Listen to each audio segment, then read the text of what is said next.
everyone? Welcome to D&D Online. My name is Daniel, aka Mirror Gaming, and we are excited to have you.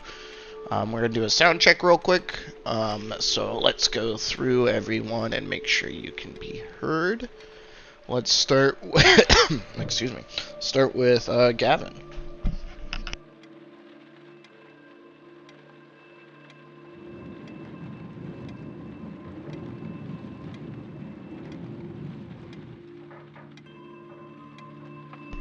The answer is no. Let's see. Yeah, let's see how I fix that.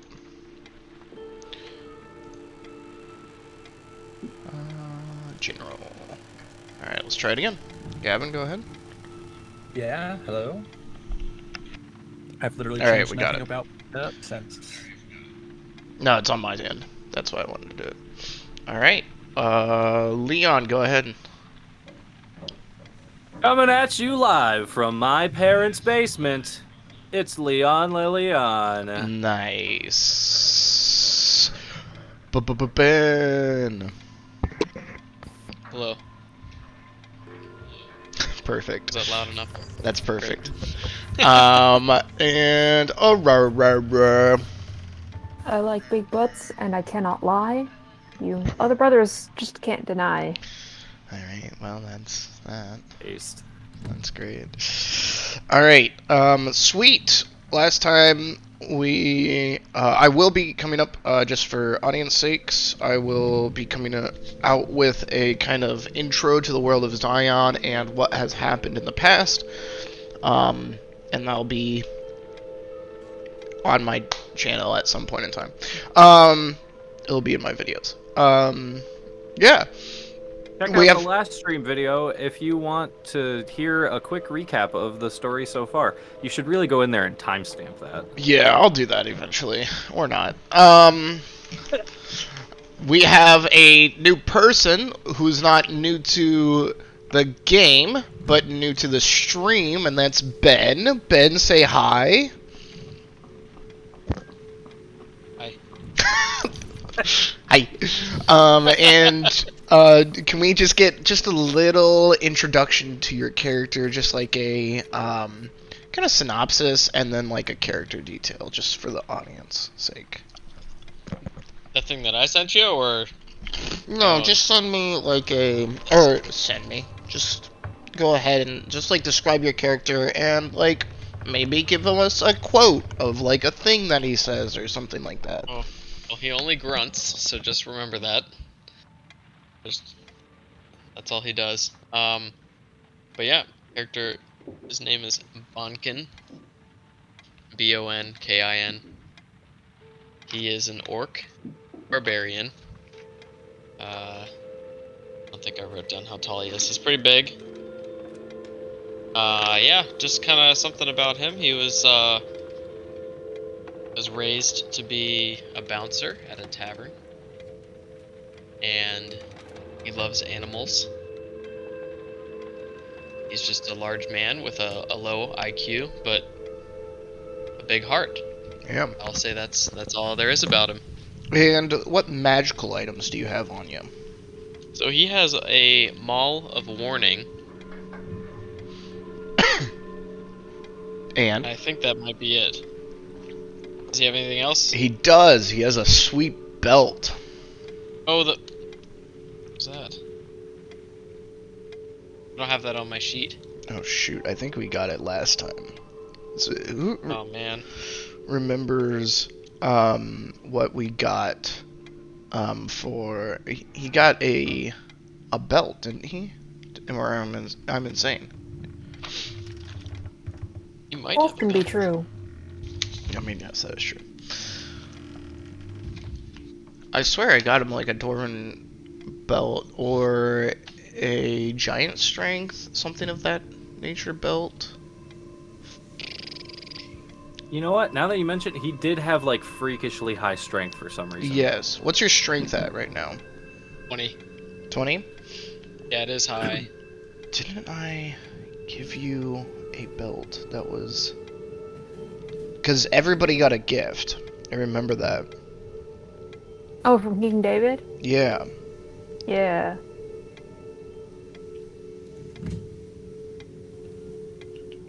Maybe he lost I feel like it was. I feel like it was.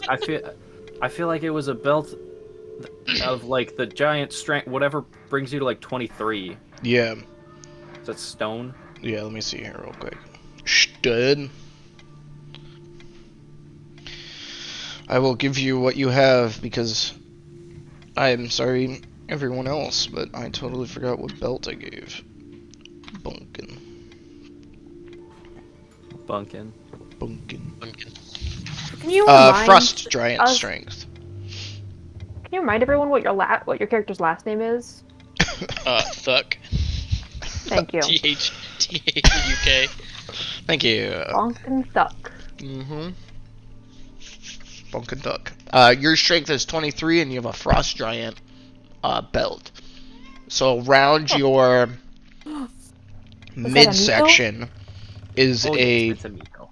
a kind of frosty belt that isn't cold to the touch or anything of that nature, but it gives off this like nice kind of like, you know, when you walk out in Alaska, and this is so relatable to all the audiences, but like you see the snow and the sun hits the snow and it like makes that little steam that comes up. Yes. Perfect. That's exactly what comes off of your kind of midsection as you're wearing this belt, and it's like Look. a giant with a white beard and like icicles that kind of stick off, but it's all metal. Yeah, Sick. yeah. So that's what you have. What was the name? What was the name of that again? It's Frost Giant belt. Okay. Yeah. So yeah, you totally forgot. He's got that. He's wearing that. I think that's not your Okay. fault though, because you weren't here when you actually received that. We just Okay, wrote that's it why down. I was gonna say I didn't think I was blacked out. No, Just I forgot just about it. I don't think you were here We're when good. that happened. Yeah. But yeah. Just for a little adventure, you guys made it to the Wow. end of the world. And you guys are now on your way traveling back from the end of the world. These characters have kind of have 2 months of traveling time, so we're going to kind of fast forward through that. But each time they travel through months at a time or anything of that nature, they can kind of learn a proficiency or a skill, and then over 6 months they can learn 1.5, and then over a year they can become double proficient, aka expertise in it. That is just kind of a homebrew thing that I kind of had, but it's also mixed in with the actual thing.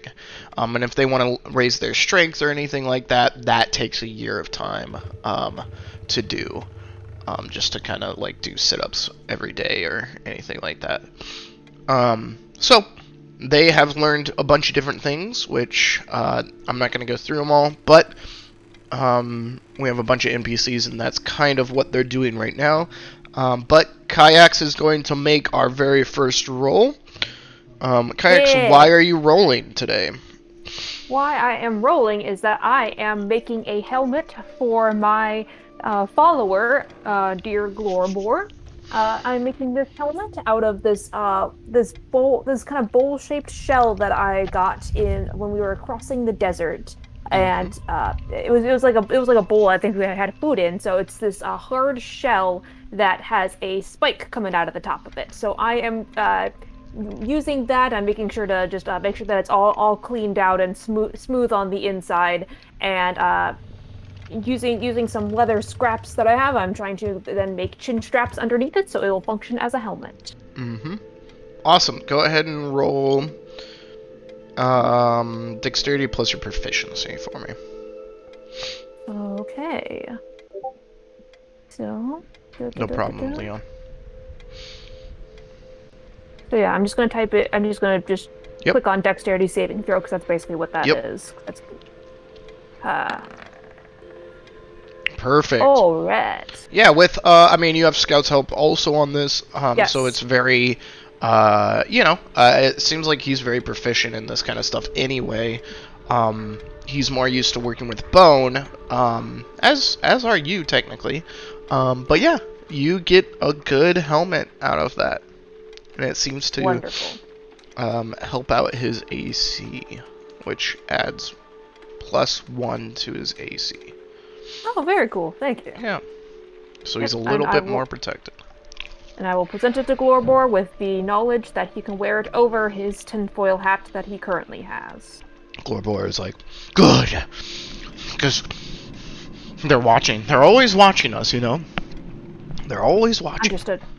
And I cannot help you from the people that are always watching. That is what your hat is for. I cannot Yes. help you with the rest of your body, but I can help with the people that are right up on you, maybe to hit you with a stick or something. Yes, those people are the worst kind of people. Awesome. Anything else from anyone else? Everybody else is already learning their proficiencies. Bunkin, do you want to do anything?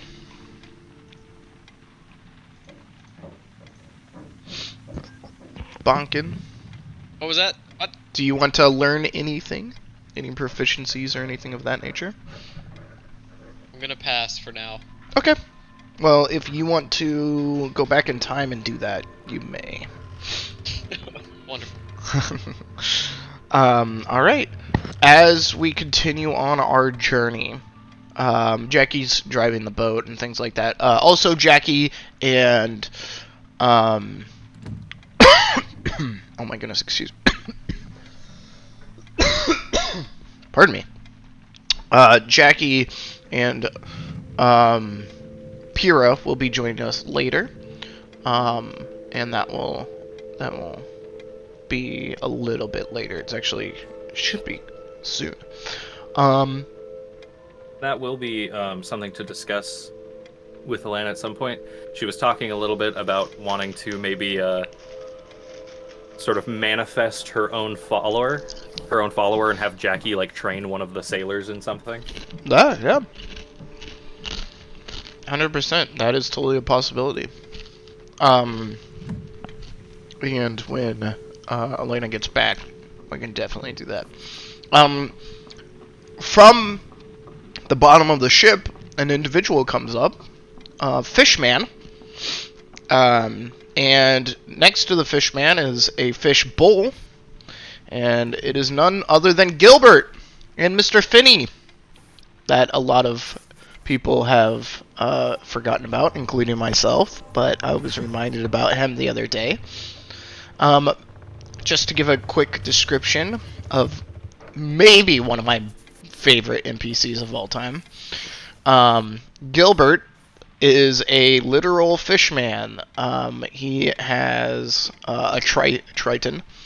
He has gills, he's blue, and a little palish. And he has just regular leather stuff and a staff. Nothing super outstanding about him. But there's a fishbowl. And the fishbowl is carrying a goldfish with a cowboy hat on it. And he sounds a lot like this. Well, howdy there! When he talks, he is a goldfish that talks, and he casts lightning bolt from the goldfish, and so they were found in Mount Vol, and we will be obviously going through that in the later video. But basically, there is another NPC here that is very able to be taken on their adventures. Unfortunately, though, these adventurers, as they come to the end of their journey, to maybe a new beginning of a journey, they see in the far distance, you all see in the far distance as you travel on these seas, nothing really like interrupts your travel at all. No pirates, no, like, you don't see any other boats out or anything like that. But as you get closer, about a week distance from the shore, you see the shore covered in complete darkness. It is covered with basically a gray bubble where the town was supposed to be. And further than that is complete darkness that you guys can't see in.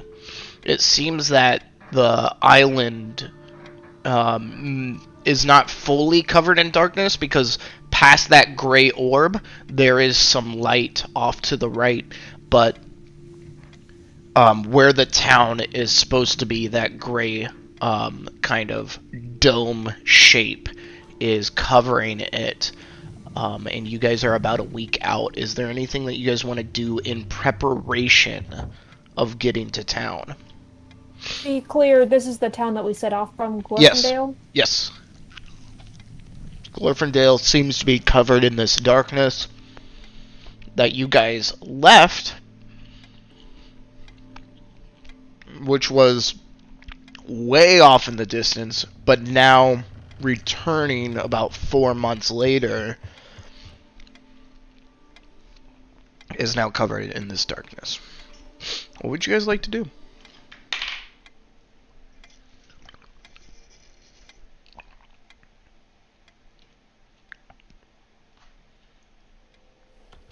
Really sure there's much we can do. Yeah, I still keep watch. Cast fireball. It's a week away. You're just gonna cast fireball for the hell of it? Fireball. Alright, Elikin blows up the ship, and that's the end of the party. I'm so glad you can go ahead and Yeah, roll pull for the new valve. characters. Yeah. You guys are gonna continue heading in that direction? Yeah, we needed. Yeah, I don't know any other ports. Jackie would be the one to probably discuss other ports. I don't. Yeah, Jackie does say that this is the only port that is on this side of the island that Wonderful, then, she knows, yep. or he knows of. And we keep going, I suppose. Okay. As you guys get closer and closer to this, all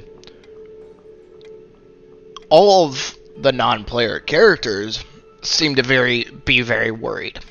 From Crow to Scout to all of the sailors, as you guys continue sailing closer, it seems to be more of this, like, oh, I didn't, like, Crow especially is like, I didn't expect it to be this bad this quickly. And so, as you guys kind of sail into the docks, we will move over to our next scene. Before I do anything, I'm going to... Oops. Wait.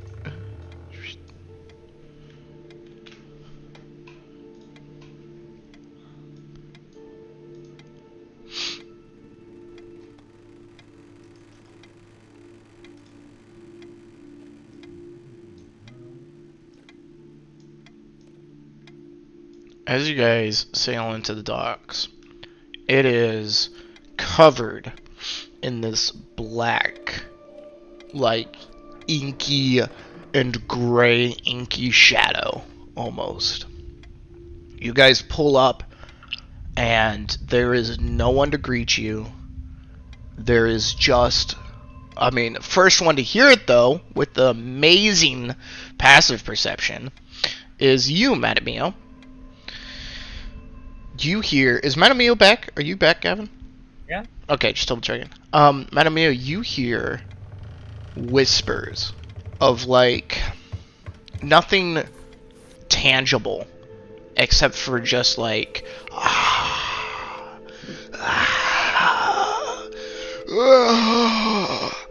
And it just seems to be, like, coming from... Because you guys have now sailed into this gray form. It seems to just be coming around you guys. And, like, you guys can't even see 10 feet past you. Even with, like, improved dark vision, and it's not magical darkness either. Not normal darkness and not magical darkness, but a secret third thing. Yes. Advanced darkness. Super darkness.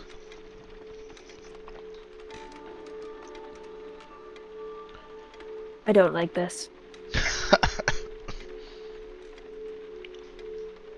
If you light a torch, what happens?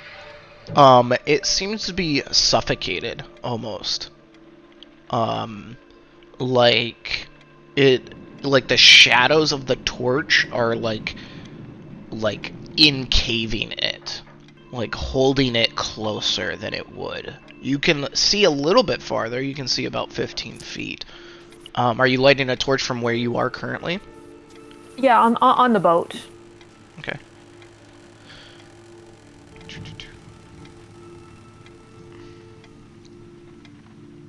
Yeah, I'd light it to see kind of what the effect is, and then after like a minute or so, I'll douse it. Okay. As you douse it, the vision goes away.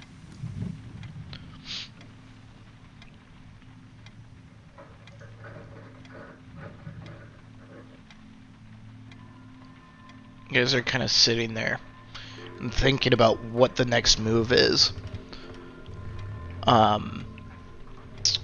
We need to. Everybody make a perception check. Oh boy.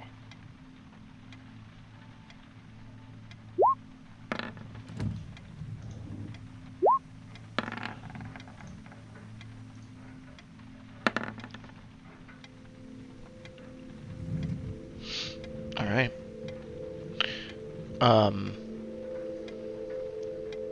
Kax, did you roll twice? No. Oh. Nice. Ben, to roll, you just click on your sheet, I believe. Is that correct, everyone? You just Yeah, click you on the can. name of the skill. Yeah, the name of the skill on your sheet.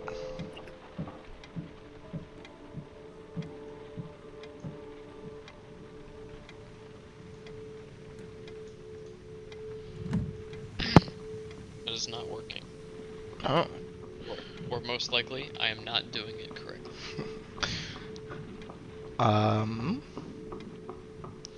Share your screen.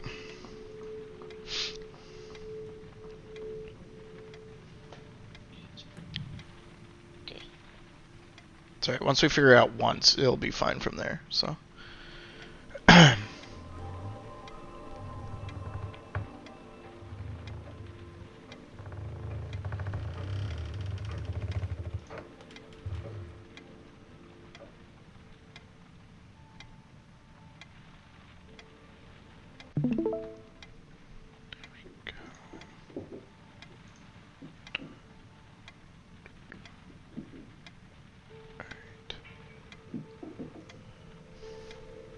Click on.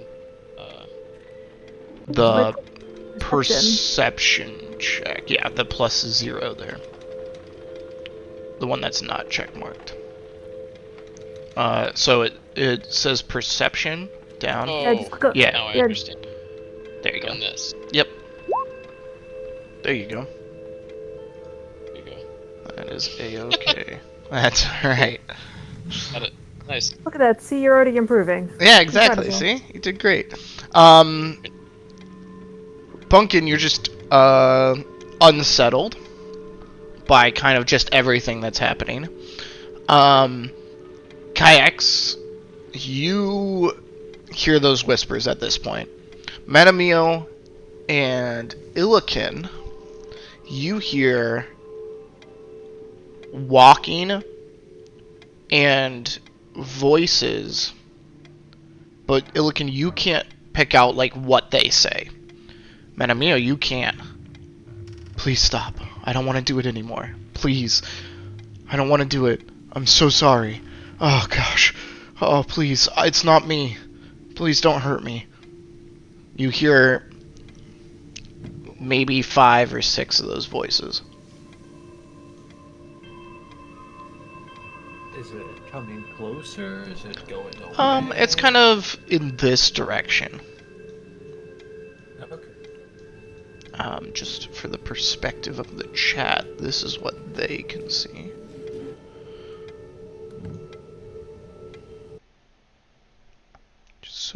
chat sees it. This is what they can see. So it's coming in from this direction over here.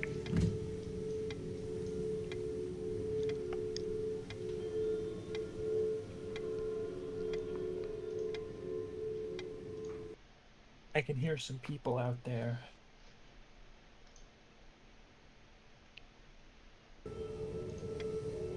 Foods do we have left on the ship? Like, are we like have we eaten through our stores? Do we have like a month's worth left? How are we doing with that? Food wise? Yeah. Good question. You have I think you have about a couple more weeks of food left. I would say 2 more weeks.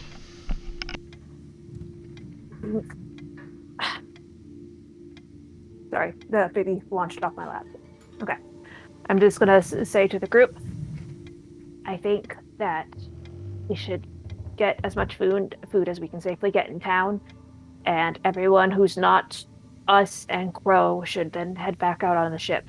It seems like it might be better out on the ocean. The rest of us will go to deal with this problem.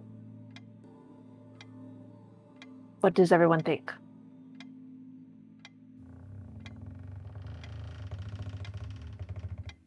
Give me a second.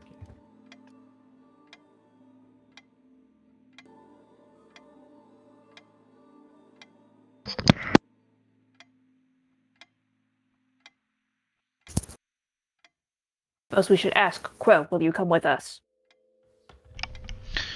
Yeah, I mean, I will come with you. But this is way more concerning than I was expecting, to be honest with you. I'm not totally sure if any of the main cities are standing. We can't see past. How good are you at navigating this land? I've traveled it many times. I Then, could definitely travel through it. The Then you problem should is what this darkness does to people. I also heard those voices. And the research that we did before was if anybody that was infected touched you or hit you, you could also be infected.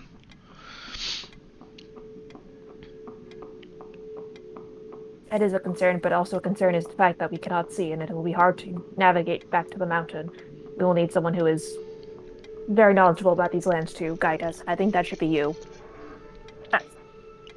I also should check in on Star Sun.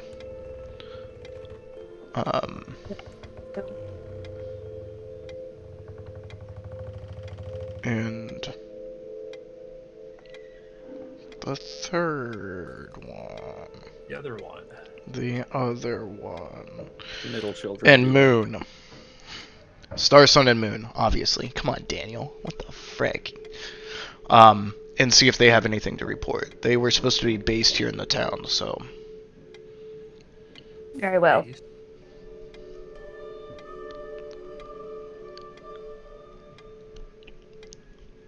I mean, I can lead us...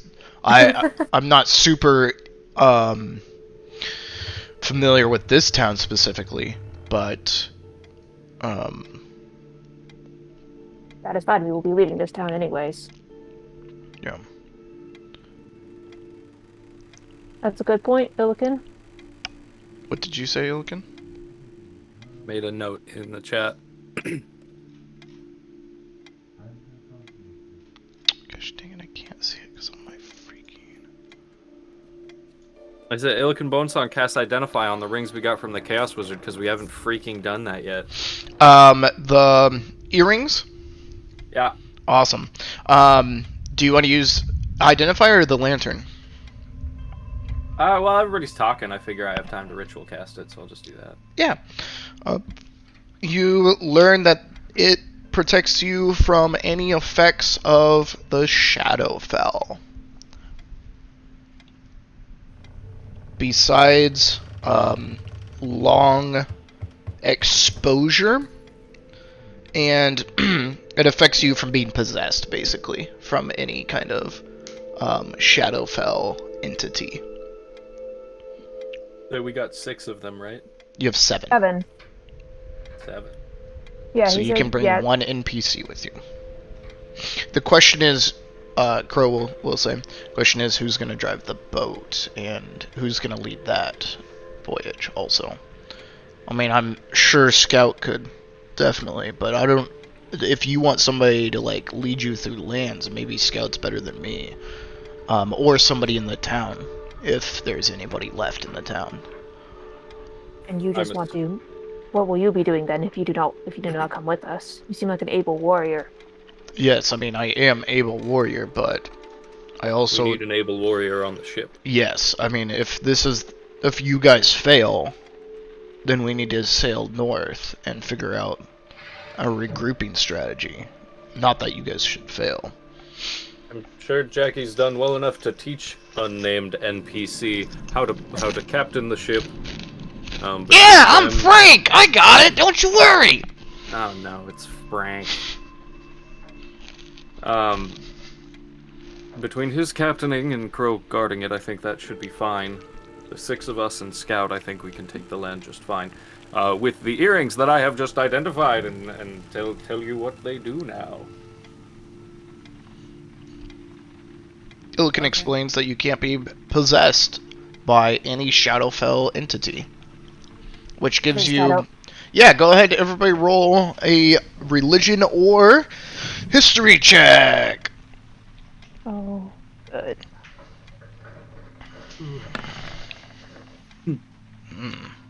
Nice red die.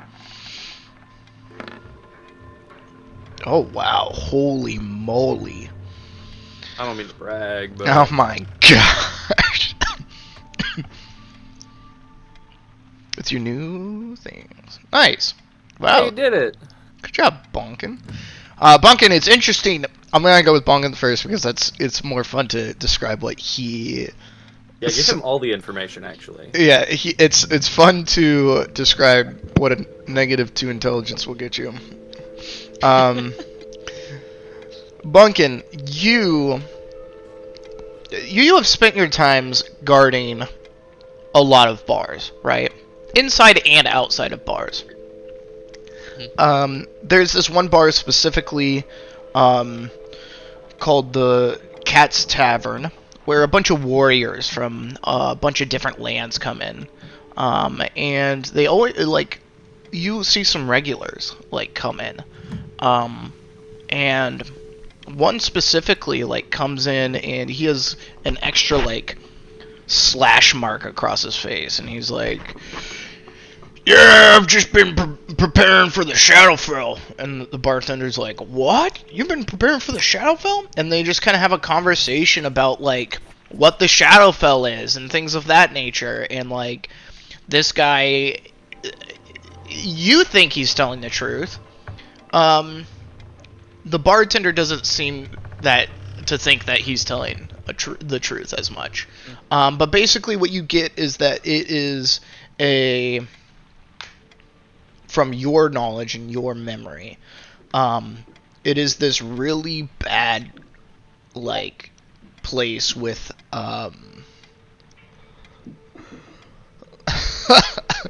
really bad place with a lot of shadows, which makes sense for the Shadowfell, and that there's a lot of, it's on, like, a different, like, to your understanding, it's like a different area of this world, but you're not totally sure, like, what that means. Like, I don't think you understand planar travel quite yet. No. So it was just confusing how they were talking about it. Like, it's not on this world, and so you think it might be in space, but you're not totally sure. Madamio, Kayaks, you have no clue. Yeah, no idea. Madamio, you get some history on this. There's been a lot of history of, like, different planes of existence. And one of the planes of existence is the Feywild and the Shadowfell. And they kind of, you know, up and down. Shadowfell's like a bad plane of existence that has a bunch of shadowy things The history of it is basically the idea of where old dead gods exist, and their souls are kept. And it's this very interesting idea of like that's kind of where the historical knowledge ends and the religion picks up. But you get this idea of like, oh, it's not good, right? It's not a good place to be. There's powerful entities, and it has long-lasting effects on people the more time they spend on it. On the religion side, Illican, you get that one of the gods was killed, slain on the material plane, and then their soul was banished to another plane. And the banishing of that soul cast this beautiful plane that once existed. This is the god of revenge, the god of death and turmoil. It really sounds familiar from what the Shadow Ball is in its entity, but the god of almost not destruction, but almost twisting and gnawing at and starvation without quenching hunger. And so you get the knowledge of how it began through this entity, and from that the gods doesn't it exist? The god exists. Okay, Leon. You don't have to read that right now. I type it in the chat. I know, but it pops up. Interrupt you. It pops up. Just so everybody knows in chat, Illican typed, "I'll show you the god of twisting." But yeah, so it is this darkness and shadow, and people that have unrest souls can be dragged to this area, and it is a possession of oneself. It is a possession of a soul and not as much as the mind. And your religion kind of gets you even further deeper with that rule. This idea of that this world, this entity that is controlling this mountain is not the god, right? Because then you guys would be screwed, right? But it is a entity from that world. You're putting the world together, and you're saying, oh, okay, this may be a general of the god, or a lieutenant of the god, and you have released that into the world, and it just eats and devours things around it, and starves people, and makes them forget not who they are, but forget to do certain things, like drink water, eat, and things like that. And so putting that with the rings, the earrings, you start putting together that this Chaos Wizard, for one reason or another, captured this being, and now has the ability to give you the ability for your body not to be possessed. It's not like raising a dead, and it cuts back to that time in the desert, right, when you were these are corpses, but they're not corpses, right? And you go back to that point, even with that fantastic roll, you get that you're kind of putting the puzzle together, and it's their bodies, especially with what Madamio and Crow have said about the voices, their bodies are not their own, but their mind is. And so they're shambling along, and in the daylight they're very weak, right? They can't move as much and things like that. But in the night and covered by the darkness, especially the overwhelming Shadowfell darkness that you're in, you get this feeling of, okay, like, the people killing the people may not even solve the problem. Does that make sense? But ending the curse will give everybody their bodies back. Not their mind. Their mind is already with them, right? Their mind is already there. But their bodies are not with them. And so you kind of get that knowledge and, like, this burst of, like, oh my gosh, studying necromancy and things like that. You're like, oh, this is not necromantic magic at all. This is like a different planar magic, and it's like almost the entity is like whoever is like showing a force almost on this plane, and like almost taunting people to come into the darkness and challenge them. So that's what you get, Illiken, with that amazing 29 roll. Cool. I will try to use the amount that I retained of that. That was a lot. Yes, there's a lot in there, but that's what you get for a 29. So everybody now knows that information and kind of bits and pieces of that. And if Illiken, you with that roll, you get advantage on any Shadowfell religion checks from now on. Oh, sick. Cool. Yeah. So Yay! if you... Oh, look at that! It's Pyrrha! Hello. Hello! We're streaming, just so you know. Hi, stream. Hi, chat. Hi, Jen. Awesome. I'm gonna make your character sheet real quick.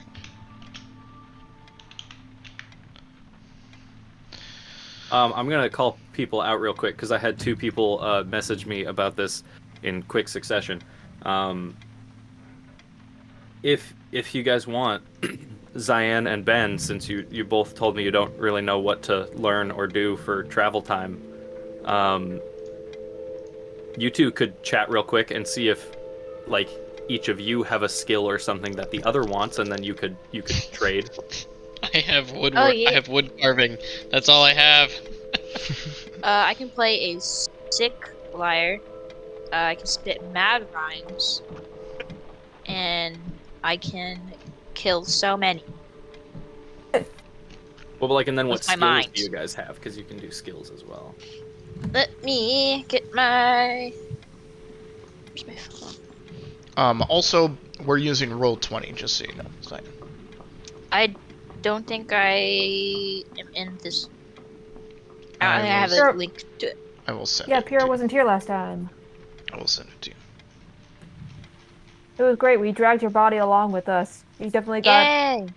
You definitely floated out into space almost twice. Almost killed. Oh man, that was wild. Amen. I think you got Gotta hit do by what I a. gotta do. I think you got hit by an asteroid. That was pretty gnarly. And I lived? Yes. Baller. Yeah, it's pretty cool. I just reposted it in the Basement Dwellers, so you can just click to that. And I made you a character sheet for when you are here.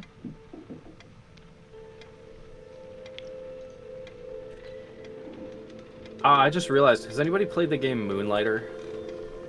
Yeah. No. I figured it would be just Gavin. That's all of Ben's characters. They're literally just the protagonist from Moonlighter. They have a day job, and then it's like, oh well, I guess it's time to adventure. But with Moonlighter, your day job is you Adventure. get stuff from the dungeon and you sell it. You don't think Bonkin's gonna go back to his bouncer job with his newfound strength and magic items and be so much better at it? You know how much money Bonkin could be as a bouncer? He gets a job What? defending one of the, like, holy sites of King David, but Yeah. he still only refers to himself as a bouncer. Yeah, exactly. He's literally King Yep. David's, like, second-hand man, and he's like, hey, no problem, sir. Do you want a drink, or,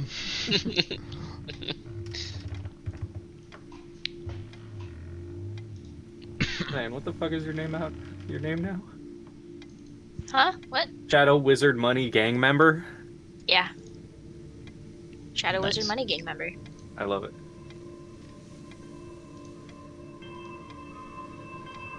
I'm just accessing There you go. my.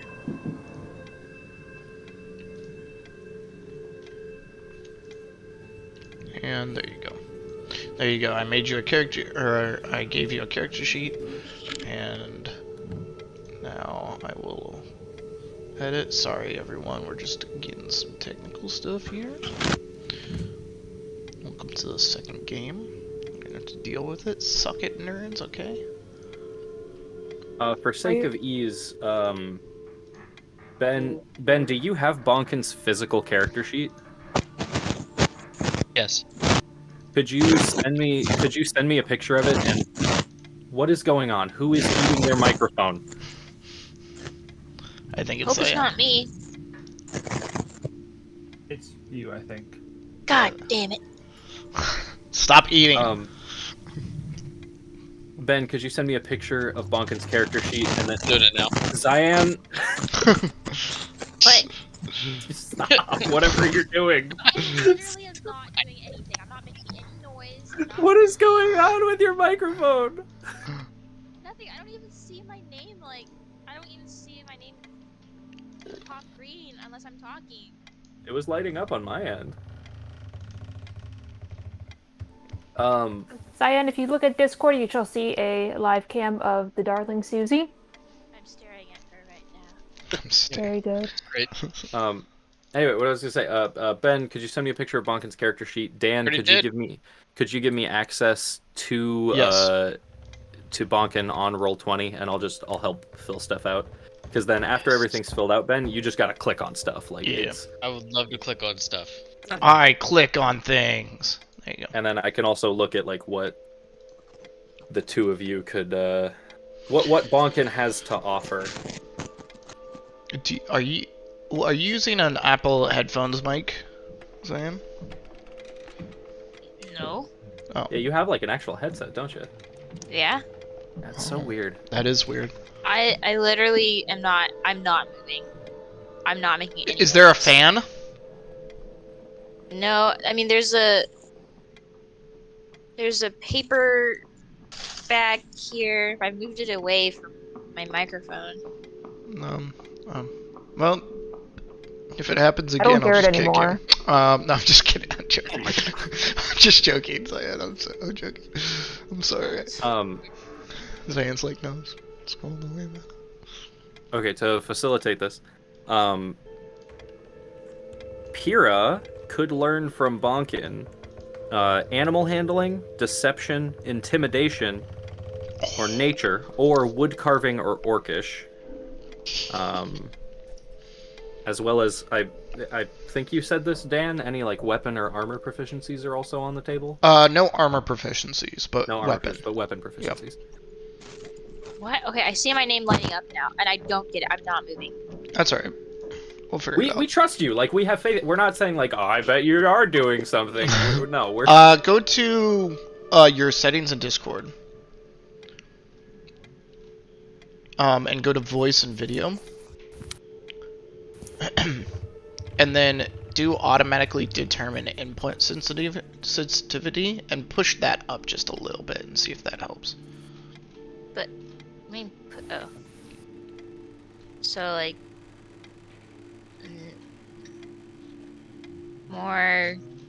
More to the right. Okay. Well, we'll see how that goes. Yeah. I've moved it up a bit. And then I have another thing real quick. Let's see if I can find it. Name off.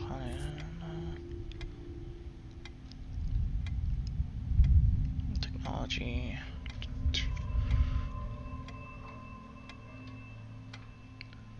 There should be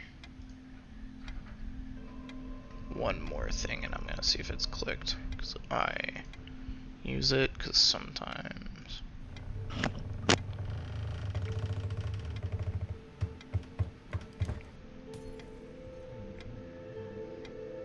Alright, I'm gonna get my physical character sheet Yeah, really You're quick. good.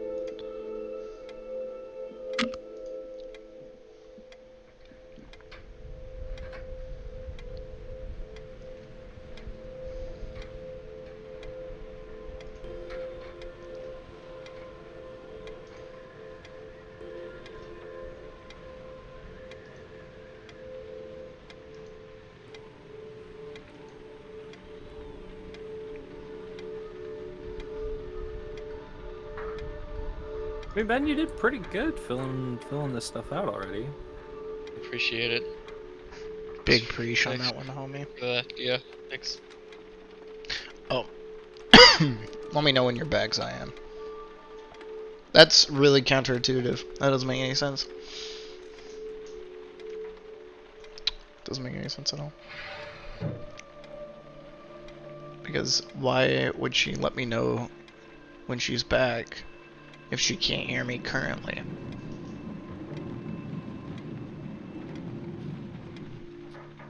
Uh-huh. Uh-huh.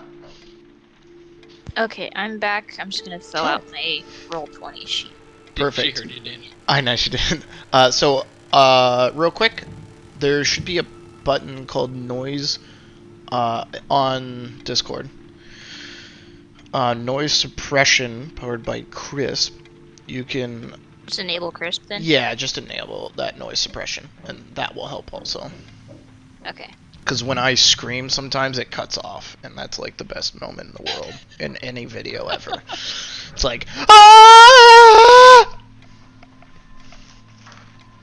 I don't know if you heard any of that because I screamed it. Oh no, I did. Oh, okay. Oh no, I did. Cyan, just to give you a little, everybody welcome Cyan. You already know her from Overwatch and other things and Final Fantasy. Hey, Ben, Yes. you roll a d12 real quick. I don't think you upped your health for the new level. Oh, nice. Yeah, Cyan, at the end of last session, we became level 9. Is Okay. it good? Sorry, Cyan, Um, there's only 5 million things to worry Yep, about. that's pretty good. So, where are you? Fucking. So you have. It's plus 9, 88 health now. Holy smokes, the man is beef. 88. Got it.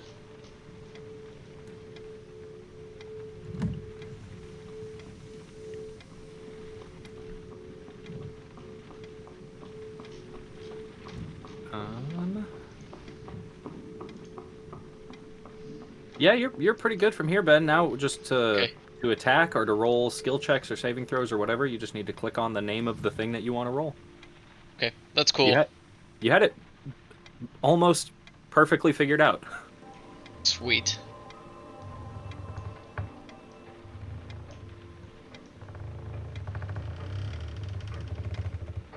I like how you speak poor giant, like you can't talk to rich giants.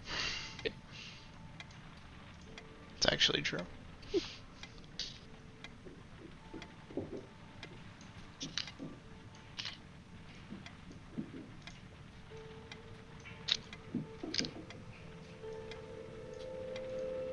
I'm doing my part.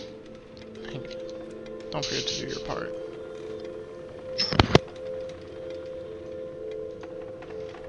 Miko. Don't yell at me. Miko. I have a cat plate. Your father's having a hard time, and I would love for you to just be understanding of that. But father, I want to meow. Father, I crave violence. I am not Father, an understanding cat. Who do you think I am? Understand cat?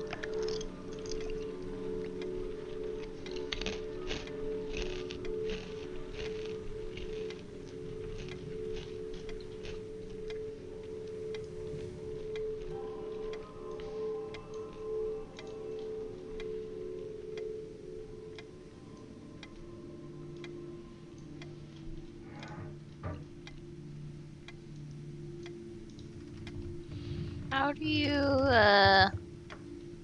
multi-class?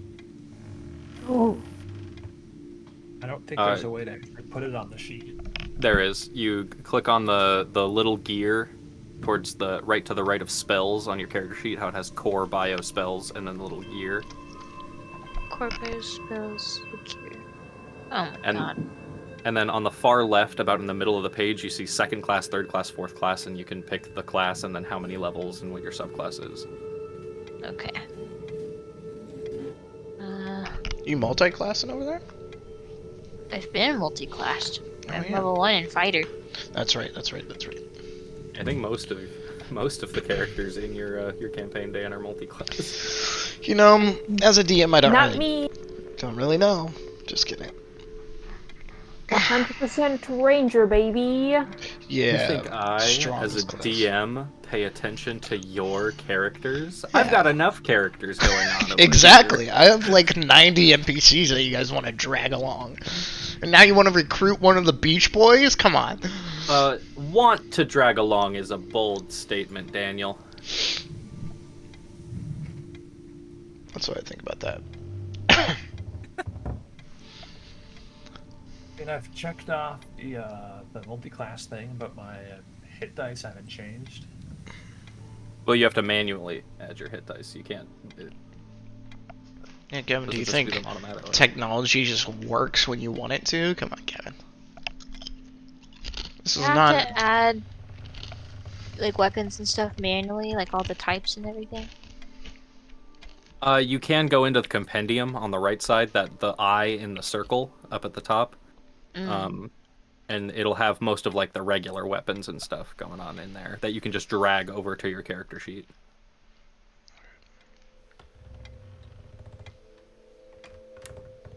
But anything homebrew, like your gun, you'll have to manually add. Sorry about that. Where's the compendium? So outside of your character sheet, just on Roll20 proper, okay. on the right side, you'll see there's the chat, and then there's assets, characters, and then there's the compendium. Okay. And then can I just drag that into my character sheet? Yeah, so like I think you have a rapier, so if you look up rapier, you can just drag and drop that onto your character sheet, and it'll add it into your inventory, and it'll add the attack for you. Okay, cool.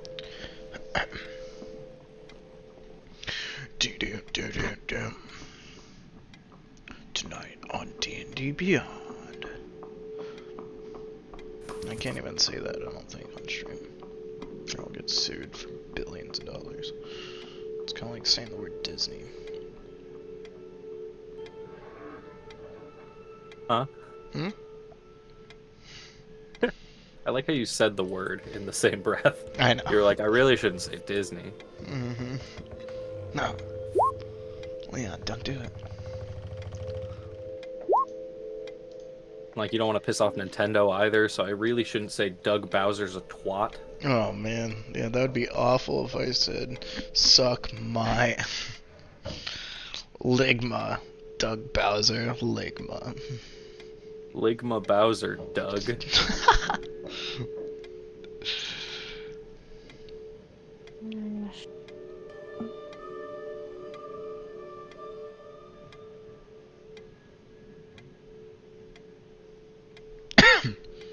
Can I offer anybody any help with what they are doing, or is everybody trucking along? Yeah, I got the hit dice to work. If you're able to magically make my cat like being brushed, then that would be lovely. Have you tried those like brush gloves? Oh, thank you for the reminder. I'm getting a list of things that I need to order on Amazon since I have a couple gift cards, and there we go. Brush glove. Hashtag Thank you. brush club. Forgot all about those. Am I choosing from Say again? Cyan proficiencies? Oh, I'm proficient in the viol, the drum, the tin whistle, the lyre, disguise kits, and I can speak Common, Elvish, Sylvan, and Draconic. And what skills do you have? Acrobatics, Arcana, Deception, Investigation, Medicine, Perception, Performance, Persuasion, Sleight of Hand, and Stealth. Good God. Yeah, you know, just a bard. Just, Did you don't worry about it. choose anything, Cyan, to learn yet? No. Because you can also, you specifically, can also learn a spell by communicating through that thing that you have from the wizard, if you'd like to do that. I know I have Trent. absolutely no sway in this, but can I just tell you, Cyan, what I hope you choose to learn? Huh. I hope you choose to learn Intimidation from Bonkin. That's also what I actually was hoping. When you said intimidation, be literally the best thing. But That you would choose actually whatever be you want. metal. Activate Feral Pyrrha. Yeah, exactly. Yeah. Which is Teach just me to normal Pyrrha. Lose control. Music make you lose control. Music make you lose control. Then Pyrrha runs Say at someone with a athletics? knife. Knife. Did you say athletics was one of them? No, I am very unathletic. Are He's you acrobatic. Yeah. you I have prefer to athletics. Bonkin? No, I don't. Not proficient in it. How? He didn't choose that skill. Wow. I didn't pick it. How do you delete an item? Uh, Near Click the little lock at the bottom of your equipment, and then the red button. I got you. Didn't make good sense. None of the NPCs know athletics. I'm gonna go with acrobatics because I think that's I love that for him. I do love accurate that. for him. Ballet dancer. I love the ballet fact that this dancer, ballet dancer. massive, like, supernaturally muscular dude is gonna be better at wiggling out of grapples than grappling someone. Yeah. Mhm. He oils himself up before battles. Actually, that's not true. Just his natural strength will be higher than his proficient skill. He's just built different. He is built different. Magically built different.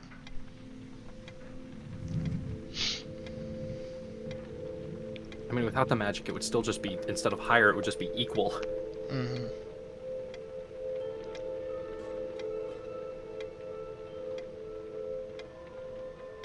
Okay.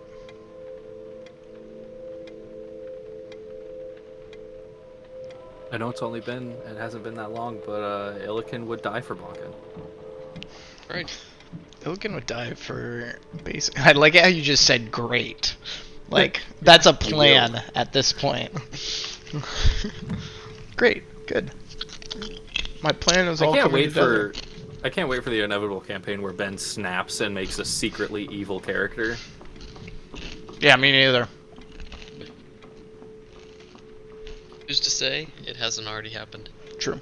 Ah man, this is a fake character sheet. Bonkin has like 24 intelligence. He's playing us all. He's leading us into a trap. Yeah, that's why Ben DM'd me a bunch. Ben's like, what should I do? Should I just pretend to be bad at Roll20? I was like, yeah, that's what we'll do. It's not just Bonkin. Ben's been playing us this whole time. Yep. He's been playing D&D for 10 years concurrently. He actually is. Online. He is Gary Googlax. What is his name? He... Like and subscribe if you think that was funny. Alright. Just to catch up. Like and subscribe if you think it was funny. Subscribe and like if you didn't. To catch up, Cyan. You guys sailed into a black orb. You guys have earrings that protect you from the Shadowfell.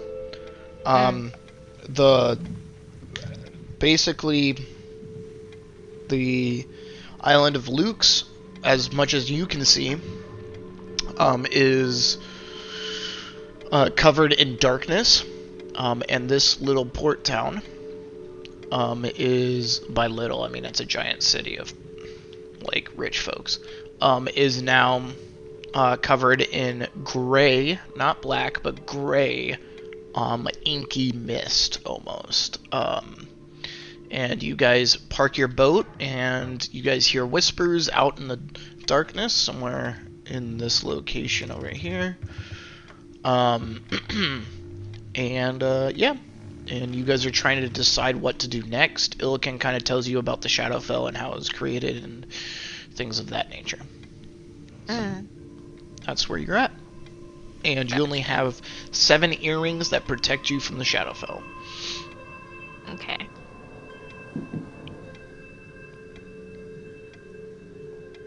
I'm What- just trying to. Recommended that You're good. most of the people are either like our followers and the people on the ship. We just try to get as much food as we can and just have them just kind of sail back out of the cloud, while the party and one other person, we have enough experience, one other person, continue on to the mountain. Yep. Also, I just wanted to share that last session, one of our sailors called kayaks and then was immediately swallowed by the sea. Yay!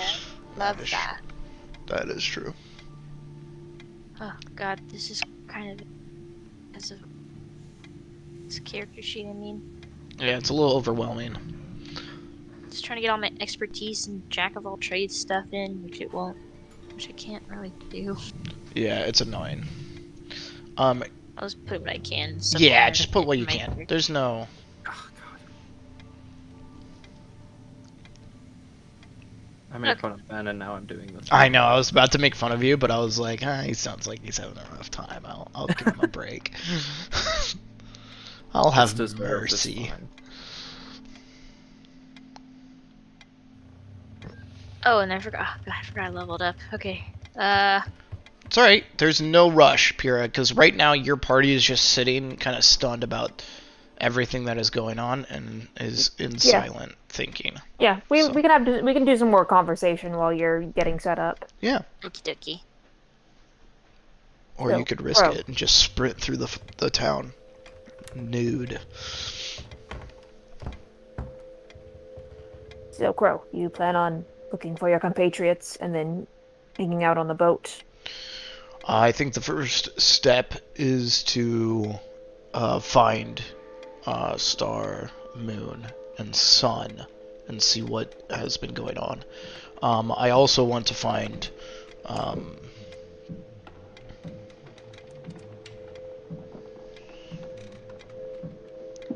oops. I also want to find Your son, Nemo? no.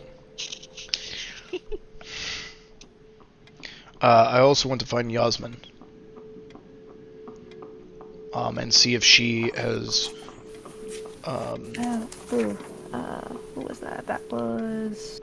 If she has created a resistance of some sort.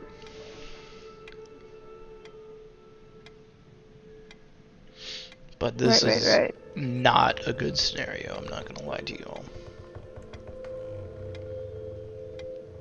Why would you lie to us? He just shakes his head.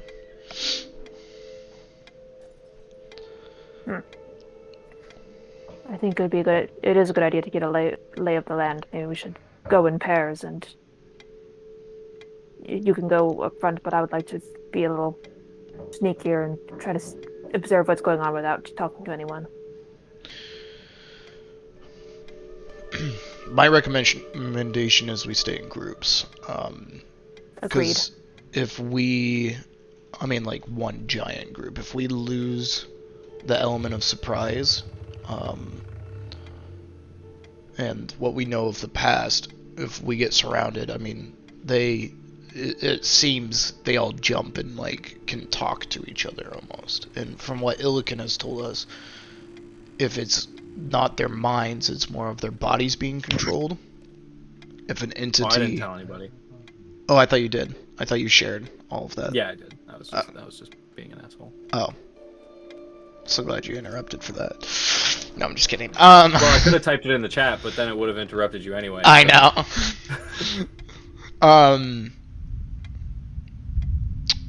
Anyway, yes. Then they would all pounce on us, so. But a bigger group makes it more likely that our stealth is found out than anyways. It's up to you guys, but that is my suggestion. Technically speaking, kayaks, don't you? Does anybody? I'm gonna have out of character. Does anybody have Pass Without Trace in this group? Yes. I don't. Yes, It's kayaks, right? Yeah, it's I have kayaks. it. And Theoretically, technically kayaks scout, but with that spell that you have, wouldn't it make it less likely that we're found if we were all to stay in a group?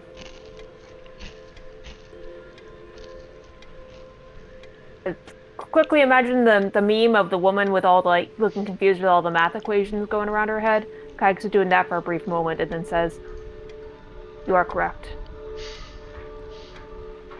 I did not know how well that would work, though, since it is already dark and shadowy, and they seem to like dark and shadows. And that is what this spell does. If I'm to understand the nature of the magic behind the spell, it shouldn't be effective. You are smart and know much about magic, so that is a solid plan. Let us go explore and be quiet and sneaky about it. Just the main party and Crow. Everyone else, you should stay on the ship for now and be quiet. And yes, So you don't want to take Crow with you? no, I said main party and Crow. Oh, okay. Main party. I'm sure the NPCs love hearing that. Oh, we are taking Crow? I thought we were taking Scout. Well, that's scouts for like when we like fully leave and are totally headed to the mountain. But right now it sounds like we're just doing like a fact-finding mission here in town. Gotcha. Okay. And are you guys putting on the earrings at this point? Nah. Okay. Cool. You said it. I'll just throw them in the water. Okay. Right They in are the in the water at this point. No, I'm just kidding. Yeah, Daniel, we're putting on that ear. Do we have to attune to them? No, it's not an attunement slot. Thank goodness. Yeah. I could be evil and make it, but no. You just said no. Takes all 3 of your attunement slots. That would be awesome.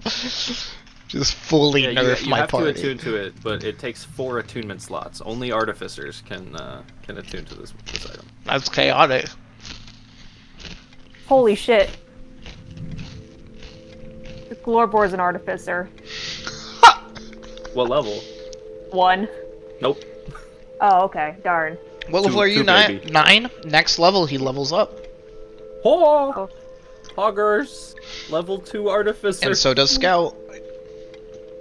And so does Gilbert, but no one likes Gilbert, so I like Gilbert. no one has taken Gilbert under the wing of being mentor. I mean, I didn't take Glorbor under the wing. He just happened. no, he you took literally, himself under my you wing. literally were like, "Hey, can you fight?" And he said, "Yeah, sure, why not?" Because he That was was like, after hey, he already started following her, though. That's yeah. true. I was making sure that he would actually, like, not die following me. Otherwise, I would have pushed him away. Or you should make Lorblor go into Barbarian. I don't know if that's up to me. I think Or Glorbor wizard. is No, kind you of a... Yep. choose your followers' level ups. Yep. Oh, shit. He just starts his level 1 With... artificer. We shall see when we get to it, but yeah, we'll see what feels thematic for him. Gavin fully could have been like looked at Scout, and as soon as he leveled up, he was like, "No, I don't feel like having this kind of follower. You're a warlock now." Yeah, exactly. You're a genie warlock. And I would have had to come up with something role-playable for that. Wouldn't have been too hard, but... Anyways, Dance, plan for DM, main... dance. yeah, exactly. It's like plan that. is main party and Crow do just an exploration mission in town with idea that we probably will come back to the boat. And then we shall see. Alright. Go ahead, make stealth I will rolls cast plus 10. Pass Without Trace first. Yep. Yeah. And your movement is not halved. With traveling with Crow on a stealth mission. I'm casting guidance on myself as well. Perfect.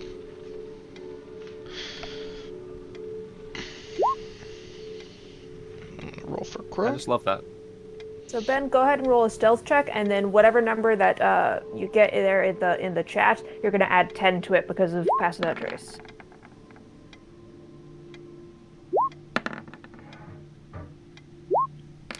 E. Oh my gosh.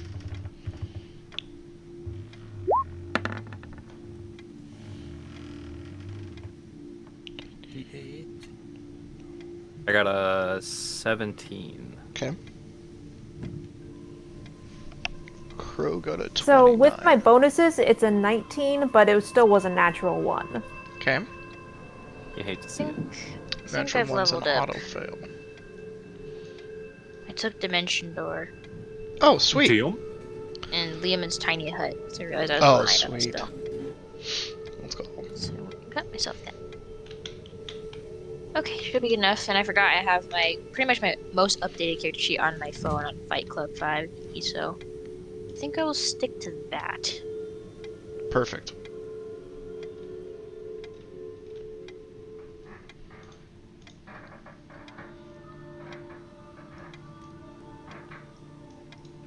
Did you roll a 19, Finn? I can't see it for some reason. Yeah, I accidentally checked the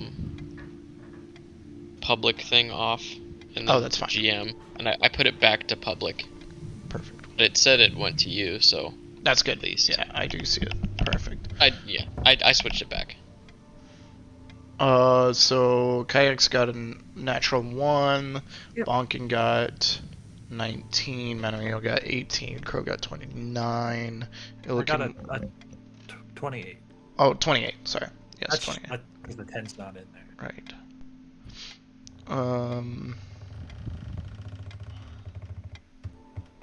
Oh, then Bonkin got 29 also. And then. Wow. All right, cool. So Jackie got natural. a natural 1. Nice, nice. What'd you get, Illigan? I got a 17. 17. Okay. I didn't see that. Where is that? It's right. It's still actively on the screen. I got the 4 on stealth, and then I rolled the D4 and then added 10. Oh, okay, okay. Alright. Sweet. As you guys move along, the place becomes,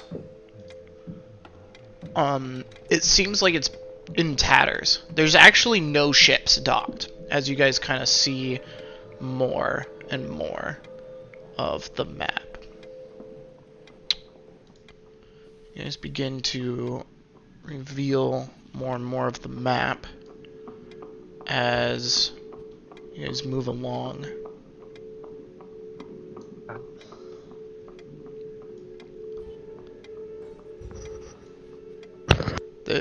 The beautiful city that once was a vacation spot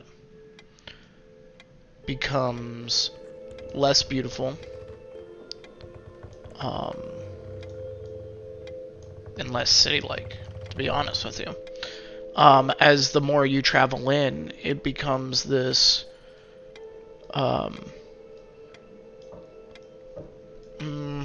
the best way to say it is shambling buildings everywhere as you guys continue walking towards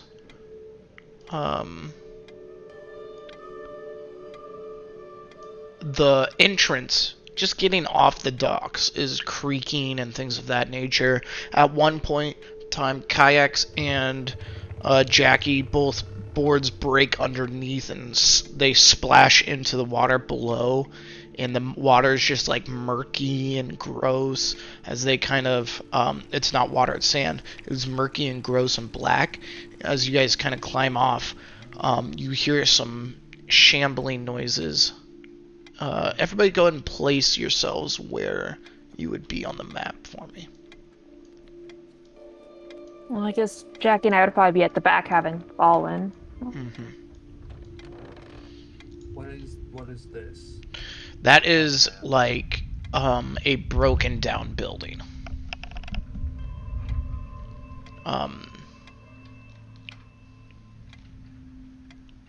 Where's the nearest ladder to get back up on the boardwalk? It's right here. Okay, so I'm gonna be here. I'm heading towards that ladder. Yep. Jackie's here. Crow's right here. As you guys kind of are walking about, there's an exit here, exit up here, an exit down here. There used to be like beautiful boat docks here, but it's like crumbled and like the waves seem to corrode almost. Like it's been in disrepair for 3 months now, maybe even longer than that. Yeah, where would you guys like to go? as you guys try to stealth ahead. They're gonna not go too much further ahead. They're gonna wait for Jackie and I to climb back up because my radius for my spell is only 30 feet, so they're kind of getting to the edge of that. Yeah. Yeah, I'll hang out and wait. Go ahead and make a perception check, everyone that's waiting, besides Jackie and Kayaks. Alright. Figure out how to roll. Would you just roll from your character sheet? Yep. Yeah, just click on the name of the skill. Okay, perception. Make sure it's up to date. Yes.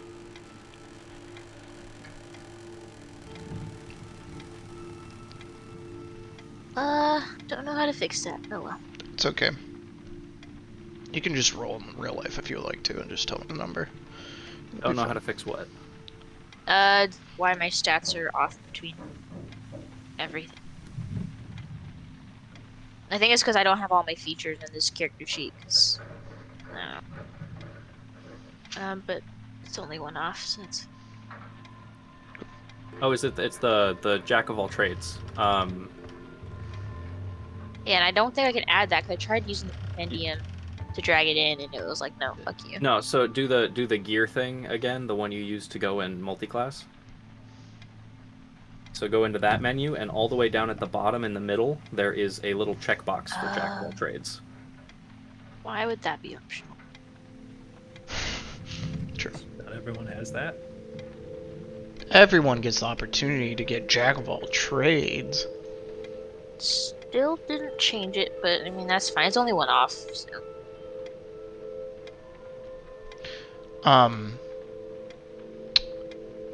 Illiken and Mamio, you hear noises from over here, and evidently you guys see, for a split second, creatures and people saying, if anybody's out there, please run, get out of here as fast as you can, I can't stop myself. Coming from up here. Uncle would like to walk towards the people who said that. Okay, go ahead and move your mini. I've tried, and I can't. No, oh, Daniel, oh my,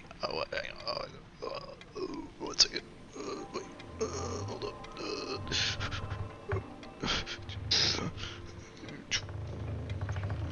wait, I got it, there we go, there you go, Oh, nice. fixed it, easy, clap. Bunkin, as you approach these people, there are two guards, and they have almost shadows coming up their entire body, unrecognizable. Their face features or anything of that nature. Their mouth is dangling open. They're almost like skin is touching their bones. Have you ever seen like the Holocaust survivors when they were first found? It's that aspect. And one has a shield and a sword, and he's pointing it at you. Okay.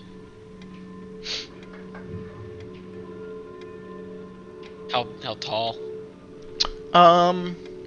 They vary in height. They're different. One is 5 foot. One is maybe 5'6", somewhere around there. Okay, so I'm tall. I'm bigger than both of them. Yes, you are. Okay, so he's not intimidated, at least by. He seems to be like, his eyes seem to be intimidated. Okay. Yeah. But his body doesn't seem to be acting that way. Okay. Well, he'll just stand there. Okay. Go ahead and roll initiative, everyone. Don't forget to click on your token before you do. Click on your token before you do. Token. So you click on your token, and that way when you roll initiative, the program knows, like, this is what I'm rolling initiative for, so your token will actually automatically appear on the initiative tracker once it gets pulled up. How do I select myself? Oh, Just click on your token on the map. nice. You should see like a few bubbles and things pop up. No, Dan. I do not. Dan, did you give control of? Oh, I the did not. Token No. to. Sorry. Okay, I was like, huh? I see nothing. There we go. There we go. Controlled by. There you go. And then the initiative counter is a thing that I got it. set. Holy shit. How do I do initiative counter? I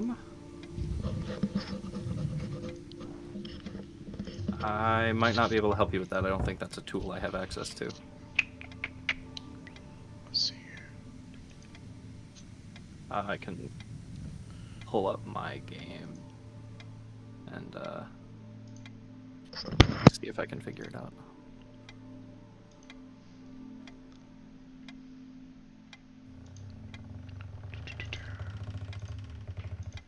Okay.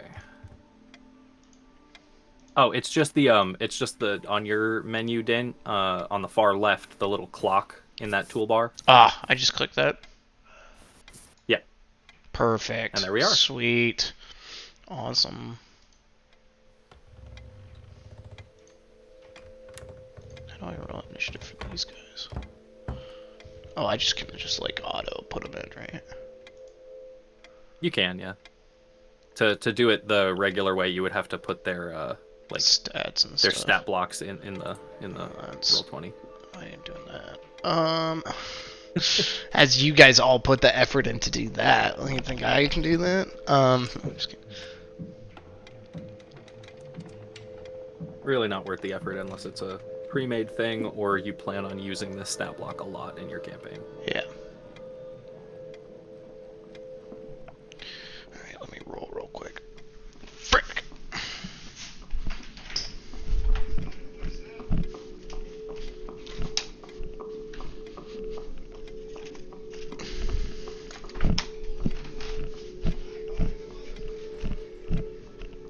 One of these days I'll actually go in here and add all my spells. I mean, if your phone works, that would be nice also. Did you ever get it working? I got it to work at least for a minute, and then Praise. I uploaded my character files to Dropbox, and so now I have them on my regular phone. That's good. That's huge. It's huge. It's huge. It would be huger if your phone just didn't break in the first place, but that's also pretty huge. cool. Alright, sorry, I'm pulling out my mini die.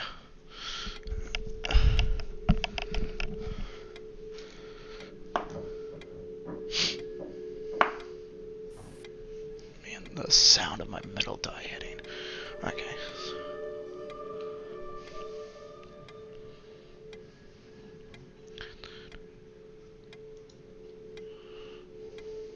Can you see the initiative of these guys? Yeah. Yeah, you didn't select the tokens though. Like you've just made blank initiatives without ascribing them to anybody. Good. Not that it's that big of a deal, but Oh, why is Bonkin not up there? There we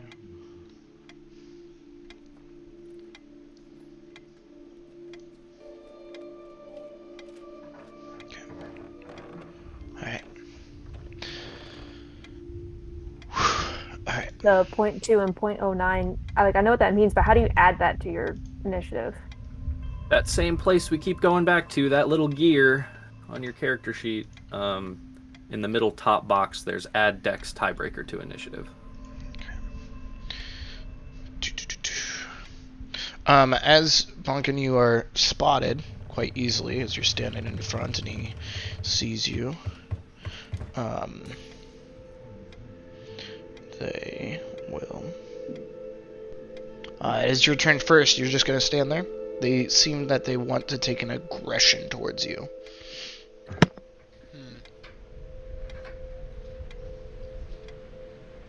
And I will. Can I like ready myself if they take, I guess I got 5 feet. I'll ready myself if they take a step towards me, then I would swing. Okay. So you want to ready an action for an attack? Yeah. Perfect.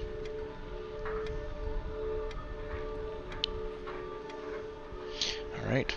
As you That's it. ready your action, it is now Jackie's turn. Jackie, what would you like to do? You hear voices, and they seem to be Wait, why ready. what's Jackie's initiative? Kayaks. I don't know why I said Jackie. Also, it should be Madame Mio. Oh, also Madame Mio. I'm dumb. I'm sorry. I got a lot. Dan, we do need you to roll initiative for Jackie, though. Oh man. All right, here we go. We're over here. Wait for it. Jackie, Jackie, Jackie, Jackie, Jackie, Jackie, Jackie. Jackie, Jackie, Jackie, Jackie, Jackie, Jackie, Jackie, Jackie, initiative. Did I do it? Oh. There. Oh, I forgot to click on the thing. Ugh. Jackie, Jackie, Jackie, Jackie, Jackie, Jackie, Jackie, Jackie, Jackie. Jackie's initiative is crazy.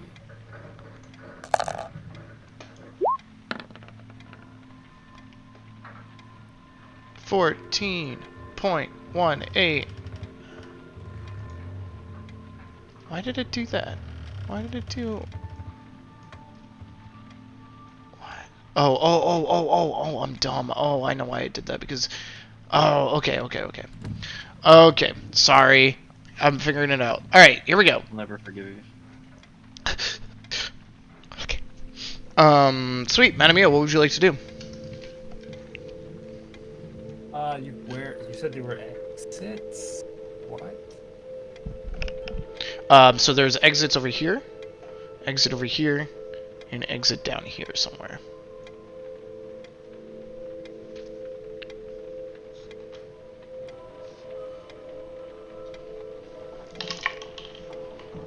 I'll just go.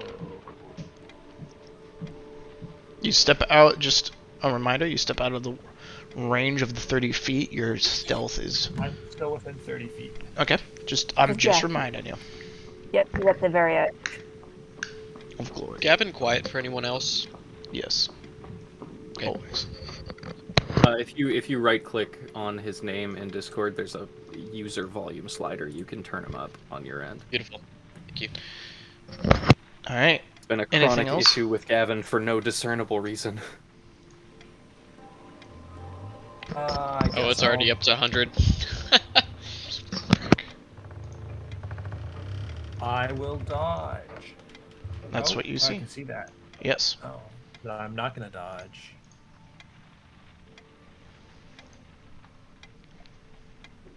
I will hold my action to attack with my whip. Okay. Non-lethally. Non-lethal? Okay. Non-lethal. Alright, I gotta switch out my headset battery. Of course, my headset battery needs to be switched out now.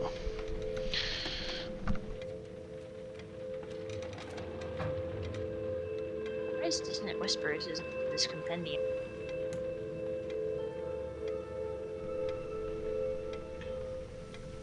Alright.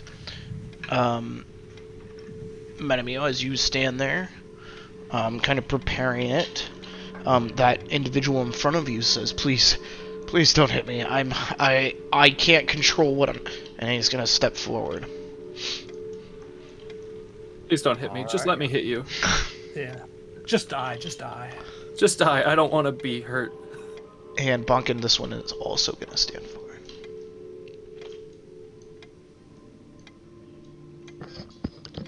Alrighty.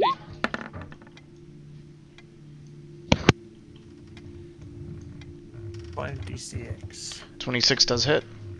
And roll damage.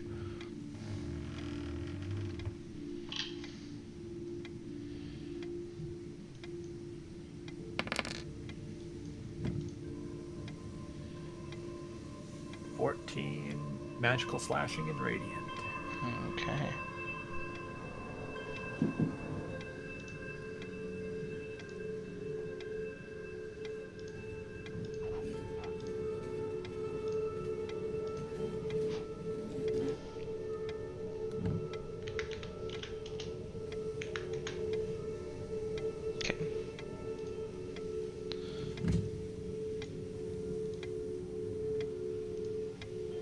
Wait a moment, I need to adjust my character sheet here. My initiative actually is supposed to be higher.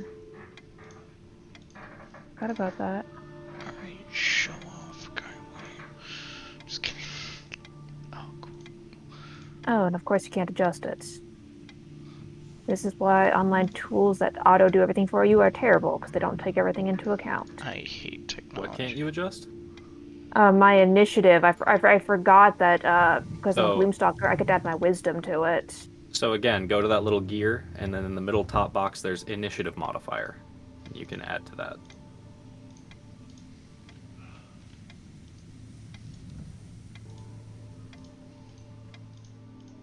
Alright. You attack once.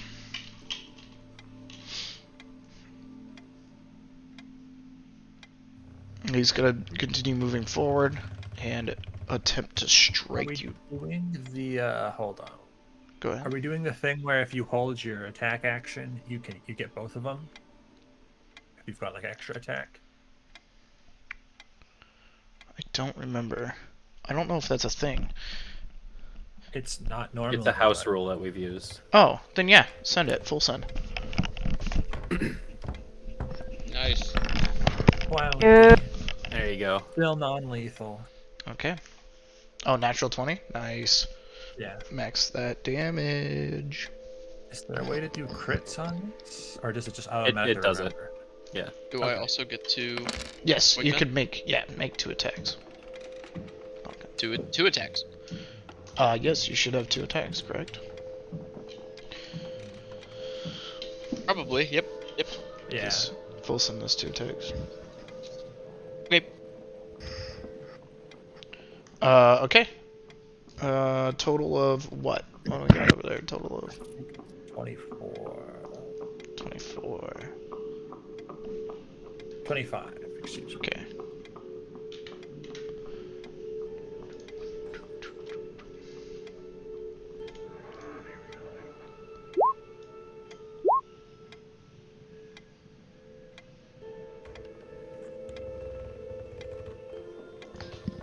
Very nice. Okay. Sweet. Yeah, you hit twice.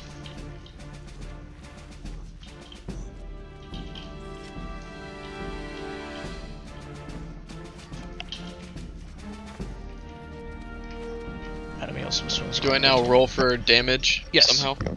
Yes. In the chat, click on the name of your weapon.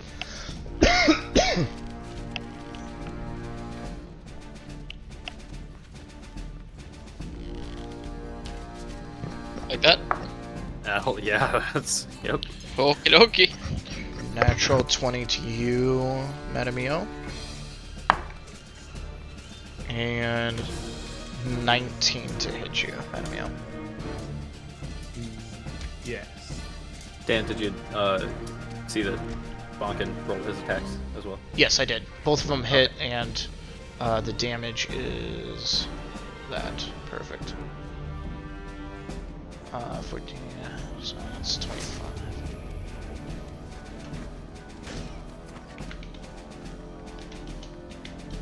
Cool. And the damage will be that.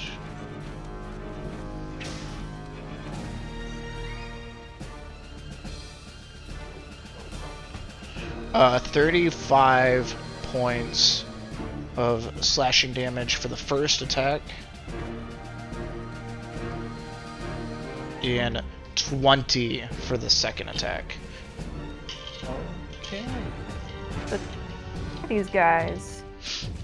As the smoke hits you, Madamio, you feel your body suddenly almost lose control until it hits your ear, and a shimmering light bounces off your ear and sustains the shadow.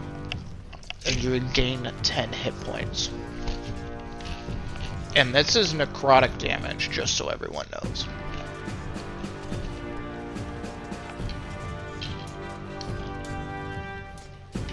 To you, Bunkin, as you hit him twice, he's going to reach out and a 26 to hit you,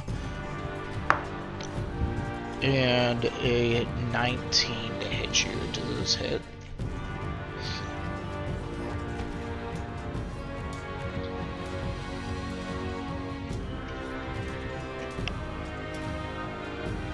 Did you say yes? Yes, both hit. Okay.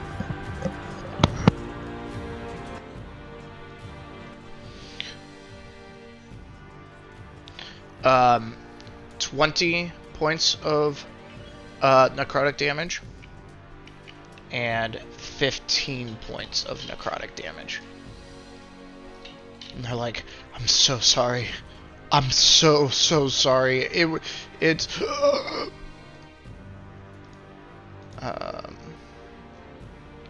and that is their turn. Kyax, it is your turn. Okay, how tall is the ladder to get back up on the docks? It's only like a 5 foot. It's not that deep. Oh, okay, perfect. So then, 10 feet to move into Jackie's space, and then 5 feet to get up the ladder. So 15. I'm gonna only say it's 5 feet to move through allies. Okay, so 5, 10, 15, 20. And yeah, I'll stay here for the time being. Yep. And because this is the first round of combat, I've got Dread Ambusher on, so I get to take 3 attacks for this first turn instead of just 2. So I am going to, in my free action, take out my Bow of the Dragons and loose. We're gonna start with 2 shots at the green baddie. Okay. Okay, Stay right let here. me remember. Cool. Okay. Let me remember. Okay.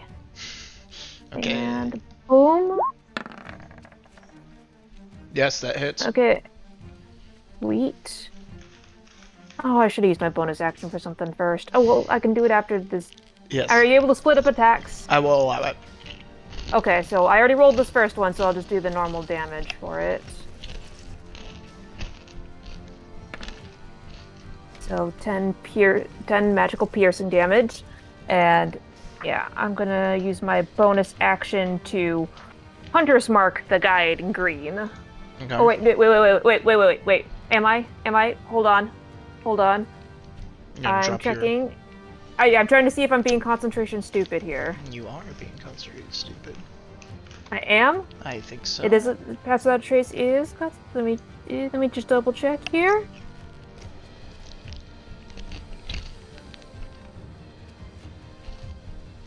Yeah, that is indeed concentration. Never mind. Nope. Okay, yeah, I'm not. I reach out a hand about ready to cast a bonus action, and then I again see the shadows kind of swirling heavily around me, and I remember not to do it, so never mind. I'm going to just go ahead and take my second shot at the green guy. Okay.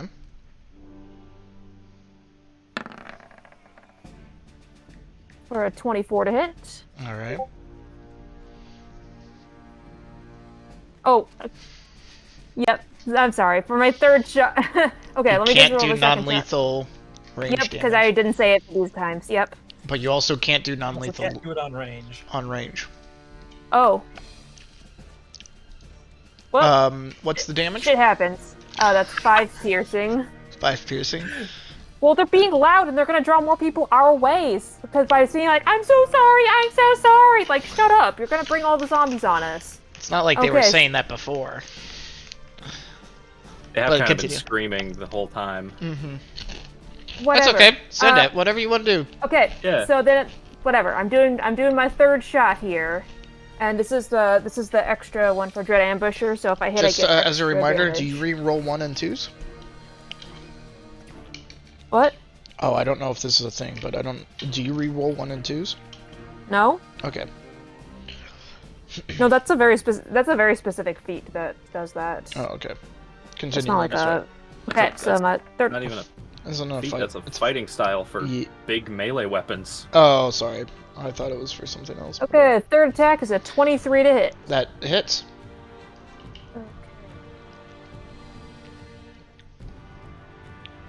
So, and so this is since this is my I do get an extra D8 from Dread Ambusher for this attack. So let me just roll an extra D8 here. Okay. So that makes that hit a total of 15 magical piercing damage. All right. And that is my turn.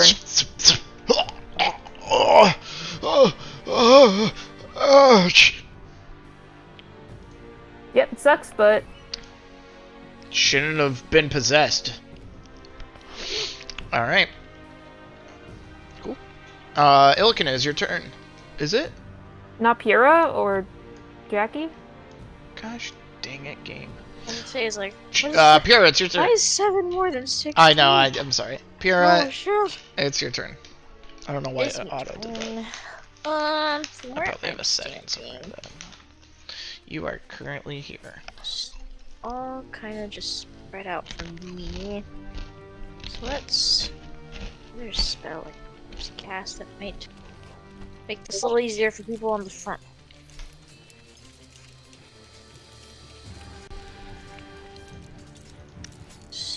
Oh. Up to 6 creatures of your choice. Oh, and a cube.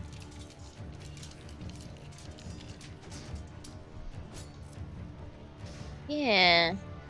Okay.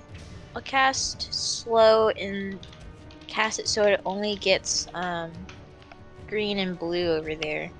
Okay. So let me. What's the thing? Because there might be guys in the darkness that might also It's a get hit. 40-foot cube. Okay. So I'll do it so that like You can it ends draw right- a line with the Yeah. I think I could draw like a. draw shape. Yeah.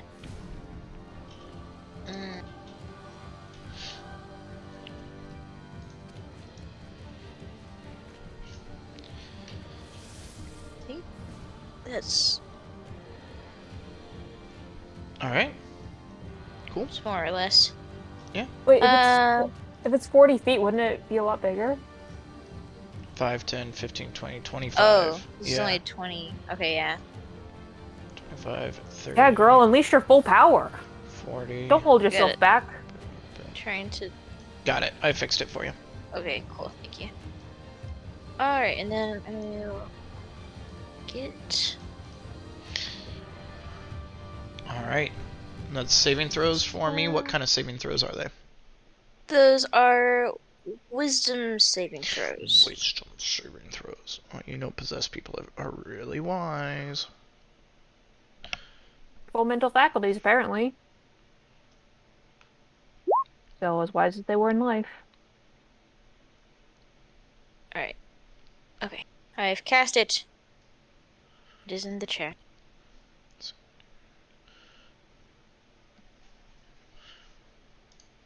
Okay. What's your save DC? All right, 2 succeed. Okay. But go ahead and roll damage. Huh? There's people in the darkness that were affected by it. But it's not a damaging spell. Or whatever. Roll whatever it does. What does it do? I don't know. so- Slow. If Gosh. it fails, they dang take it, a Daniel. -2 penalty to AC and Dex saving throws, and they can't use reactions. Whoa. On their turn, they can only use action or bonus action, but not both. Regardless of their abilities or magic items, they can't make more than one melee or ranged attack during its turn. If they're trying to cast a spell, then they have to roll a d20, and they can cast it.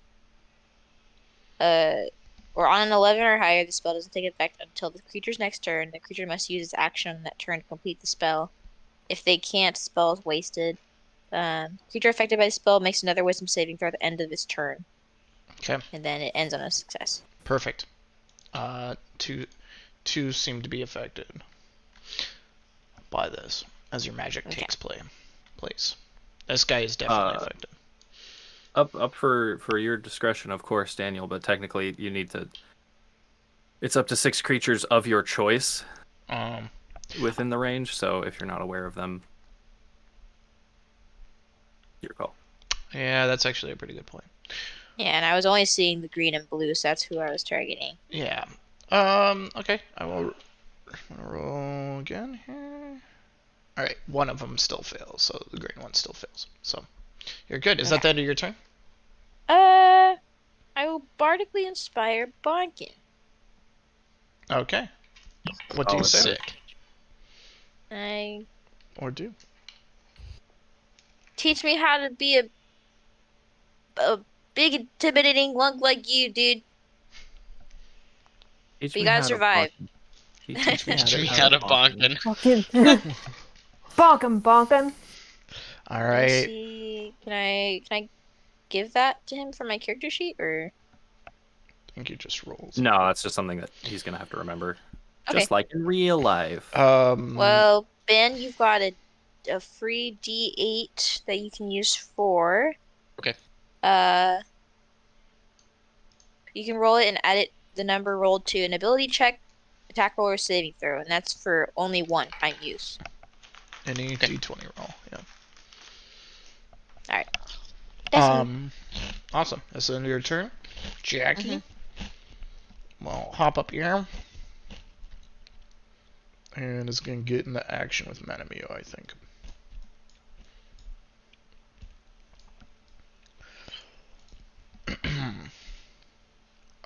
And then is going to attack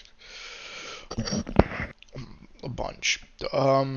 Does anybody... You guys can see... I can do it, actually. I can just roll from Jackie. Punchy, punch, punch.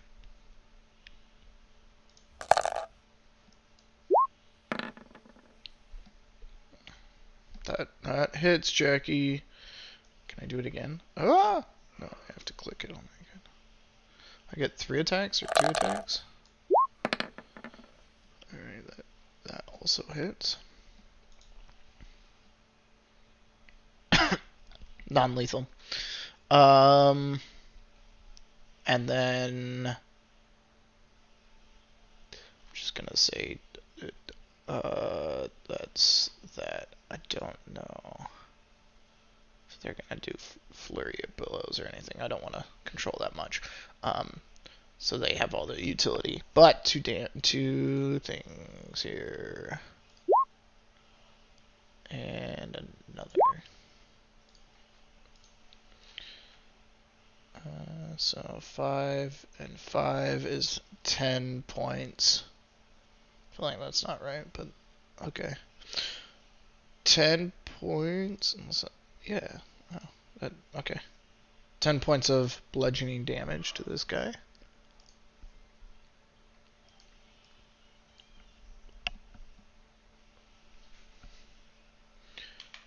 There we go. And that's the end of Jackie's turn. You weren't rolling any dice. It was just 1 plus strength, which isn't even the correct stat. What the frick?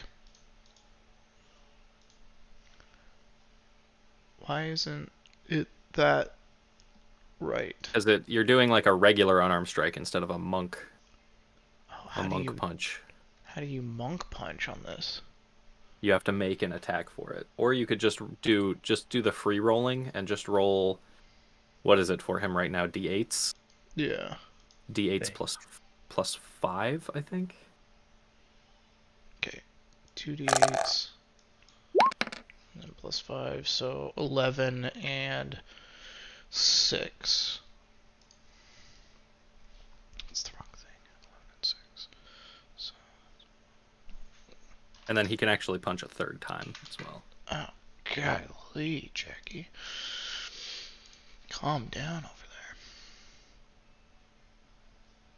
there. I feel like... There we go, that hits, and then... 8. Okay. 12 damage. Alright, that's Jackie's turn.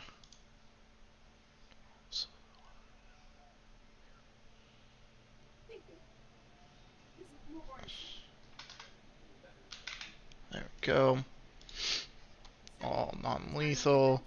And make sure the music gets played. Here, Alana. I hear Atlanta also. Jackie shall soon be relinquished from you. Yes, finally.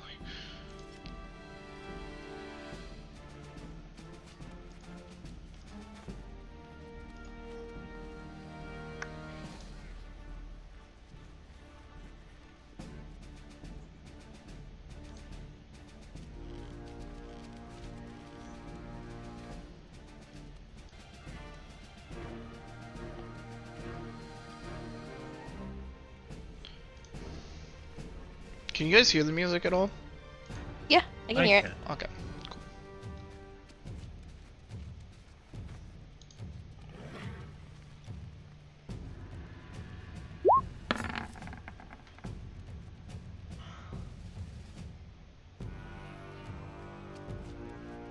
I was just so eager to shoot this poor guy again.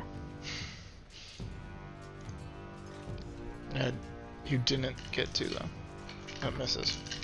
Bad. Not that you know that.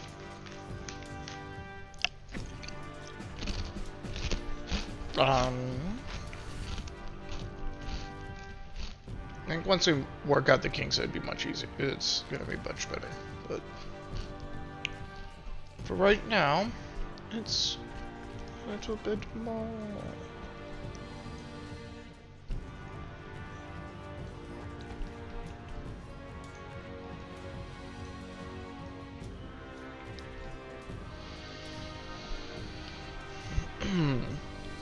Oh, it's actually Crow's turn, because Crow goes. He's gonna come up and do stuff. Crow's gonna come up and hit this dude twice. With his thing. He's not gonna shoot his gun, so he's just gonna use the regular scythe. Natural 1, that's great. The other 2 hit.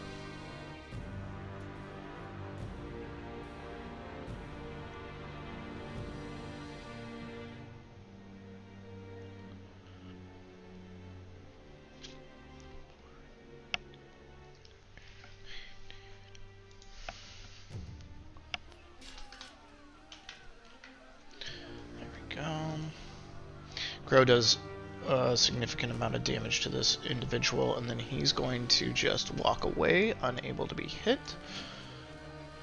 and go this direction. And he's going to be like, we should probably get going, if we can.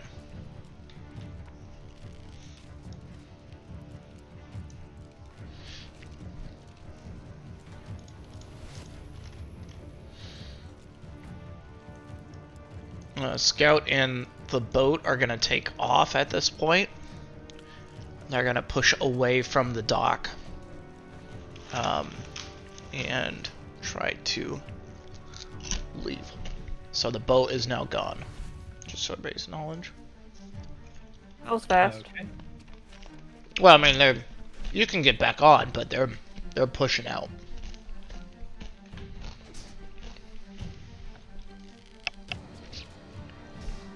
If you want to stop them, but they were ordered to dip out, and Crow will figure out to get out back on.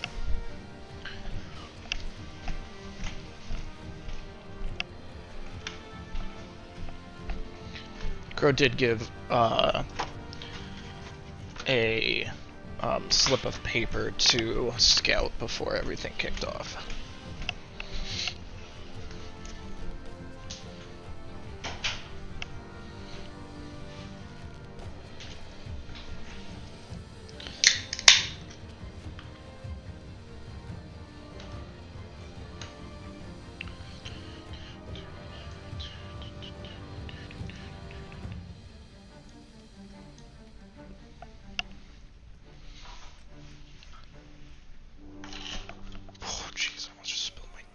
Everywhere.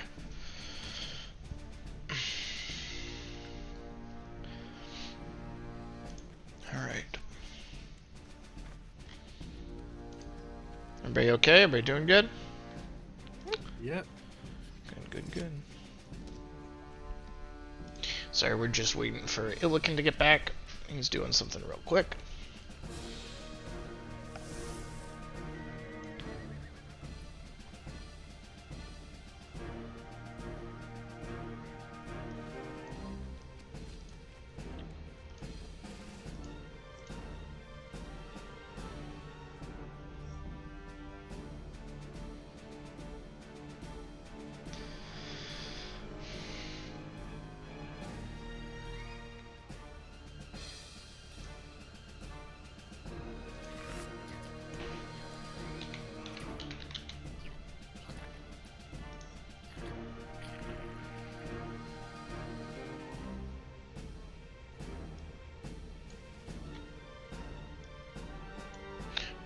plays after each other, like one after another.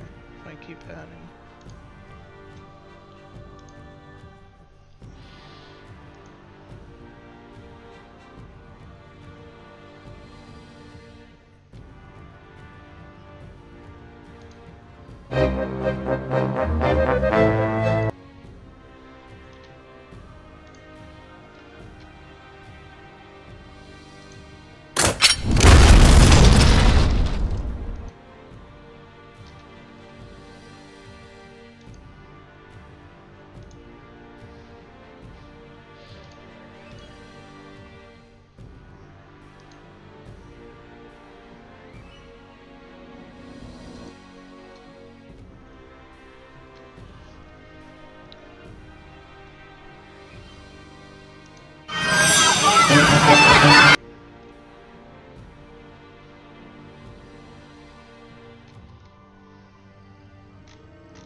Can you guys see the name of the music that I'm playing, or can you just hear it?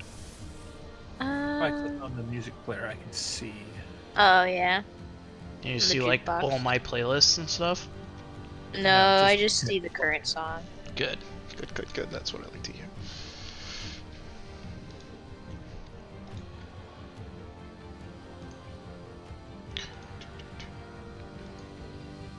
I want to...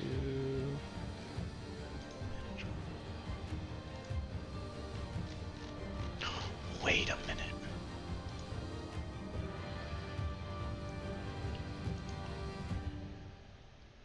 Cancel.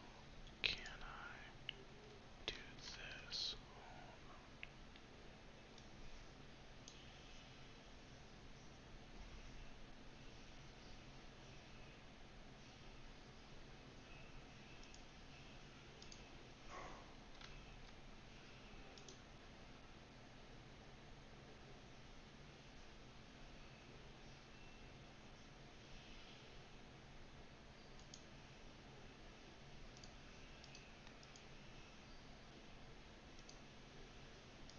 Apologies, I'm here. You're okay, it's your turn. Apple cheese. Applebee's. Whoa. Applebee's. Hey, why are my skeletons here? Oh, did you not want to bring them along? No. Oh, okay. Then don't. I'm sorry. The boat's about to take off, by the way. Oh, it's about to leave? Yeah, they're going to just. Crow gave them a piece of paper, and they're about to take off. They're like Okay, setting well- up. Well, in that case, I'm going to move over here and I'm going to hit this guy, but I will, with my bonus action, command them to get off the ship. Okay. And I don't have a token for him, but I will soon. Rando That's- Randinson. That's Spud. Hi, Spud. Yeah, I'm going to hit this guy. Yeah. I need to make a button for it still, but I am casting Booming Blade. And nope, that one's gonna do extra shit later that could kill him. I'm gonna do Green Flame Blade non-lethally. That's gonna literally just assassinate him. How? I'm joking. The booming blade is what I was thinking of. Oh yeah. It hits him, he runs away, and Uh-huh. it booms, and he He's just like, dies. he's like, oh, we'll just leave him here, and then when he wakes up, he just walks, dies. And I'll walk up and I'll say, apologies for any pain we cause you, but we do need to pass. Perfect. He's like, thank you for the apologies, but please don't hit me. Oh. Swing and a miss. Alright, well, that's all the faculties I have on my turn. Okay. Alright. It is movement.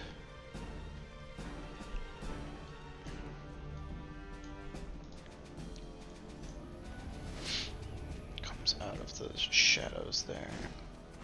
And can't hit really diagonally because there's a wall here. There's a pretty big wall here, so this is not like a diagonal hit of availability. Alright, that is that turn. Bonkin! Get your bunkin' on.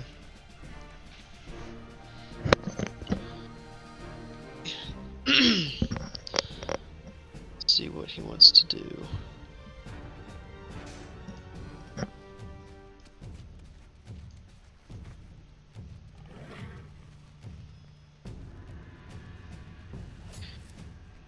I think I will go into rage at least, if I wasn't already. You were not. Okay, then They I will are be doing that. necrotic damage, just so you know.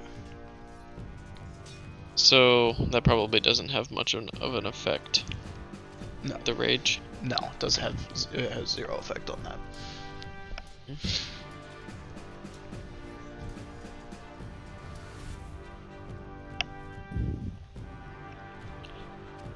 Okay.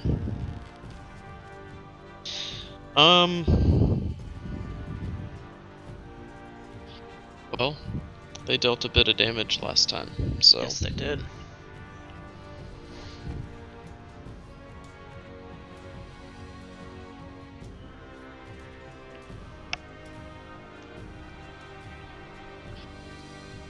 I'll take another couple whacks at him, and then Alright.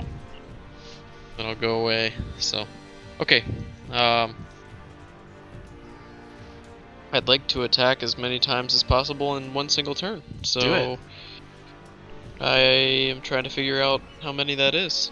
I believe it's at least 2. At the very least 2, maybe 3. I'm not totally sure. I know you. So I have extra attack. You do have extra attack. Would that make 3, or does that make 2? That's 2. And then you're a barbarian, right? Hmm. No What multi-class, kind of right? barbarian? Yeah, what kind of barbarian? Bear barbarian? I think you're So- the frenzy one, aren't you? Yeah, frenzy. Yeah. Oh, so then yes, you do have. You can go into a frenzied rage, and that would give you a third attack, or you don't have to go into. Oh, there we rage go. at all. You go into a frenzy rage, Okay. and then on future Okay, turns, that's what I want to do. Okay. on future turns you can use your bonus action to make a third attack. Yeah. Okay, but not this turn. Not this. Yeah, because you have to use your bonus action to get into the rage. Okay, well, I will... Okay, now I am a little confused as to... Oh, no, that's right. You could have. My... I would say, Bonkin, you could have, because you didn't use your bonus action at all, but you could have went into a frenzy rage last time. If you would like to. No, Okay. that's okay. So, okay, I will, I'll do that this time. I'll swing twice and bonus action into Frenzy Rage. Cool. So I will just do the same exact thing that I did last time. All right. Okay, here we go. It loads. 1 and 2. There you go. So All right. 17 and 24. Both those hit. Full. And so there you go. And there you go. Jeez. All right. So that's a total of 27 damage.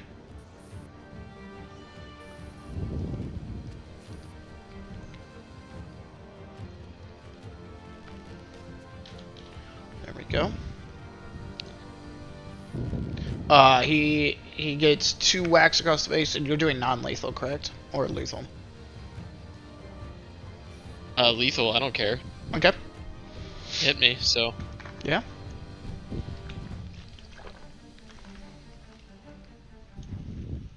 Alright. Is that the end of your turn? Do you want to do anything else? Unless I can shield myself for when he attacks back, but I don't think so. No, you cannot. Alright. Yep. At the end of your turn, it is Madame Mio. Madame Mio, what would you like to do? I'll attack this guy. Okay. You get advantage. Yep. Still non-lethal.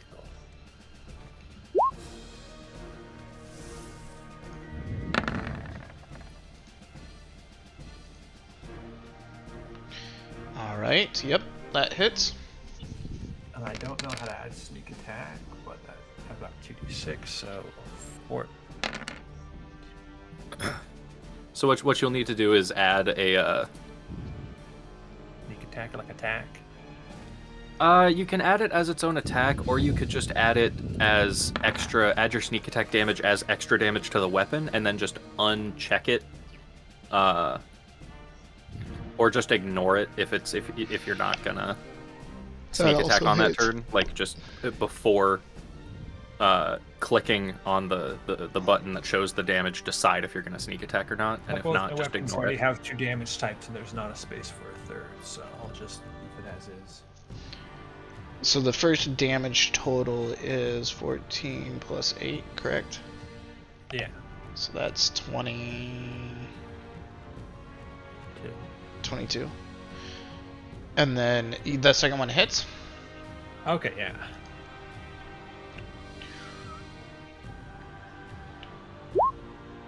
And I'm also going to put in a d8 of damage from my fighter superiority as damage. Okay. So 20 points of damage. Alright, you knock him out. He takes a full swing across the face, and that one goes down.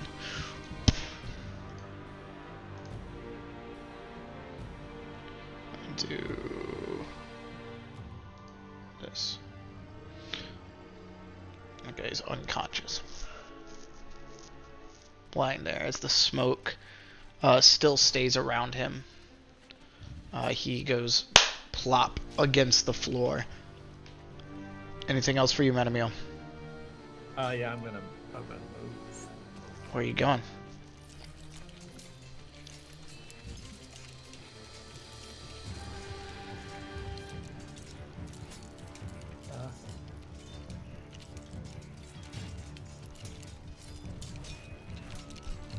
Right there. And I'll use my action to second, or my bonus action. Alright. Yeah. There you go. Get your that health back. It is your turn, Kayaks. What would you like to do?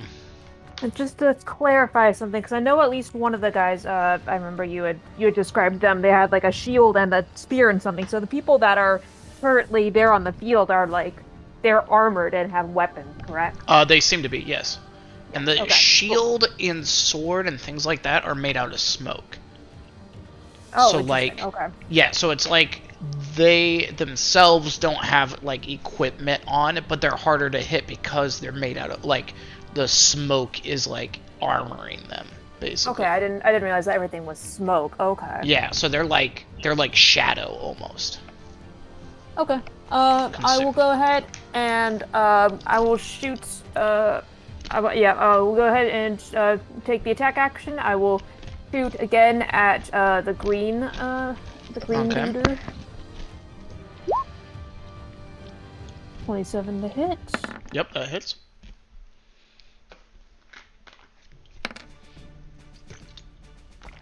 What is that roll? I mean, it's counting it as a 5. I guess that was a 5. That's super weird looking though. Yeah. I would call that that's full cocked in my opinion. That's helicocked. That's like on the edge. Oh, I say re-roll it because we're D&D players and we do that. All right, because that landed super weird. Weird Nice. rule to make in online D&D, but Okay, live your bliss. All right, so that's 10 points of piercing Let me damage, live my life. Perfect. and that guy is still up. So, oh yeah. He's Peace. still up. Yeah. So yeah, I don't feel bad though. I'm gonna shoot him again. Okay. Oh, 3 arrows sticking out of him. 22 to hit. Yep, that hits. Whatever. 5 points of piercing damage. Yeah. No, I don't feel bad. These guys are super lethal. Like one swipe would kill a normal person. Yeah, 100%. So I don't even know how people are still alive after all this, but. That's a good question. Okay, so there's my action. So then I'm gonna move. 15, 20, 25. And Alright. that's me. That's my turn. Okay. Nothing else from you? It is their turn. This guy's gonna go this way, and then back into the shadows. Wait, what is he standing on? I thought that was water. This? Yeah. That's ground. This is water. This is ground. Okay.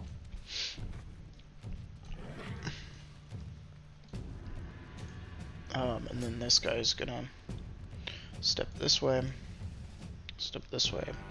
and go into the water. Go that way. Bunkin, you can take an attack opportunity on this guy if you'd like to. Sure. Just one swing. Mm-hmm. Red or the blue? Orange. Okay.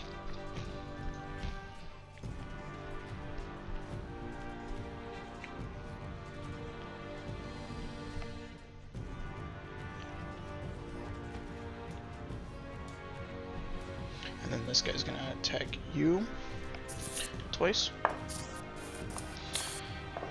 24 and 16 to hit. Natural 20. Oh, jeez. Okay. Yeah, max damage on this one. Go ahead and roll that. Get max damage plus whatever you roll, plus your modifier. Okay, so just click on it like normal. And then Yeah. Don't know what max damage is. 2d6 plus. So that's 12. 6. So that's 22 already. And then whatever you roll. So 2 and 3. So a total of 5. So 27 points of damage to that one individual on a reaction. Okay. Alright. And this guy's gonna take 2 attacks, and that's a 16 to hit and a 24 to hit.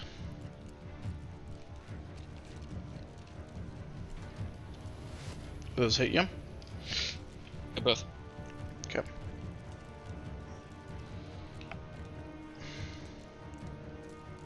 Uh, 16 points of damage on the first hit, and the second hit is 21 points of necrotic damage. Boom, boom.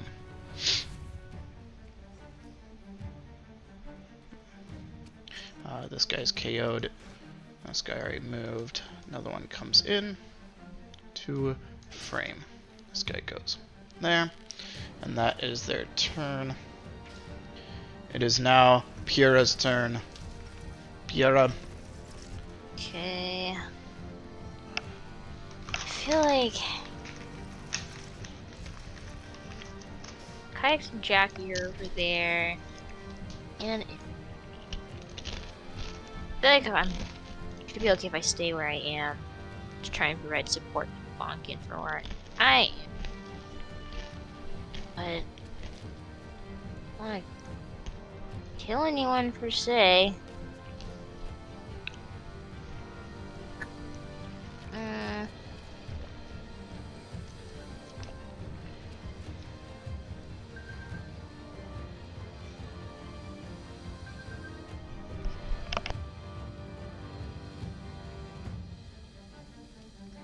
Also, I can't do fairy fire without getting bonking.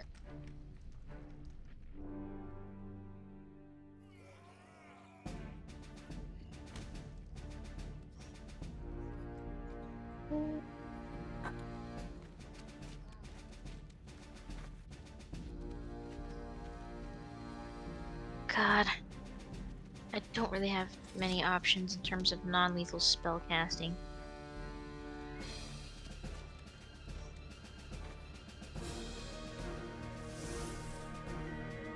Could always do lethal at people that haven't been hit yet. It's true. Which ones haven't been yet? I don't think these ones have been touched yet, right? They just came into the scene. Yeah.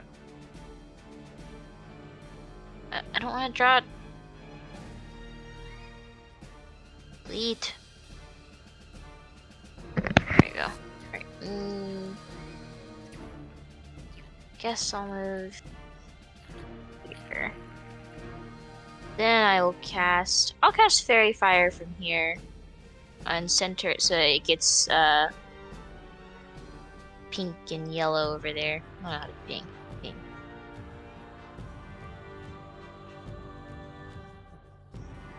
How are you guys pinging stuff? Left click and hold. Ah, okay, so those two. Okay. So I'll cast Fairy Fire. Let's go.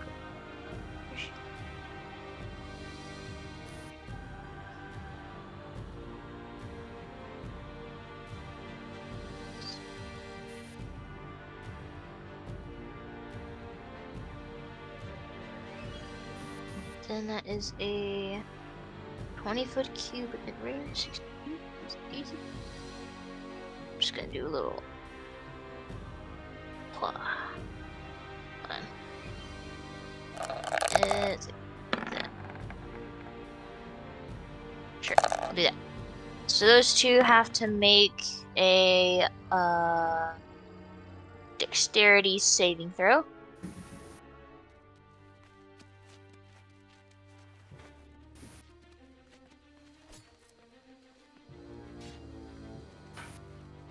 So it looks like they failed.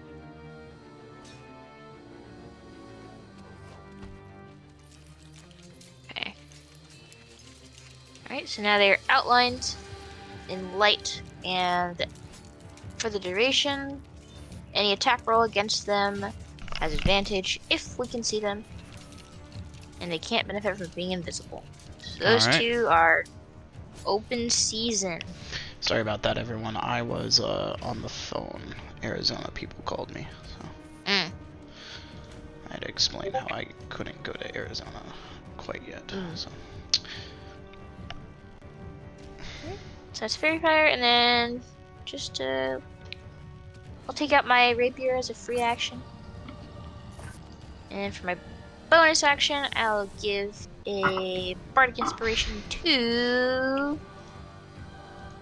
Just give it to Kayaks. Hell yeah. hell yeah! Ha. Oh. I'm gonna move over here. Alright, I'm giving you this because I trust you with my life. Don't let me die. And I give you a solid clap on the shoulder, filled with a burst of pop rocks inside your body. That's what it feels like. Whoa. Kinky. No. Oh, sorry. Thank you. Alright, No, is that the like end of your turn? fireworks. Yeah, fireworks. Yeah, that should be great. Alright. Is Jackie home yet? I thought I heard Jackie's voice. Yes, actually. Alana just got home a little while ago. She's getting settled and sorted. Alright. We will wait for Jackie then. Well, don't do that because I'm hearing about 20 minutes. Oh, never She mind. just got her hair did, and she's got to do some stuff to it. Nice. Yeah. Gets on. Oh, frick, what did I just do? Did I just delete Jackie? Oh, no. Oh, jeez. Not just from initiative, but from the game. Oh, no. Fuck. Oh, gosh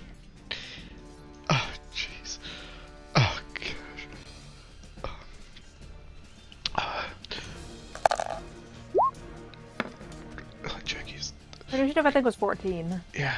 That's it. Okay. Oh, frick, I messed up again. Okay, everybody just calm down. Everybody stop panicking, okay? Okay. Jackie, and then, okay. What the frick? Why didn't it work? Did it work? It did. Okay. 14. Okay. There's that. Enter. Put this up here. It's Jackie's turn. Okay. And then, You're doing great, Daniel. You're doing great. I just want. anybody else panicking? And is anybody else sweating so hard that they can't breathe out of sweat? No? No. Cool, me neither. Can't say I relate. Well, me neither. Oh my gosh, there's so much to deal with. Ah! I'm panicking. Misses. Oh, they get. No, they don't have advantage. They're gonna go again and swing one more time. Please miss again. Miss. No, that hits. Oh, fuck. Okay, and then 2d8. Okay, d8. 2d8 plus 5 million. Okay, 10. Okay, here we go. Alright. That guy just passes out of exhaustion. Okay. I don't know who she's attacking! Oh gosh, that guy's knocked out! She's just gonna go this way. Yeah, the pink guy. She can't attack diagonally. You know what, buddy? Why don't I'm gonna boot up Alana's computer, and if Jackie's turn comes back around, I'll just do it. Jackie's over here now. Jackie, for the first time ever, sprints away from a fight. No, Jackie takes a swig of alcohol. Oh, frick, I pressed the wrong button over here. Drunkenly saunters out. Yeah, they gotta Alright, Jackie build goes up over his that drunken way. maneuvers by drinking. It's Crow's turn. Crow's gonna continue going this way. Into the darkness. And he's gonna hold his position there because he can't really quite see that far in. Sees about that much. Alright, that's that. Illiken, it's your turn. Did he leave? Alright, man. Oh, he's here. Okay. Hey, man. Oh, gosh. Oh, jeez. Okay. I'm gonna go right there. Okay. I'm just gonna do a non-lethal green flame blade again. Okay. Advantage on both of these guys, whoever you want to attack. Yeah, I'll go for Pinky. Pinky.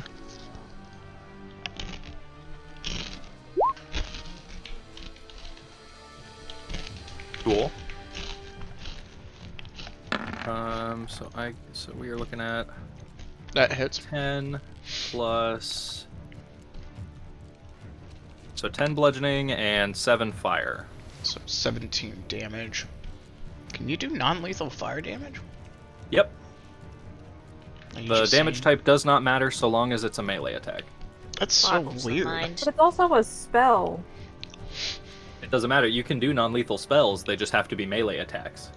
That's such a weird thing. So you Okay, can, like, cool. You can vampiric touch non-lethally. You can do the druid flame blade non-lethally. Weird. You can do, if you're in melee range, fireball non-lethally. And with my bonus action, I'm gonna command Spud to get into the fray. Get in the fray, Spud.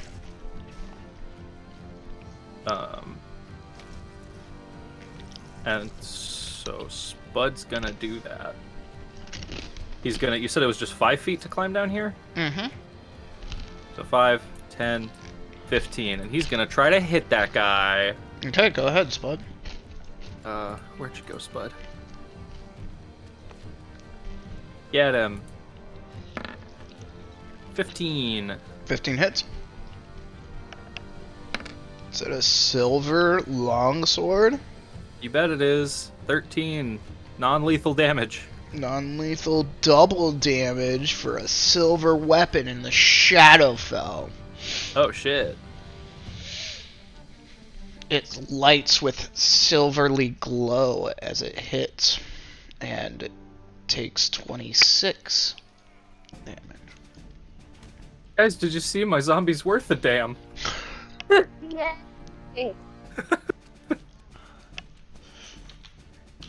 Cool. All right. Anything else for you? Spud. No. Cool. As these guys turn, and some other individuals. This guy's going. This dude's doing that thing. These guys are gonna move this way. This dude's gonna go this way. This guy's gonna go this way. And these two are gonna swing at you, Illican. I just feel like I'm gonna do some Daniel rules. There's a start. 15 does not hit you. No, sir. And then a 26, does that hit you? That will hit me. Alright. So the second attack does a total of 15. Basically every time they're attacking you, just so you guys know, they're clawing and then reaching out, and like a smoke mouth comes out and bites you. What? From like their head almost, and the second hit does a total of 15 necrotic damage to you, Illican, and then the other guy will do does a 20 hit? It would, but I'm gonna cast shield. Okay.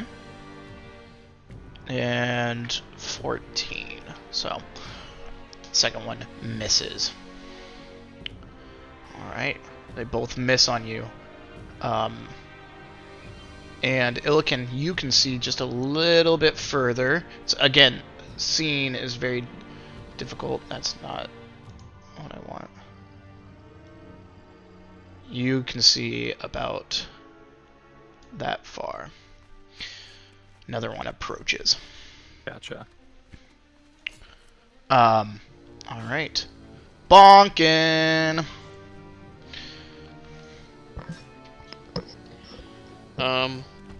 Is there any way I can disengage? Yes, as an without action. Having. Okay. Where are I'll you do going, Bonkin? Away from the guy in the blue. Okay.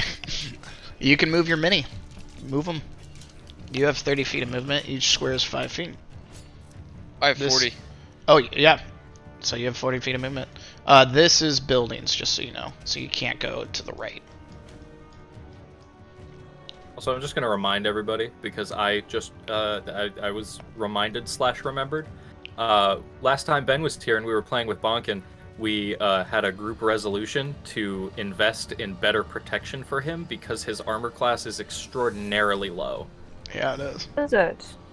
He's Bonkin, sitting you're at gonna a go down that 14. way? Oh my Oh. god. That's it. That's my turn. Alright, you're gonna go that direction. Okay. Bonkin, you get a little bit more eyesight. Seems to be like a broken down boat that direction.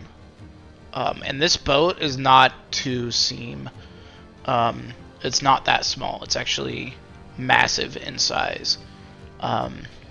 It seems to be almost as a cruise ship. Alright. Madam Mia, what would you like to do? Let's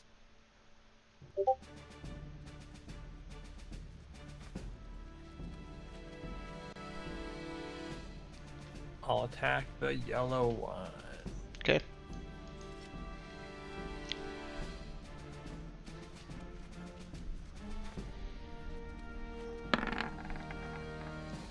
Evan. Misses. Natural one. And also misses. You swipe out twice, and the smoke just almost like deflects your whip. Alright, anything else from me, Madam Mio? I'll action surge. Alright. And I'll do it again. 17. Okay.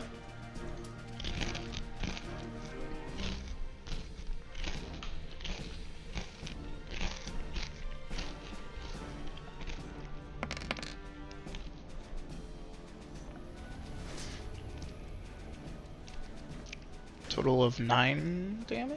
9, yes. Alright.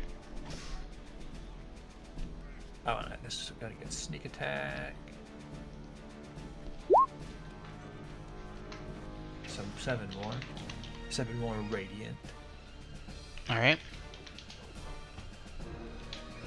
And then my last one. 13. 13 just hits. Oh, alright. Non-equal. Gavin, remember you have advantage on all these. That is true. Oh, I forgot. I've got to reroll those first ones. Yep. But that's 13 damage on that hit. Okay. Okay, so I got.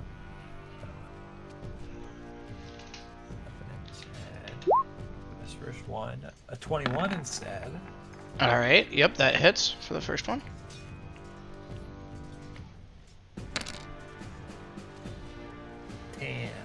Alright. And then that second one was a natural. Okay, 2 natural ones on that. Okay. Tough. What do you mean, Gavin? Come on. Alright, is that the end of your turn? I will bonus action dash get here. Okay. Oh, hold on. It's 25. I'll go there. Okay. At the end of your turn, Kayaks, you are up. What would you like to do? Would like to doop-a-doo-doop. Yeah, that's what I do. I just say doop-a-doo-doop. Alright, No, that's the end of your turn. It's their turn. Okay, so the blue guy is the one that Bonkin was fucking up, right? Yes. And the pink and yellow ones, those ones are like new or later to the game players. They That's seem to be Elephant's fresh, fault. yes. Okay, well I'll go after one of those guys, I guess. So let me. Oh wait, I guess because red guy is down, right? He's Yep, unconscious. he's so unconscious. but there's like a wall there that's There's a preventing wall pink here, guy? so you can't Okay. hit pink, Okay. but you can hit yellow. Okay, I can't hit yellow from here. I wasn't sure if Yes, you Pelican would can. be like slightly in the way. Okay, perfect. you're Then I will shoot at yellow with Mibu. Okay, where's Mibu? Mappa. Here it is. First shot. 14 to hit. 14? Perfect. That hits. That hit. Yep. Yay! Jeez, you have 600 range on disadvantage. That's awesome. What? Nothing. I was just thinking of how cool it is to have 600 range. Which, yeah, that's actually just the standard longbow thing. That for the Bow of the Dragons, all I have written down in my notes is that the range is unknown but very far. So Yes, might that is actually be true. longer than that. But yeah. You don't know. Okay, so that's 6 Could be 5 magical feet. piercing damage for the first hit. Yes. And here's my second attack. A 22 to hit. Yes, that hits. 6 for the first one. Or 11 piercing damage for the second. And you're attacking the yellow one, correct? Yes, I'm attacking yellow. And what was the second damage? 11. Perfect. I'm asking. Okay. I know I can see it technically, but I'm on a different page writing down health stuff. Yeah, so. no, that's totally fair. what And I'm plus, asking. this way the audience gets to hear how much sick, nasty damage I'm doing to these poor possessed guys. I mean, they can also see it, but yeah. Oh, All right. Oh well. Okay, so I'm just gonna not trying to be too loud. I just want to try to call out loud enough that my voice carries to Bonkin at least, and say, "Crow's right. We need to move. They'll just keep coming otherwise. We need to try to find a place to hide." And I will. As you begin to say that, try to not be super loud or anything. You say it into the air, and it almost as the whispers that you heard earlier, Madame Mio, just carry the the words of kayaks. And the rest of you guys notice, but this is like extreme of like carrying the words off in a distance. It's carrying it this way. Cool. Awesome. And I'm gonna move through Madame Mio and let's see here. Yeah, 5, 50, 20. Okay, yeah, Bonkin is just inside my past that trace range, so I will stay here. All right. Call that good. And that's your turn. As these guys turn, these guys are gonna meander forward a little bit. This guy's gonna go here. He's gonna attack Spud in a second.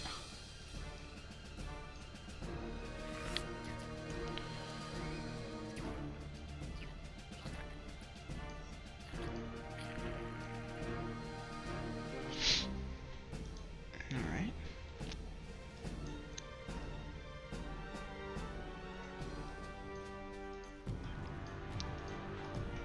Alright, there's a lot of movement going on over there. We're gonna do Spud attack, and then that is what we're gonna do. So, Spud gets attacked. Does a 16 hit, and then Yep. a natural 20 on the second one. Okay. He's gone. Don't even worry about it. Okay. Spud gets hit by these claws, and I need you, Illiken, to make. What's your best? Is it intelligence or wisdom your best? On saving throw. Which one's better? Yes. Intelligence. Go ahead and make an intelligence saving throw for me. Oh, sorry. 16. 16. As you are like fighting, and you look back at Spud and kind of how Spud like is about to crumble, smoke enters Spud, and almost your consciousness begins to fight with an entity in itself. And you retain control of Spud's bones. They are now unconscious, not fully dead. Okay, But they were trying to be possessed. Basically, other undead things can be possessed by this entity. But you Gotcha. won the fight of that mental battle. Alright. That's that guy's turn. This guy can't really do anything, so he will stay there. That is their turn. Pyrrha! What are you Pyrrhaing at? Hello, Blue. Oh, hello, Blue. Hello! That's a reference. I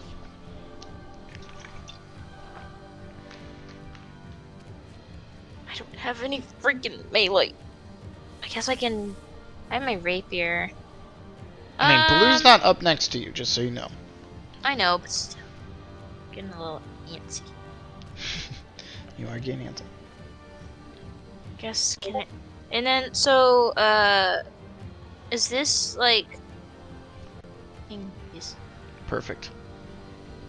can't even see if I'm thinking. Just hold down the click button. That's There right. Is this difficult terrain to jump off of the broken bridge here? No, it's just you can't get back up unless you go back over here. Oh, gotcha. Okay. Or you fly, because I think you have that ability. I don't. I don't remember if you do or do not. I guess maybe I'll go help out. No, non-lethally stab with This guy's unconscious. So you're gonna... this one? Yeah, Wait. the red one. Oh, okay. That's Is that why... what that sign means? Yeah, he's unconscious. I put that because there's still a body on the field. He's unconscious currently. Maybe I'll go. I'll just go here then. You are Top in of Madame somebody. Mio. Huh? You're in Madame top Mio, of Madame so you Mio. have to go this way. I thought that was an open space. This is Madamio. Can you not see him? I see Matt. Okay, now I see him there. He just moved. Yeah, Weird. that is weird. Thanks, technology. Okay. Then I'll go. Do I have enough movement for that? 10, 15, 25, 30. Yeah. Okay, I'm gonna stay right here then. Yeah, cool. Yeah, I can't really non-lethally do. Yeah, I'd this rather is not hard. get into a fist fight if I can. So I'm just gonna stay here. All right. I'll bardically inspire Illiken though. Okay. What do you say? Yay! Illiken, get your ass over here. That looks really bad. All right. You inspire Illiken Yeah. with words of wisdom. Yes. Or stupidity, right, Illiken? Kill them all. All right. Jackie's turn. Jackie's gonna go this way and help Crow clear the way for the future fight. That's right. So you guys don't have to deal with any individuals this way. I mean, I was fine to deal with Jackie. Oh. It's better this way, trust me. Because I made this combat for, like, enough of you guys. So, it'll help out. Hey, then explain why Bonkin's almost dead Well, from one guy. yeah. Alright. It is those guys' turn. Now it's your turn, Illiken.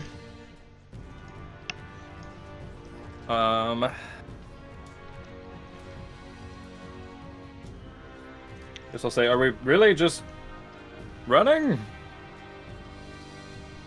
To what end? And just so I'm ready for whatever, I'm gonna cast haste on myself as Alright. an action, and then as a bonus action, I'm gonna light up my hammer, and I'm gonna keep hitting dudes. Alright. Yeah, I'm gonna hit the one that Madame Mio hit. Alright.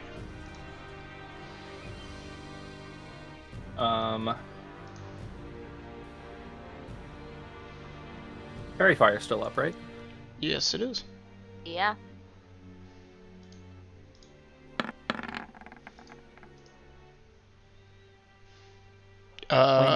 Yes, that hits. 18 damage. 18. It's a yellow guy? Yeah. Okay.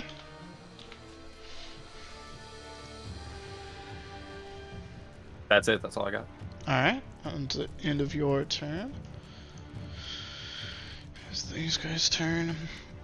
This guy is gonna go this down here, and then you can take an attack of opportunity if you'd like, from a guy that walks past you and then walks away. And I'm a warcaster, so I will cast Booming Blade. Alright. 22. 22 does hit. So we've got 17 points of damage plus 8 thunder damage. And then as soon as he takes that second step away, he's going to take more thunder damage. Okay. To the tune of level 9.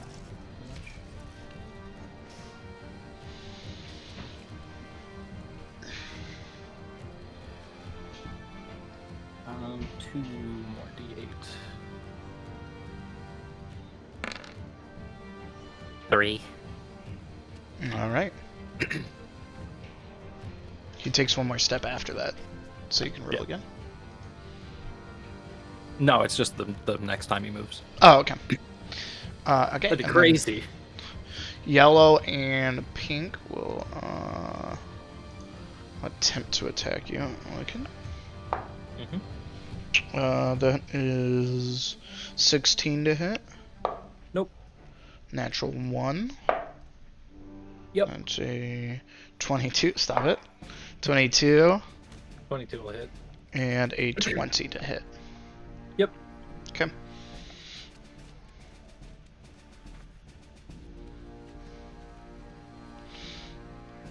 Alright, the 22 is 18 necrotic damage. Okay. And then 17 necrotic damage.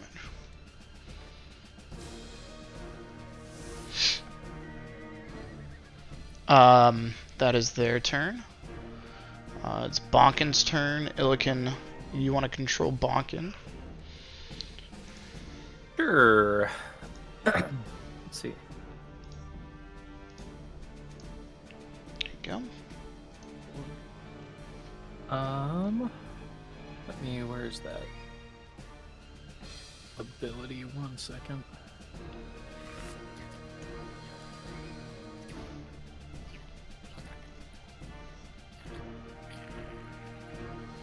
I don't like the PDF I have doesn't go to pages when you click on them in the table of contents. It's really bothersome. He will disengage as an action. Okay. To be able to go 1, 2, 15, 35, 40. Get right there. Okay. But as he's right there, he'll use his bonus action and his Frenzied Rage to hit that guy. Alright.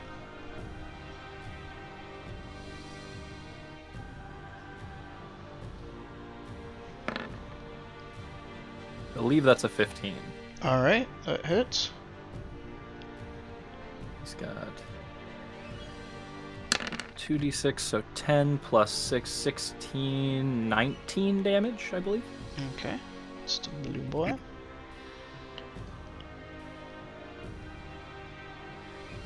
And that's all.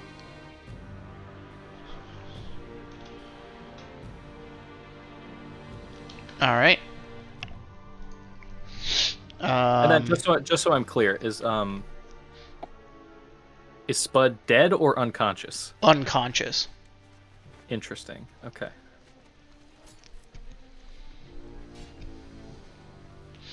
Okay. There's that. Madamia, what would you like to do?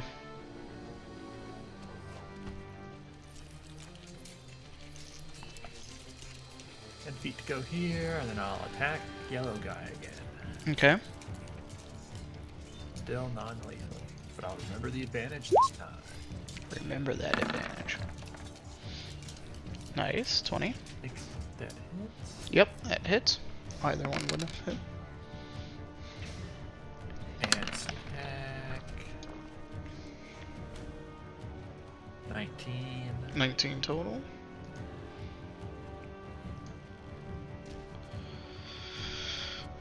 Okay. My second attack.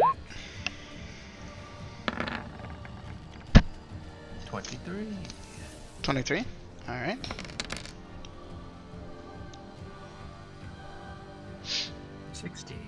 Yep.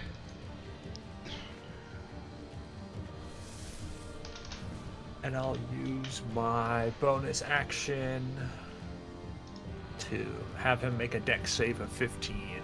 Okay. Or I'll knock him prone with my whip. What was the save? 15. 15. He just rolled 15.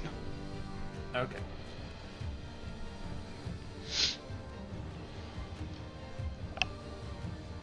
Doesn't seem to be very dexterous, just rolled high. Alright. Okay. Anything else from you, Madame? No. Scout went off the map? Went this way, yeah. Not Scout, Crow, yeah. Yeah, Scout's over here on the boat.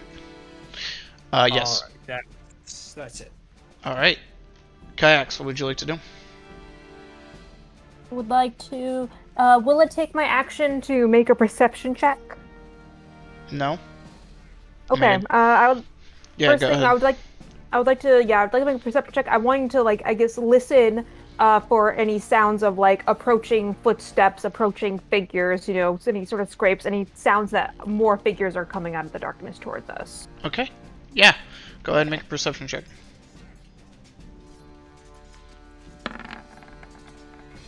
Okay, 24. Nice. You do hear some, like, it's interesting because you saw, like, an individual over here that looked different, Yeah. that was slowed, and walked back away. And then you also saw 2 different figures walk in next to Elikin and then just take off. So it's like they are shambling, but with no purpose. Besides the guys that have been attacked, right? Does that make sense? Or have been, like, in a certain radius and being attacked, or things of that nature. It's interesting. I mean, attacking us first. Yes.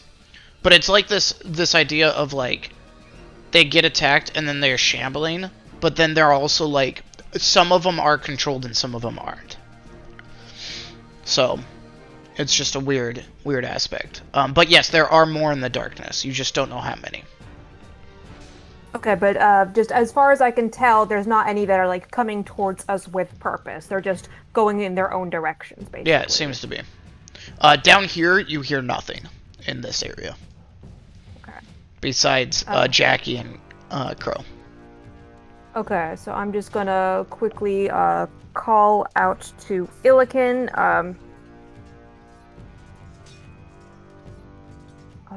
Crap, what am I gonna say?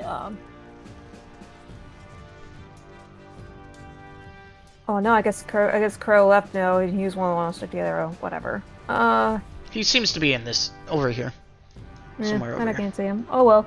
I will just say to Illiken, I don't want to keep fighting any more of these that come our way. I'd rather going and try to get out of range. I don't know about you. And I will move here. And then that should give me a straight line to Orange Guy. No, because Orange Guy's off the side of the docks, right? Yes, is off the side of the docks. Okay. Poop. Then no, I'll go back to where I was. I'll move. Nope. Wait. The wall's there. Wait. If I move There's a here, then I building can see yellow again. I would say no. You would have to move here. Okay. So yeah, I'll move back here then, and I will shoot yellow 2 more times. Okay. Go and roll. I'm going to let's see here, because Cyan gave me bardic inspiration, so Yes. I'm going to use that. Roll a d8. So that turns that into a 17 to hit. Yes, that does hit.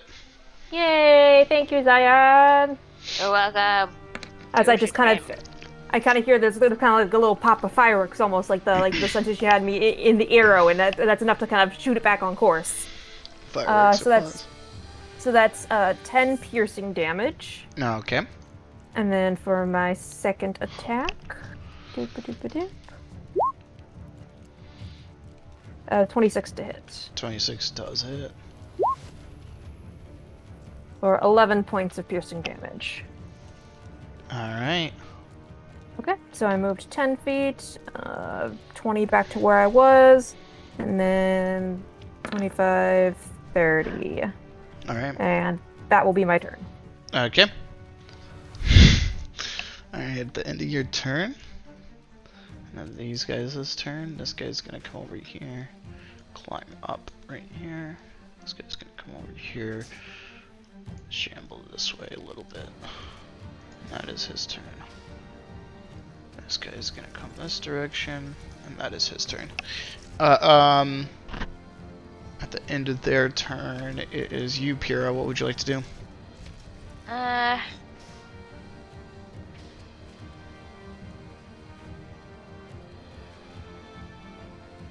They're still fair fired up there.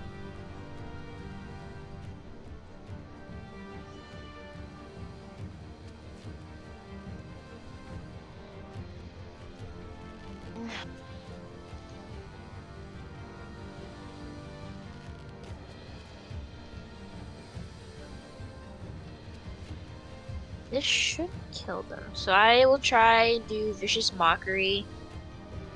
Okay. I'll do it on the pink one. All right.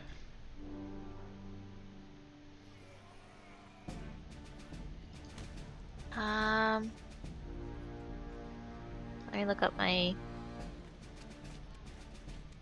So.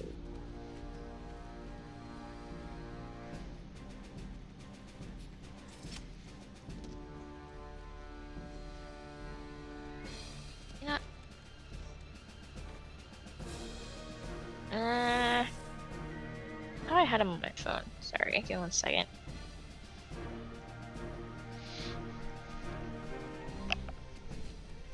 You are okay.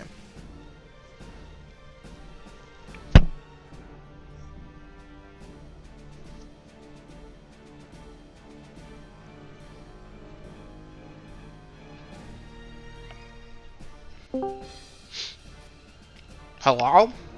Hello. Hello. Hello.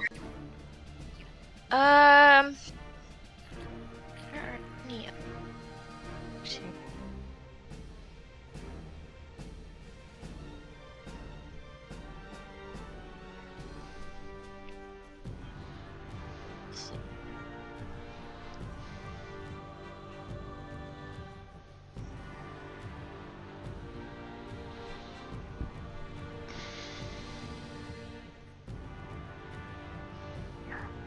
Hang on.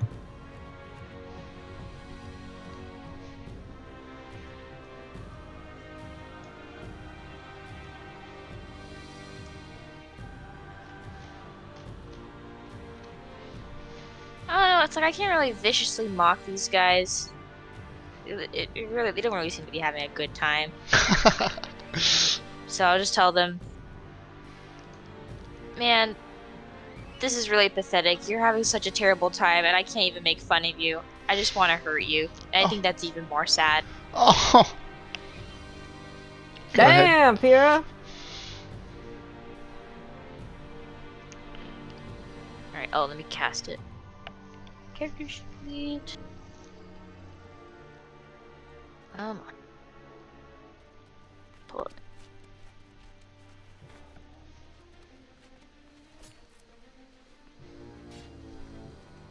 Okay.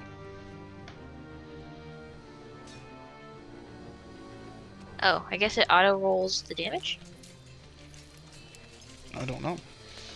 Oh, it's a wisdom saving throw? Uh-huh. Let's do a saving throw real quick. Sorry. I was looking up something. Shoot. Man.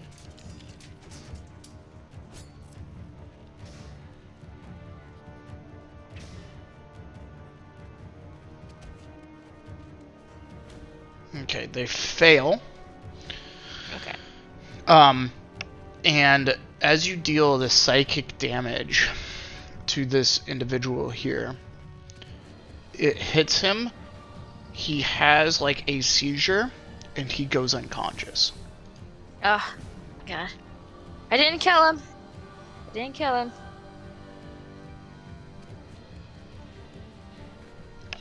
Okay, so it's 2d4. Okay, so I just rolled 4 anyway. Okay. Yep. Cool. Anything Alright. else from you, Pyrrha? Nah, that'll... Alright. Jackie's turn. Jackie returns. I'm back, Daniel. I'm here. Jackie's here. I'm here. But to be fair, I really don't know what's happening. It looks like he's in a pinch. I'm gonna go help him. Alright, there's... Why can I only see some of the map? Why is it... Because it's hard to see. Fog of War. Even though I have superior dark vision? No, I think I Yes. just have regular dark vision. Even if you Really had... that it's not normal darkness, it's not magical darkness, but a secret third thing. Yeah, it's a secret third darkness. Super darkness. Every time you miss the SpongeBob reference, it makes me mad. I didn't even realize there was a SpongeBob reference to be missed. These look like bad guys, and I hear we're doing non-lethal damage. I think I can do that. Yes, these guys are actual humans, but being possessed, basically. Covered in shadow and have shadow weapons, and Shadow Yeah. shield. they hurt a lot. Let me just get my character sheet popped out here real quick. Did we activate my Eldritch Maul at the start? I have not done anything that would drain you of an ability, besides punchy. What is So- happening? You can Sorry, my... do whatever you'd like. something is happening. Just get me within 15 feet of the little Illican party that's happening up there. Okay. You can move your mini. You should be able to. everything is so large on my screen, like Bonk and Aurora. I can't make that smaller. So it was small earlier. It was small earlier. It was small earlier.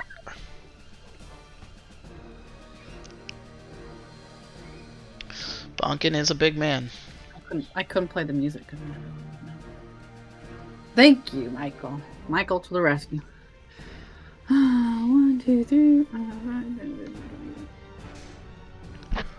Can I stand on the opposite side of Bonkin? Can I stand here? No, that's a building. Oh, I feel like I should be allowed to stand inside that building. It's like a 20-foot tall building. If you want to climb up, you may certainly try. No, I think I should just be allowed to do it. Nope. Okay, I will. Welcome back. Thank you. I've got my Eldritch Maul activated, so I will go ahead and make 2 pink unarmed strikes and here. red are unconscious. That's what the cross out means, just so you know. Oh, so the yellow one is still conscious? The yellow one is still conscious and has fairy fire on it. Well, then I will move here instead. Okay. And I'll try and get him twice. Alright. First one's a 25. Yes, that hits. For 15 bludgeoning damage, 3 force. This is non-lethal. Yeah. These are regular people. How would you like to do this? This guy was at 2 HP and has multiple arrows in his body. Sleeper hold. Sleeper hold from a distance? Yeah, I got my Eldritch Maul. It's like my extendo arms. Okay. It was very close, by the way, Kayaks, of you almost killing that individual.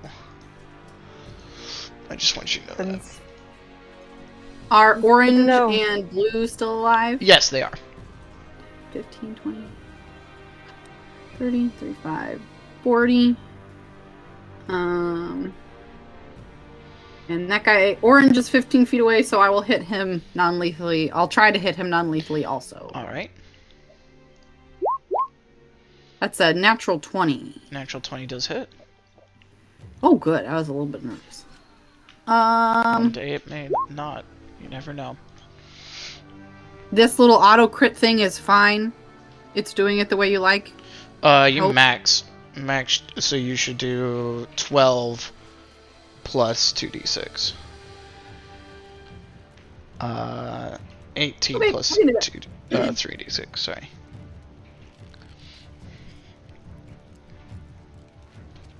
So there's my 2d6, so... So that's... and then one more d6, because you roll force damage also, don't you?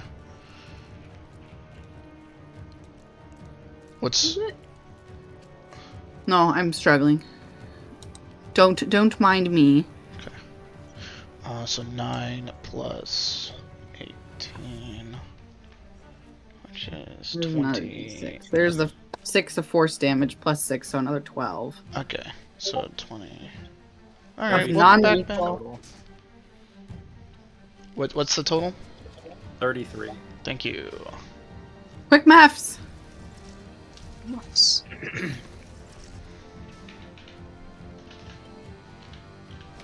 Alright.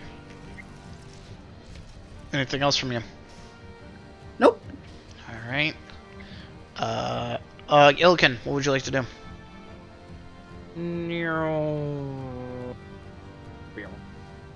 Alright. No. Alright. I'm gonna get him. Get him. Green Flame Blade. Boom. Yep, that hits.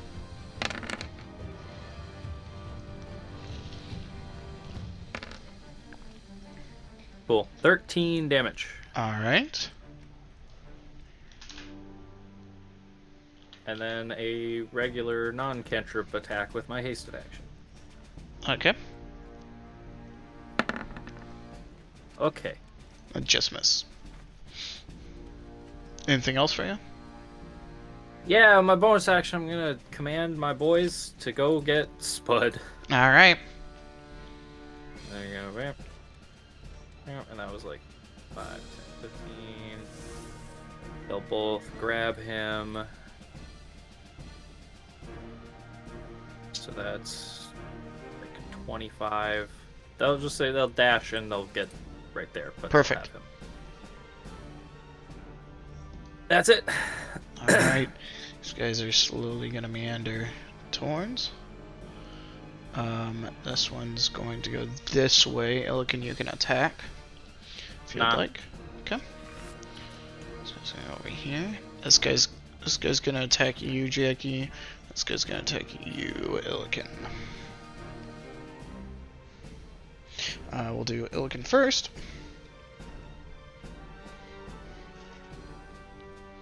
I hate that I lost my place in this.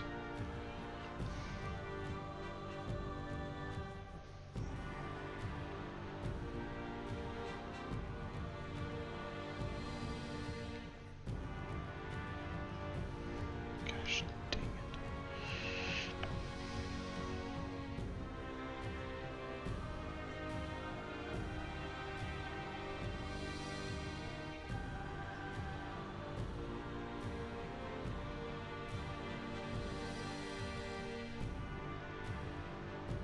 Sorry, I lost my place in the app.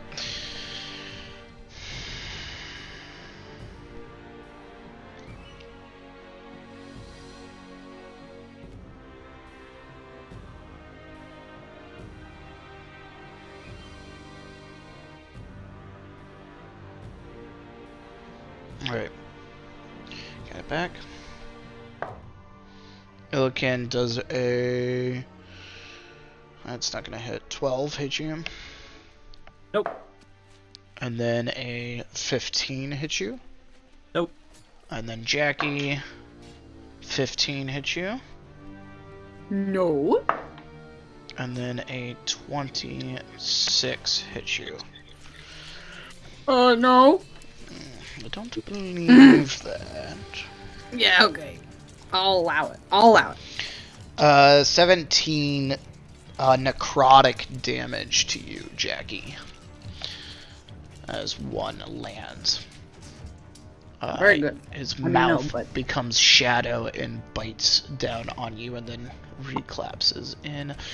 Bonkin's turn. Bonkin, these 3 people are unconscious. These 2 people are conscious. Crow went down here. There is more sound this direction.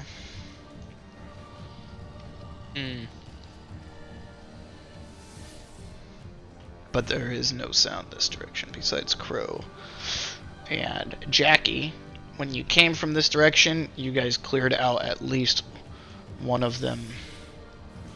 Or you left Crow fighting one of them. He's fine. He's fine. He'll be fine. He's the one that's wanting to press off on his own, so staying with the group. I'll probably just stay where I'm at since I can't do much. Okay. Anything else from you? You could go and attack if you wanted to. If you go down, I could pick you back up. In the non-necromancy way. Yeah. And if you go down Right. forever, he can pick you up in the necromancy way. That's a great pickup line, Illiken. I'll pick you up in the non. I don't think it actually is that good of a pickup line. Alright, guys. I'm Do sorry. we know how close this guy is? It's hard to tell. Even like these dudes were difficult to tell because the shadow basically guarded their body, right? And even when they're unconscious, you don't know how much like internal damage did or like broken bones they have. Like it's hard to tell. Okay. Well, I would say he doesn't like to hide. Does he, I guess, for Illiken, does he know that you can do that? I feel like it would have come up. Oh yeah. Okay. do that. And then I'll still get to attack twice, I believe. Yes. 3 times if you want. Oh, because I do have the frenzy. Yeah, but the rage I think would have. He's hit someone every turn. Oh, has he? Okay. Yeah. Yeah. Then never mind. That's why I did the drive-by. That makes sense. The old drive-by smack. Oh, drive-by smack. Okay. Send it. And I'll take 3 attacks. yeah, I'll take three swings. Get it, Bonkin.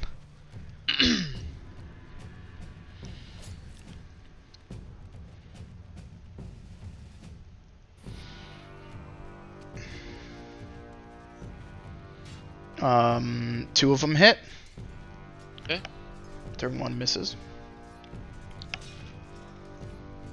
Nice. 11 and 14 damage. 12 and 14 damage. That's to orange.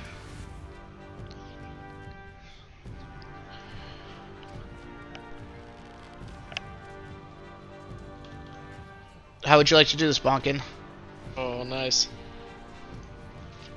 Is there water nearby? Yes, there is.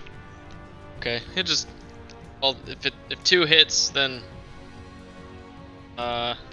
Say the first one knocked him down on the ground, and then Okay. the second one is like a broom sweep into the water. Or the Is this sand. non-lethal or lethal? Lethal. Alright. See Bonkin take out the kneecaps and fully just golf putt this dude. And he gets, like, part of his body goes tumbling off this way, and the other part tumbles into the water. And he is dead.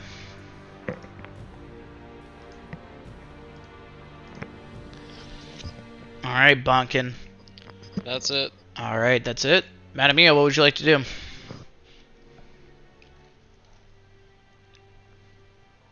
I guess I'll peek around and see if I can see how Crow's doing. Yeah. You going to there? Yeah. You can't see Crow at that point. 25. Still can't see him. I mean, if you're here, this is how far you can see. I just revealed kind of what everybody else could see. Technically, no one can see up here. I can, like, hide it. Which I probably should do. Bonus action and dash 10 more feet forward. Can I see him now? Yes. You will be able to see him. He is here. Ah, don't do that. Don't do that. Don't do that.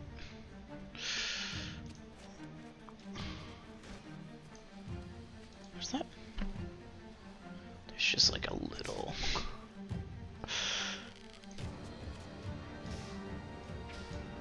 Yep, he's right there, and he seems to be in combat with somebody this direction.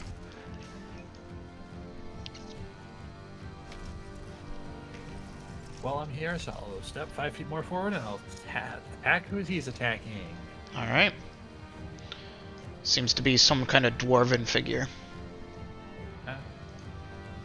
That's also possessed. It's not just a random dwarven dude.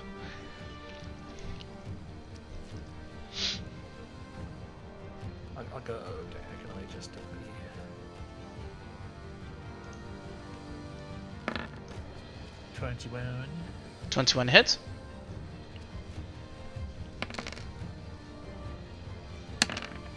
22. Yep, 22 damage. Non-lethal damage, correct. Yep. And my second attack is 14. Yes, that hits. Sorry. 15. And I'll use my bonus action to try and knock him prone. Or I use my bonus action, so that'll be my turn. Okay. Alright. Alright, that's the end of your turn. It is Kayak's turn. Kayak, what would you like to do? I would like to. There's only that one guy left, and I know that guy's been beaten up a lot. And it seems like my other party members are actively trying to, like, not kill people, so I decide to not intervene in this case. I think Illiken's got it. So, 5... Let me just check my spacing here. If I move here... 30...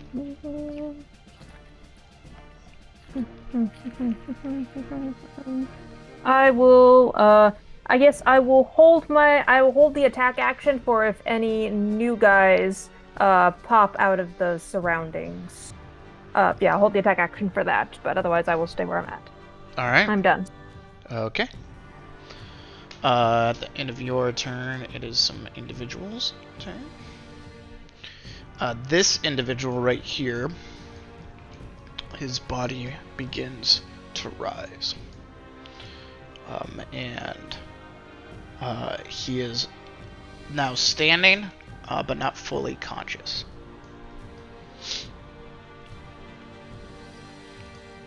That is that, after a couple other individuals do some things.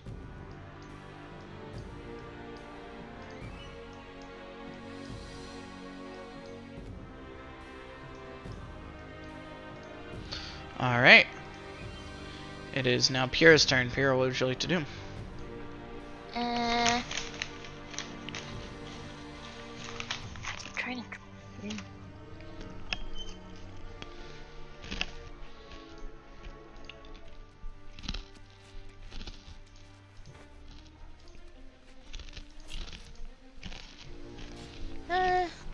Put Jackie and bonking her right there.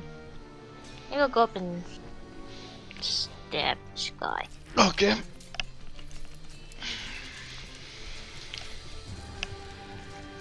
Character sheet. Que wakatoti.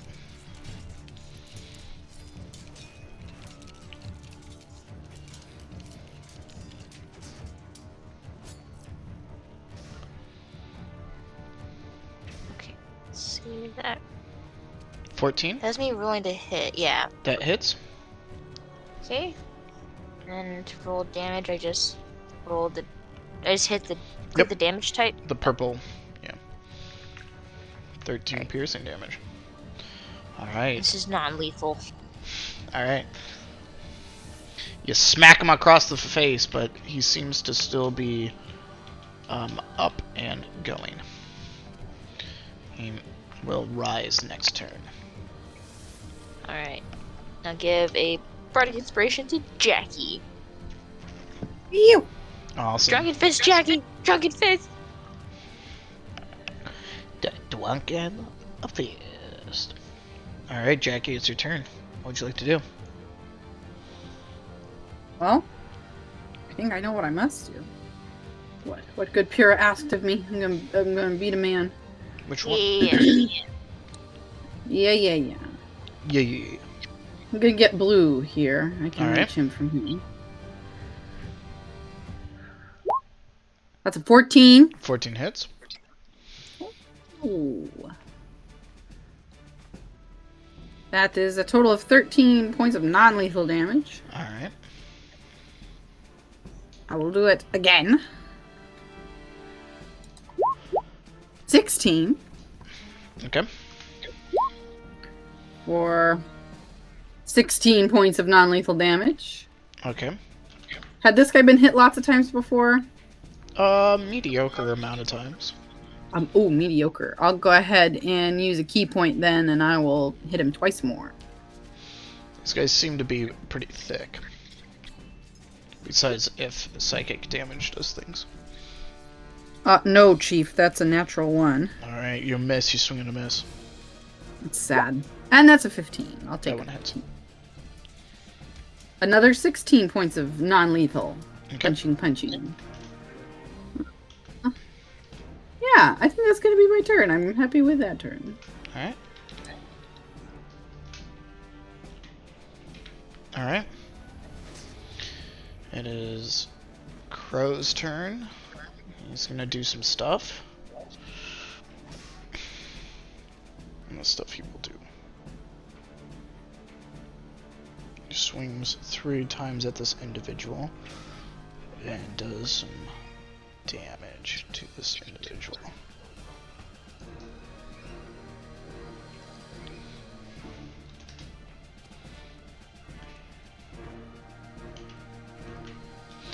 All right. Sorry. All right. Illiken, it's your turn. What would you like to do? Alright, get the guy. Get the guy. Get him. Whoa. Green flame blade. That hits.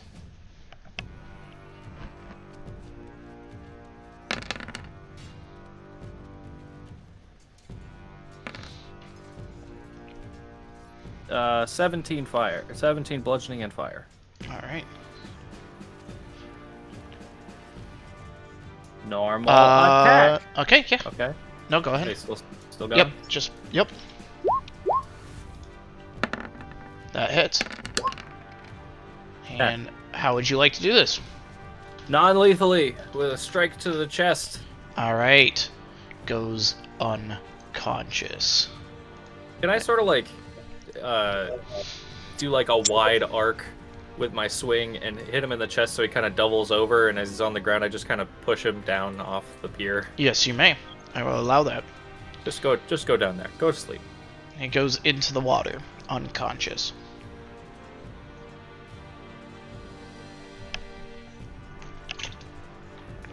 Alright. Anything else from you, Illiken? Movement? Yeah. Yeah. It goes.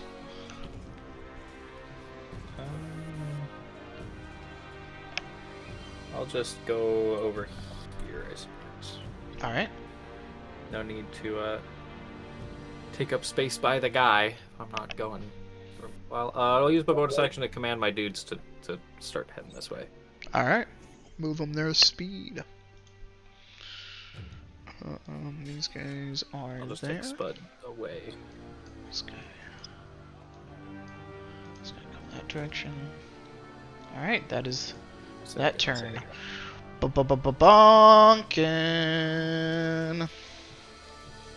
Bonkin.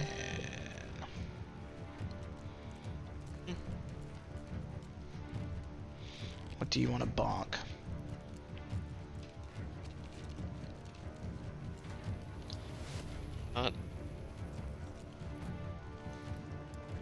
Still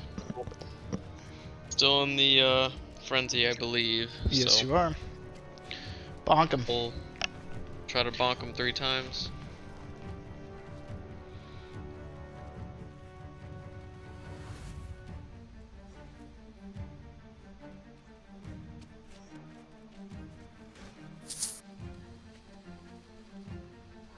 Yep, all those hit.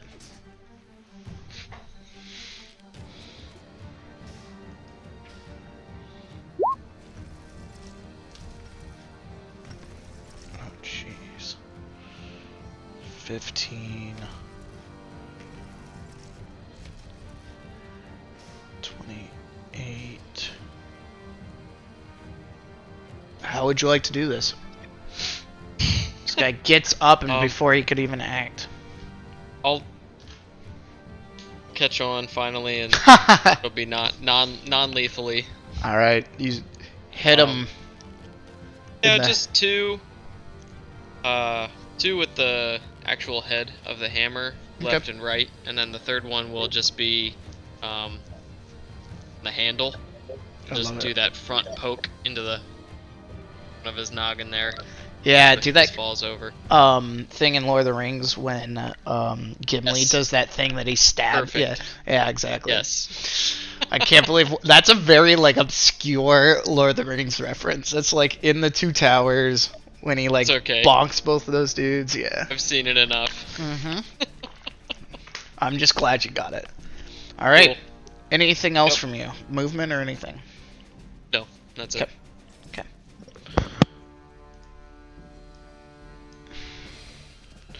Madamia, what would you like to do? Get this shadow dwarf. Alright, get the Shadow Dwarf. That was my nickname in high school.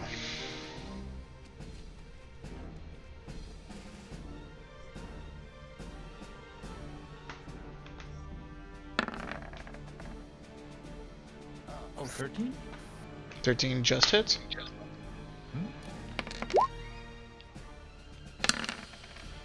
20. 20. Nice. Second attack. Uh, 25. Yep, 25 hits. 12 damage. And How would you Oh, How would you like to do this? non-lethal. I want to whip his leg, and I want to pull him over. Alright, he goes His down. head on some. And he knocks his head on the wall. Oh gosh, dang it. Right here, he knocks his head out.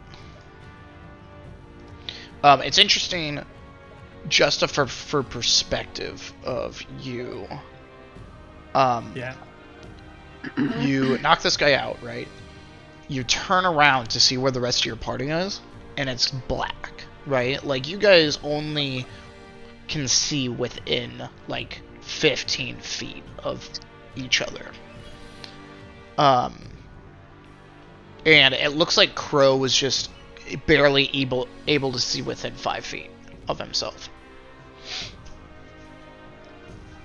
Well, is it the end of your turn? No.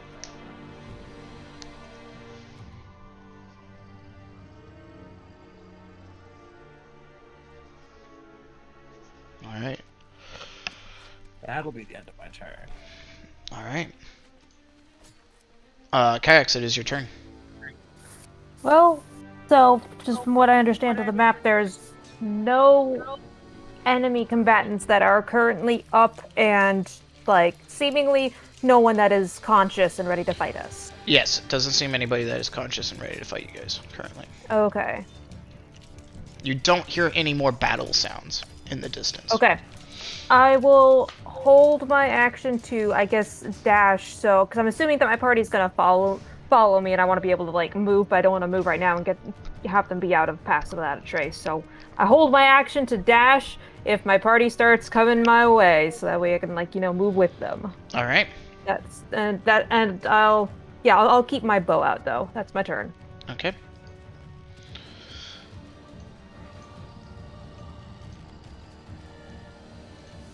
Pyrrha, it's your turn. Oh, sorry, I was away. No, you're okay. Currently, you guys... This is your viewpoint. I'm just gonna... Ooh, it's waking up.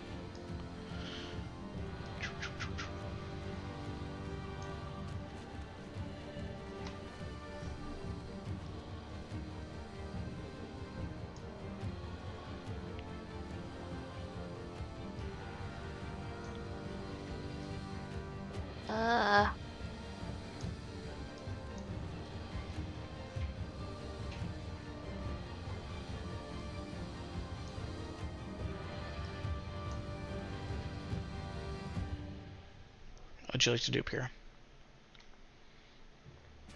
I guess go forward a little.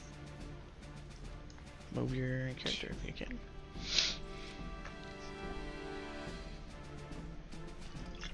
You see kayaks there, ready to dash.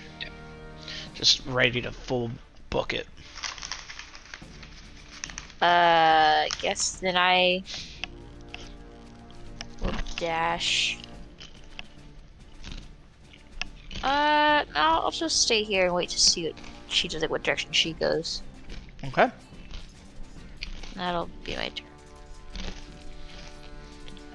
Very well. Jackie.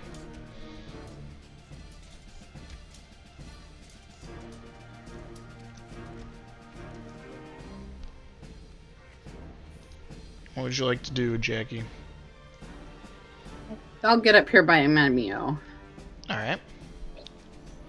And then I will also hold the dash action. All right. And that's my turn. Okay.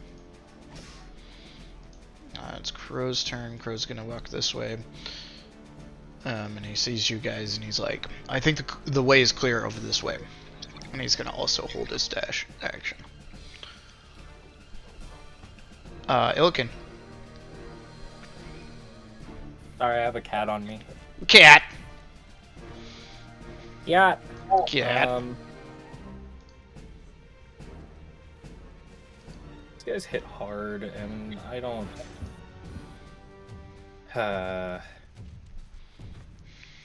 Don't necessarily see my archers being super useful, so I'm gonna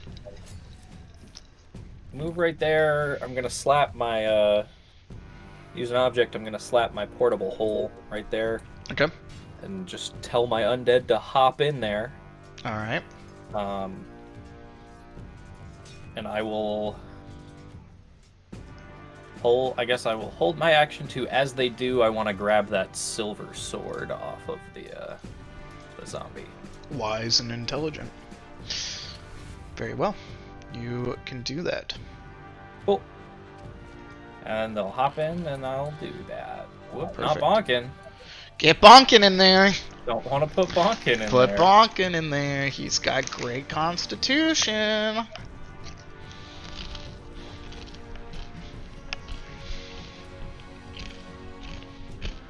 All right. Things happen off screen. Bonkin, is your turn. Okay. That's cool. Everyone's moving down. Yep, everybody seems to be leaving your sight range and going downwards.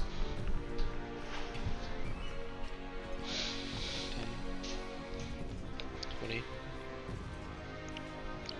Oh, that's cool. Okay. Alright. Would you guys like to move out as a party, continuing stealthing? Yes. Yeah. I'd love to stealth. Yes, Alright. Trace is still up because I did not get injured. Perfect. You guys come out of initiative and continue stealthing. Everybody roll a stealth check.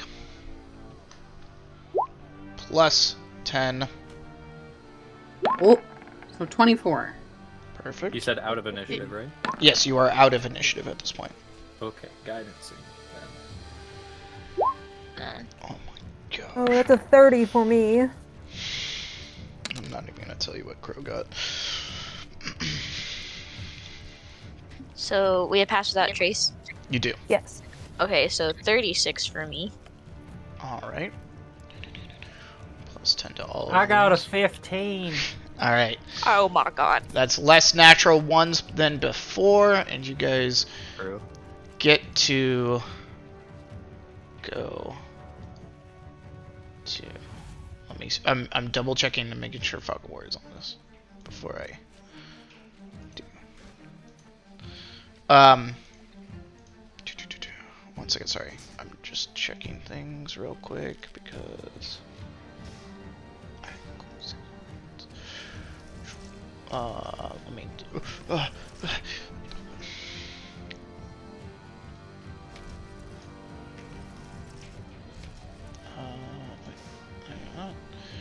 This, and you guys get to a black screen. Can I do something as we move? Yes.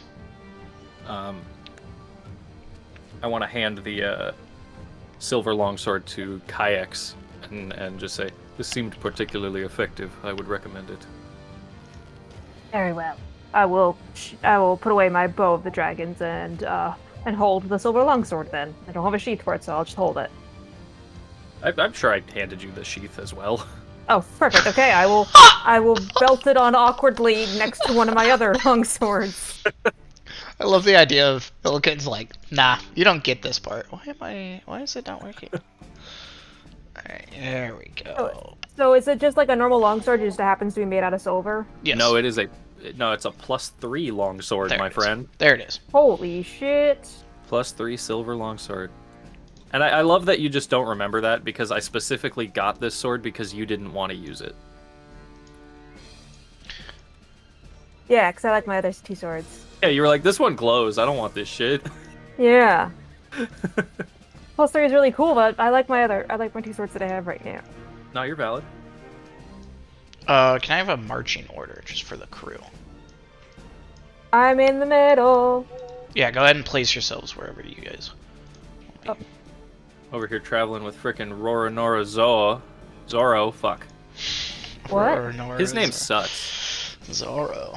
Zoro from One Piece. Just fucking all the swords in the world tied to this lady right here. True. I'm loved. We love an asexual sword crocodile. We love crocodiles. Oh yeah. It's fine. All right. So, Madam yes. Eel, can I trade places with you? I want to be closest to the middle of people. Well, Thank you. Bonkin's in the back. Bonkin's hurting, dude. Yeah. Yep. All right. I have emergency put you on your feet heals. I don't have bring you back to full heals. All right. As you guys kind of come into, let me switch musics here.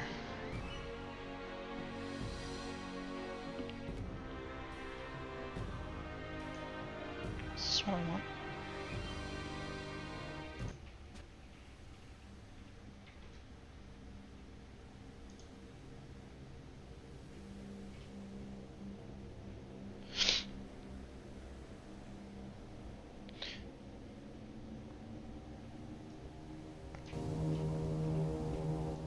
There we go. As you guys begin to walk through just this town in general, you guys are moving from kind of building to building, and a lot of these buildings are boarded up with,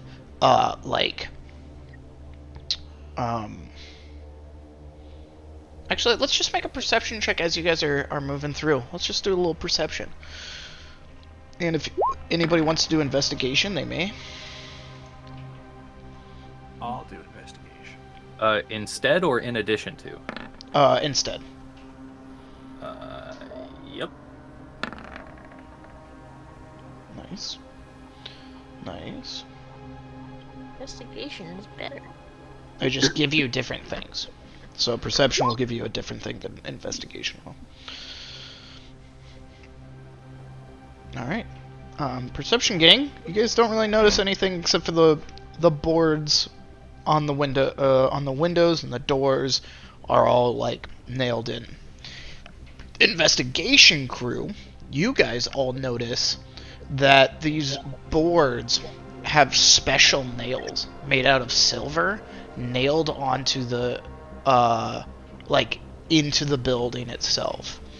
And each of the buildings, just kind of walking by and just like peeking, maybe even just looking into houses just real quick, or like touching the houses, there's this almost like silver like doormat every other house or another, and it's just like made out of pure silver, and it's just right up on the front door.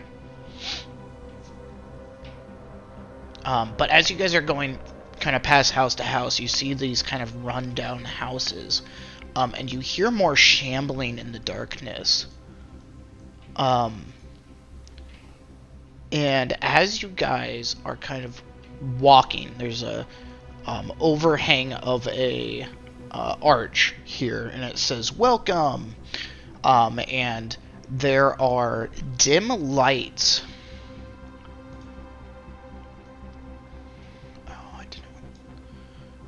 I'm sorry, I don't want to break the entirety of the moment here, but if, like, early on in our sneaking, we're noticing these silver doormats, I would recommend to the group we check out one of those houses with the doormats. Yeah.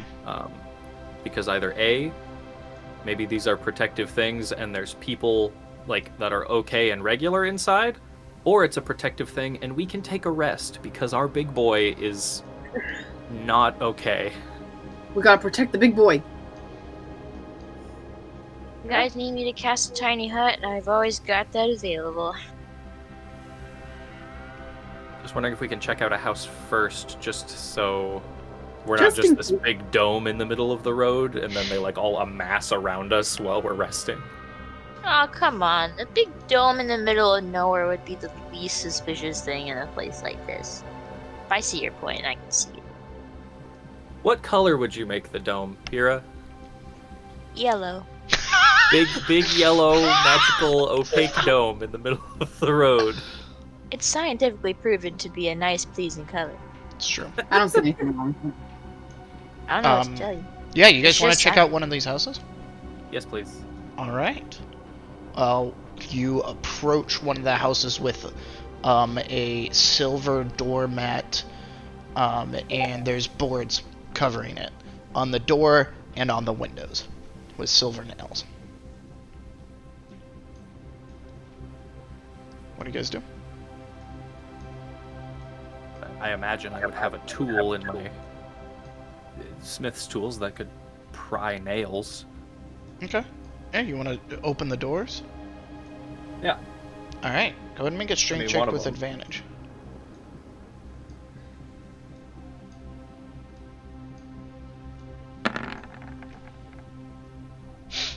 Awesome. You begin to pry off a board by board, and yeah, you get the boards off, and the nails come clanging down to the doormat and makes this cool metallic sound. Tum, tum, tum, tum. The door seems to be locked if you try the handle. Man, if only somebody here was proficient in thieves' tools. As I kind of like feel the door a little bit, and then I just, since we're still kind of trying to be quiet, I just kind of look at Madame Mio and take a step back. Madame Mio's like, I'm actually not proficient anymore. Sorry.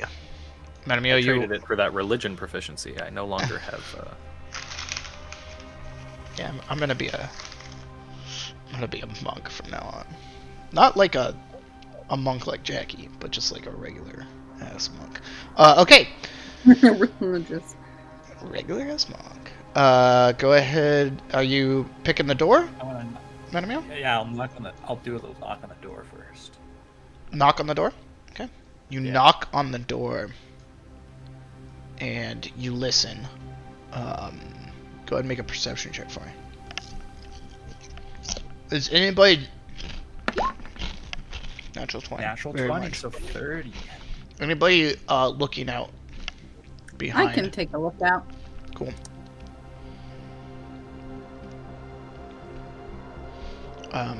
Go ahead and roll that perception check for the behind also. Behind, that's what she said. Alright. As Madame Mio puts his ear up to the door, and Madame Mio kind of like tuning in your senses at this point, you listen, and you are confident that nobody is in this house. Okay. Then I'll try to unlock the door. Alright. Yeah, it's simple enough, Madame Mio. This is just a standard lock. This would be like, you could do this in your dreams. Paralyzed. So, you unlock the door, and you open it, and the darkness kind of... it's interesting. The darkness kind of floods in for a little bit, and then it kind of like consumes in the house. Like you could see just for a split second like a flash going off inside the house, and then the darkness kind of filters in. Alrighty. All you saw was a staircase on your right.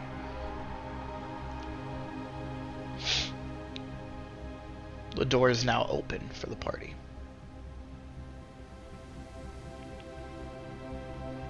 I'm not going in first, I'm hurting. I'll go first. Alright, Jackie. Where are you going? Can't really see anything. Up the stairs, of course. All right. You start heading your way up the stairs. I'm gonna be careful though. I'm not just gonna be willy-nilly. You know. All right. Don't believe in that willy-nilly nonsense. No willy-nilly nonsense. Does that mean you want to make an investigation, or? You checking for traps? What do you mean by not willy-nilly? Oh, I forgot about traps. Oh boy, I guess I better check for traps. My investigation is garbage, though. All right. Oh, never mind. Garbage. God. It seems to be a standard house. As you kind of walk up this staircase, and you're just like, because you're used to like dangers upon dangers, right? Like everywhere you guys have been it's been very rare that it hasn't been dangerous. This is a standard house. It's a 2-story house. It's a very nice house, but it's a 2-story standard house. Anybody else going in the house with Jackie? I'll go with him. Okay. The rest of you guys are gonna stay outside and keep watch? Yeah. Okay. I have some healing I can administer if needed. Not a lot, though. Okay. I will move about 30 feet into the house, so that way the people on the outside will still be just within the range of my pass without trace, but I'm inside the house. Very well. Cool. You kind of walk in 30 feet, and you hit a table. Okay, I will stop there by the table then. Okay. Kayaks, I'm going to describe what you see. You see a kitchen. Very nice kitchen. With food that is completely, like, gross now. Moldy fruit on the thing. But there's a half-eaten, like, moldy food on a plate. And the forks and knives are kind of just clattered. And there's a drink that has a wine like stain halfway through the glass, basically. So it's like the wine kind of just distilled and slowly deteriorated over time. Jackie and Illiken, where are you guys going as you guys walk up? You guys get to the second floor, and you see a door in front of you, and then darkness, obviously, on the left and right, but you're in a hallway now. I guess I'll start with the door. Is it unlocked? It is unlocked. You peek in the door, and it is the best way to describe it is a crib room where a baby would sleep. And, a nursery? Yes, a nursery. That's exactly what I was thinking of. And as you open the door, you see like a doll that's kind of been left in the door's wake as you kind of open it. And it's very dusty in here, and there's like some clothes kind of tossed about, and there's like a piece of luggage left behind. All Jackie's looking at is the creepy doll, and I'm just gonna close the door. Okay. I'm good. I don't need that. I don't need that kind of energy right now. All right. Jackie opens the door. Illiken looks in, and then closes the door and says, "I don't need that energy right now." I'll trust his judgment on that one. Yep. Let's go left. Good adventurers go left. All good adventurers go left. All right. You and Illiken adventure left, and on the wall to the right there are pictures and places where picture frames should be but have been taken down, and one that is kind of like hanging and just dangling there, but like it's not like moving, like nothing's disturbed it besides you guys, but it's just hanging there on the side of the wall. And then eventually you hit a room in front of you. It's a door that's just slightly open, just cracked open slightly. What's in there? I'm looking. Yeah, you open the door, and it seems to be a master bedroom of some sort. There is a double bed, queen size bed, laid out, and a piece of luggage that has some clothes dangling out of it, and a chest that is half opened that has just like some items in there.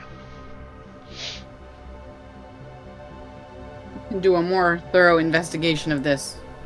After we come back from the right side, I'm gonna turn around. Alright. Oh, can you still follow Jackie? Yep. Cool.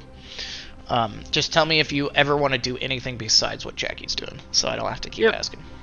As you turn around and head back, you go to the other side of the room, and you open, and it seems to be a kid's bedroom with like a boat bed, and the sheets are like kind of furrowed back. That's what I was looking at. And the pillow is like a hammer pillow, and it's interesting. And just to the left, more luggage that seems to be halfway opened, and just clothes. Oh, what do you think? Illican, sleep? No sleep. I'm not sleeping in the other room, the baby room, that's for sure. Baby room? Yeah, with the creepy baby doll room. Okay, yeah, I thought we kind of just thought we were looking up here to see if anybody was alive. I kind of figured we would all just rest on the ground floor. Oh, thank God. Well, I saw no living people. Nobody's alive or dead, so I think we're good to rest in here. We will go report our findings. Awesome. You head back down. Kayaks, you hear footsteps on the staircase. My blade, not pointing exactly at the staircase, but I have my blade ready, just in case it is not my party members coming down the stairs. Alright, it is your party members coming down the staircase. Wonderful. But they And are they're possessed! attacking you. No, I'm just kidding. Oh man, Leon, we had the same joke there. Cool. You guys get the report from Jackie and Illican. Let us rest. And discuss our next move. Crow will say. How long? Oh, yeah. Crow will say, I think it is good to rest here. Probably not a full sleep, but a short one, and then we should head to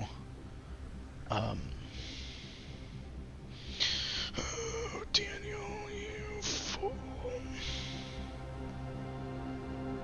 We should head to Yasmin's house. How far away is that from here?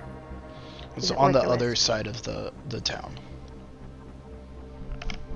I don't see how we will make it there without having more fights like the one earlier. Are you sure it's wise?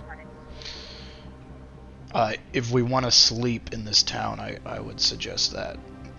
That would probably be the best option. But also, Pyrrha looks like she can cast a hut too. Yeah, wherever you want me to set it up, set it up. Well, group, do we want to go on to this Yasmin's place? What's our other option? Go back to the boat and just turn around? No, just start heading out of town to the mountain. If she survived this long, then she can probably keep surviving without our assistance. It's a concerning mindset. Would we, considering that we have already brought unwanted attention on ourselves in this town, would us looking for her might endanger her in turn? Well, I mean, not to place blame on anyone, but perhaps this time you and Jackie could keep your feet straight. Huh? My feet did not turn in a different direction. The wood beneath us was rotten. Yeah, for your knowledge, Alana, when we started sneaking off the boat, part of the pier was bad, and Jackie and Kayaks fell off of it, and Because we they both rolled got natural ones natural on our ones. stealth checks. All good, all good.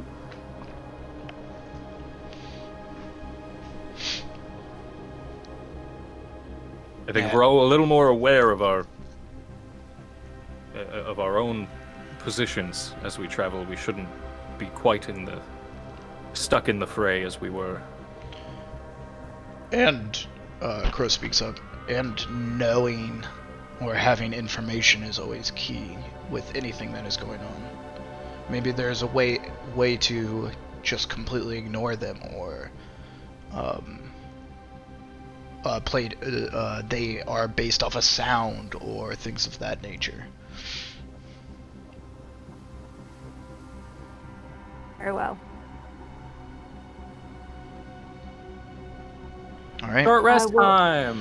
I'll find if there's like a window where you can see outside. I will post up by there and keep a watch for outside to see if anyone like shambles by, approaches the door, that sort of thing. Crow will offer to do that, so you can also take a short rest. I don't need to rest. I didn't lose any hit points. Oh, okay. Then you and Crow will both do it. I'm gonna short rest.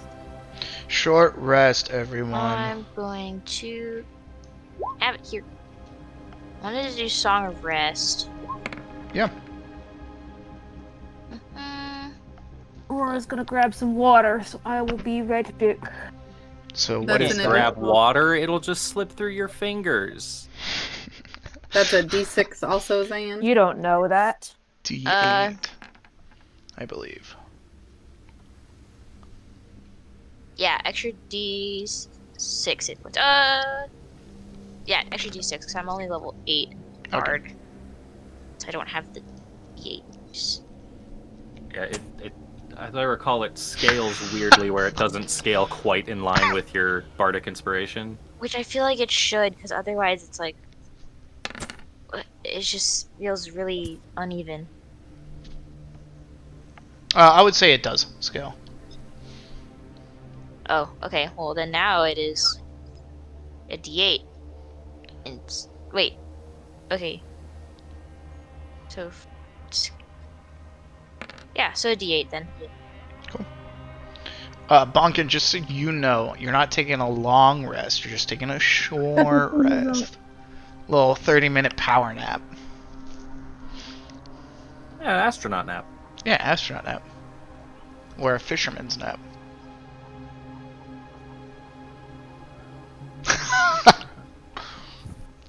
I just love how I can see Bonkin Thunk is typing. Cool. I am back. Where's those? Alright. After you guys roll your hit dice, continue story. I like the 3 dots before it too.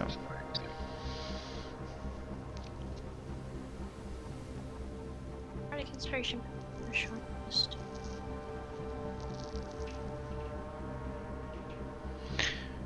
No, just long rest. Perfect.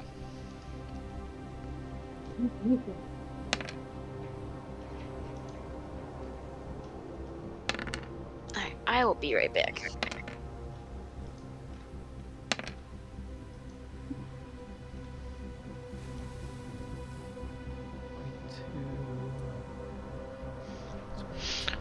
Just for the audience, they're rolling hit dice right now. They just took a short rest if you're just tuning in.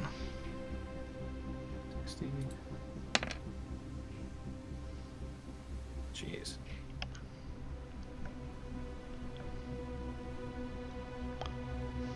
So 65 plus a D8. Nice. Very good, very good. You got full Illican, or you're anywhere close? Close. Okay. You rolled a lot of ones, so I'm sorry about that. Yeah, that was kind of rough, but that's fine.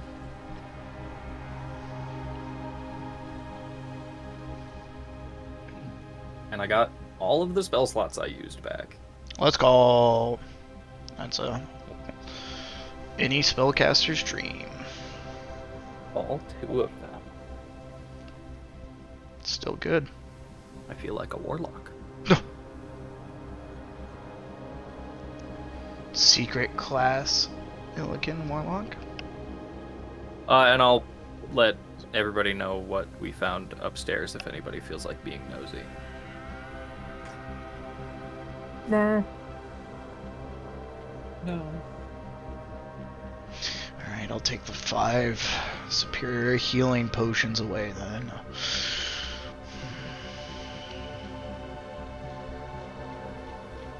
It's a joke? Okay. That's a joke. It's a joke. Meow.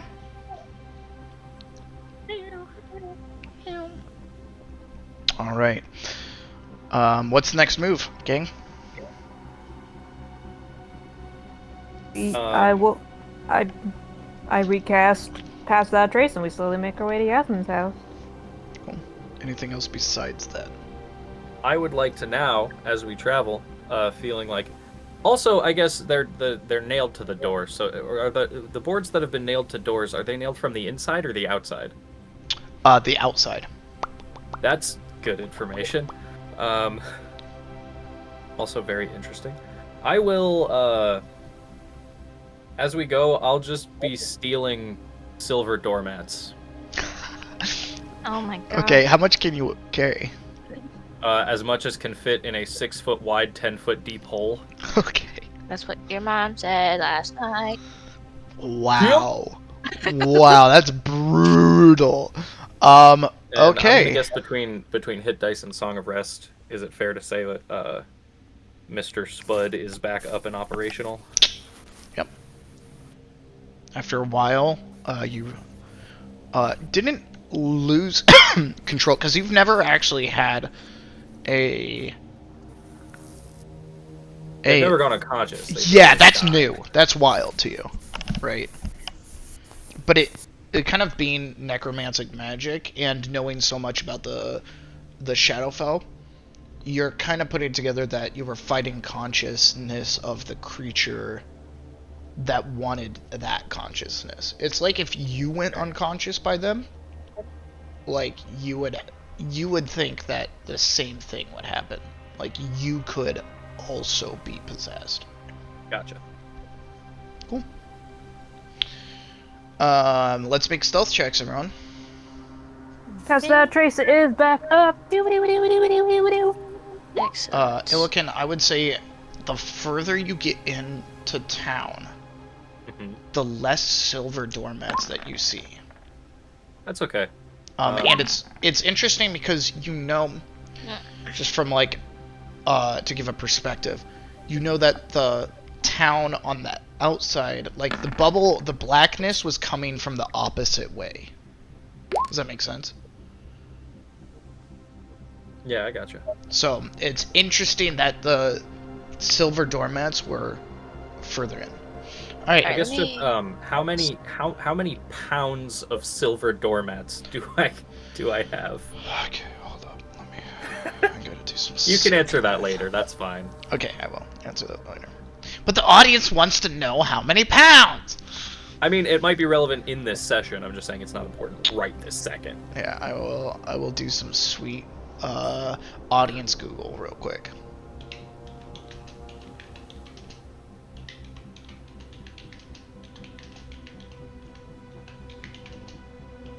That my mouse freaking died.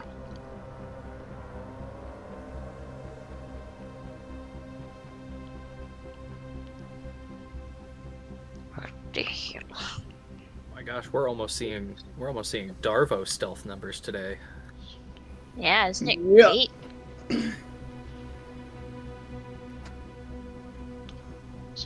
Oh shit. Jeez. Okay, Just get fucking piss out of me. don't judge me. For fuck's sake.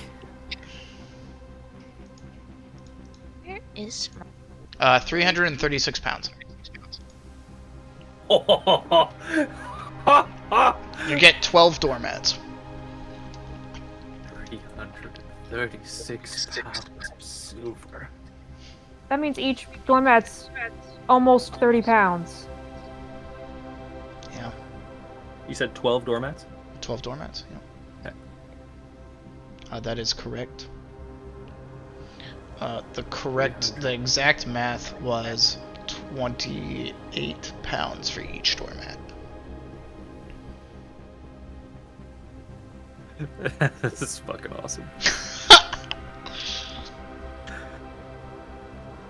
All right. What we got for stealth? Sorry, I was doing quick maths. By quick, I mean not. 33, 33, 18. Is that right, Madame Mio? That's not what I would expect. Man's rolled a 2. What you gonna do? And then, do you have disadvantage, or what is that looking? I'm confused. I just forgot to take the advantage off my roll. It's the 5. Okay. So a total of 17. 17 and 38, and then I will roll for our boy Crow. Hey, welcome to our boy Crow. This is where you learn how to stealth like a mother troll.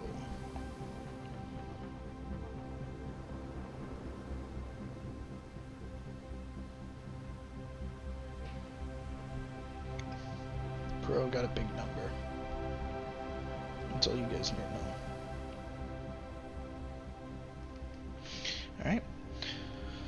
Alright. Okay.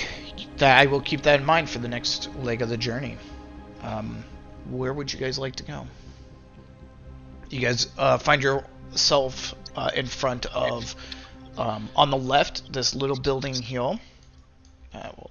This little building here is a, like, toll booth, almost. It's kind of like a security checkpoint.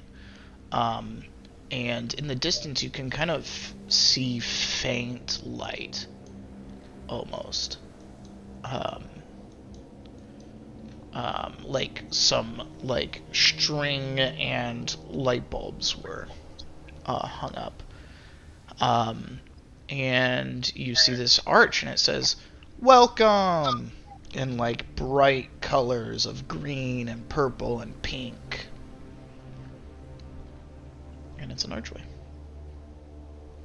I'm gonna show everyone what it looks like as a player.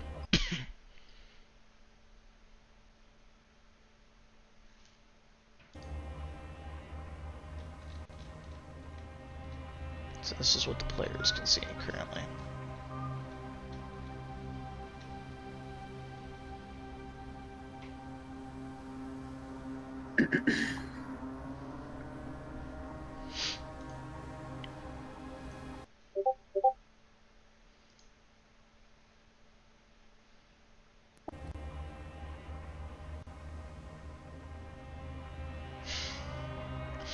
Creatures are attracted to, like the sound of wood breaking. Obviously, it's so loud sounds, but we do not know if they are attracted to light. Maybe we should try to get closer and see if there's large numbers of there by the light. For information purposes. Crow's gonna speak up. He's gonna say, I don't feel comfortable doing any kind of hypothesizing at this moment. I just want to get to Yasmin's house, to be honest with you, as quickly as possible.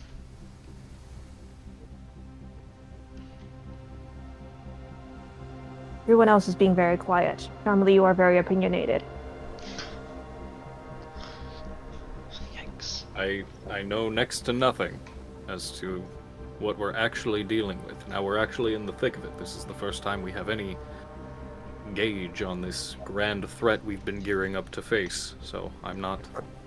I've no opinions. I'm just taking it all in for the time being.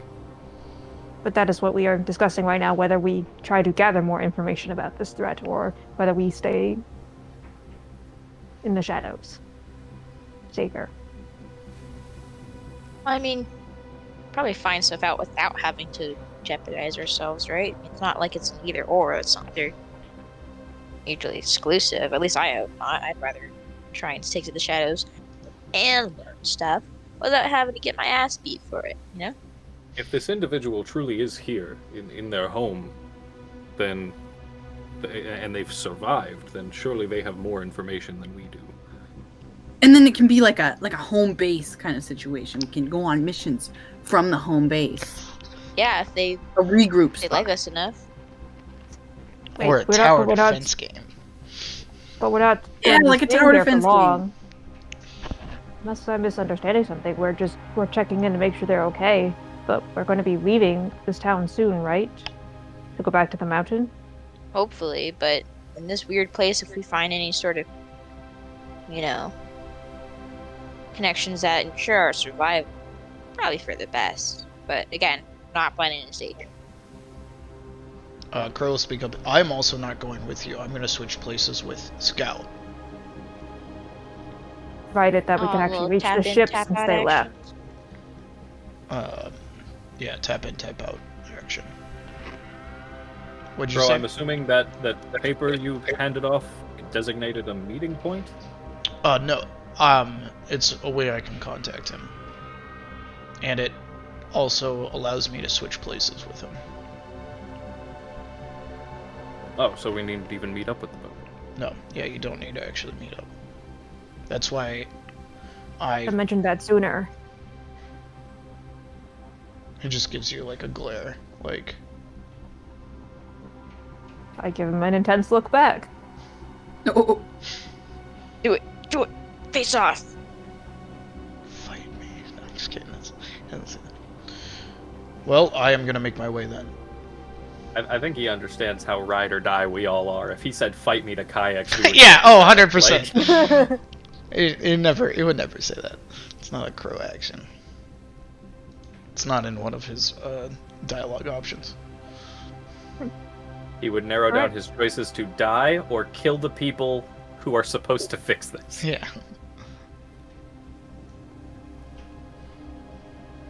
He's gonna start moving forward.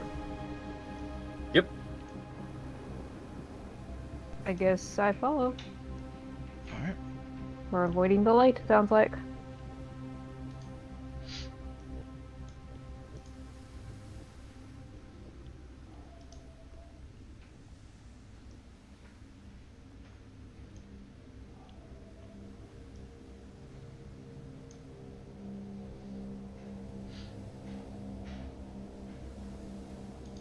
Move your minis as desired.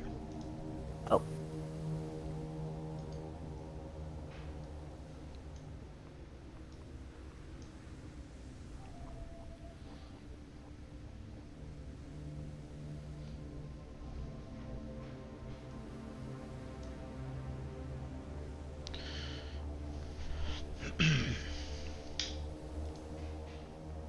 Go ahead and make a perception check, everyone.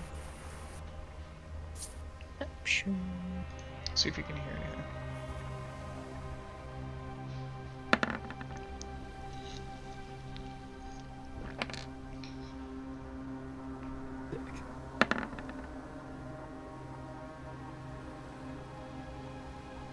Alright.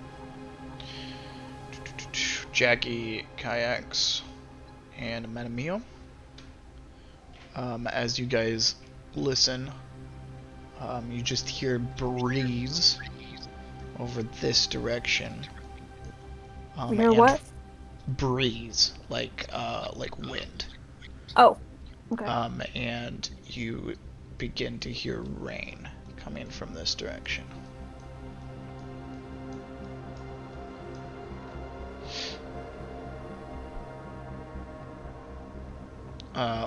Everyone else, you don't really hear much. It's very spookily quiet.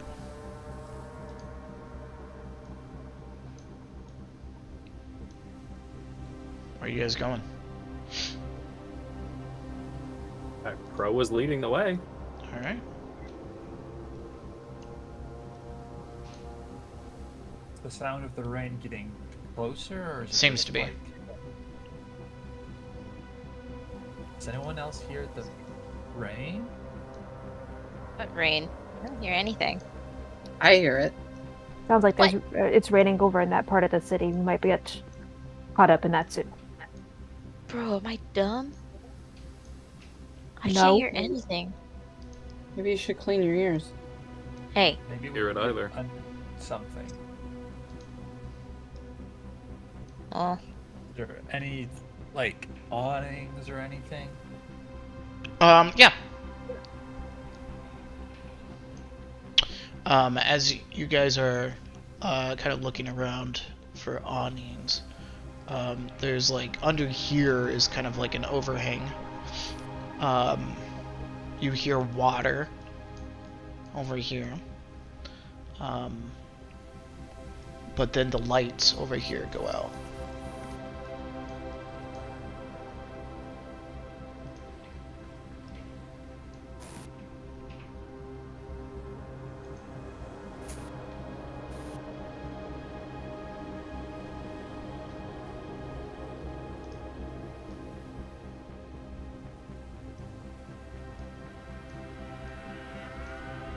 Or we could all be underneath the overhang.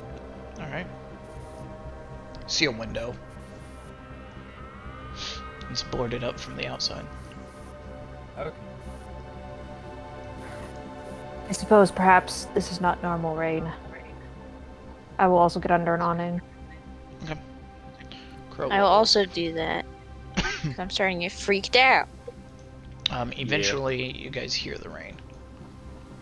Oh yeah, we're getting. Yeah. Bonkin.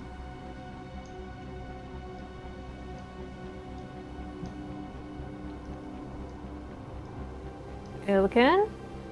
Sorry. Do another shit. The rain gets closer. And it's like a small rain cloud, almost. And it becomes almost pitch black around you guys.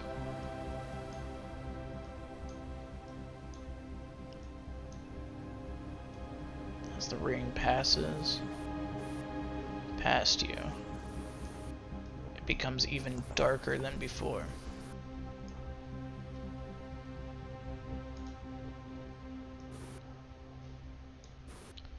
You guys all take kind of shelter in this little building real quick. You begin to just hear rain pass and the lights all go out in the distance. And then eventually the rain fully passes, probably 5-10 minutes later. And that's about how much you can see.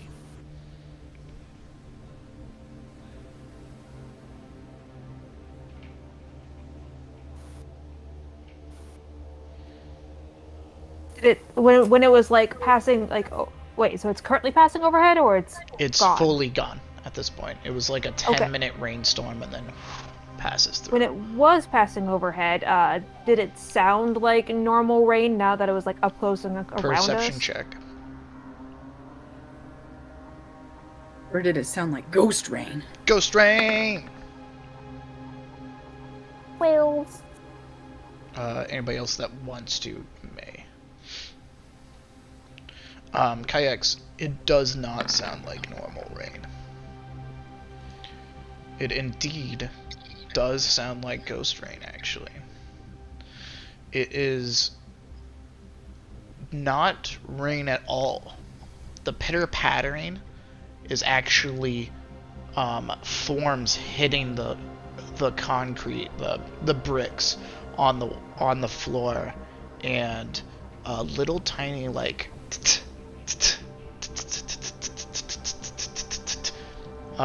tapping sounds, like almost like hail, but it's somebody going t t t t, like saying like they're taking a breath almost, constantly. And if you weren't listening carefully enough, you could just mistake it for normal rain. As it passes by, it fades out into the darkness, but leaves the light completely extinguished. That's awful, thank you. Yeah, no problem. In as quiet of a whisper as I can manage that people can still hear me, I say, we should tie ourselves to one another. Like, I don't like this. metaphorically or literally? Physically. Didn't know you were into that, Kayaks. That's a little weird. It's like Coming the event from- that you guys were there, definitely there for when we were going between those rocks in space, and we were tied to each other to make sure that if something bad happened to one person, everyone else would be there to bring them back. Similar circumstances here, except for instead of weird gravity, it's weird sight.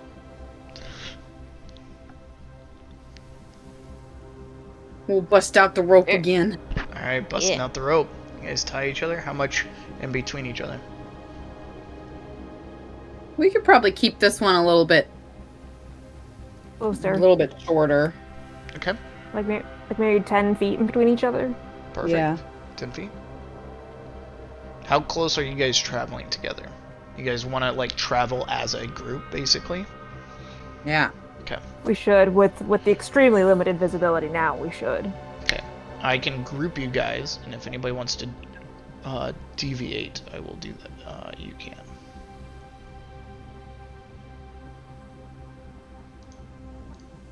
You deviate and I'm not coming back for it. Oh, shoot. That's all I'm saying. How is deviating even an option if we're all tied together? You never know. I don't know why Crow did a weird thing there, but that's okay. Crow awkwardly wants to stay just out of eyesight. Okay.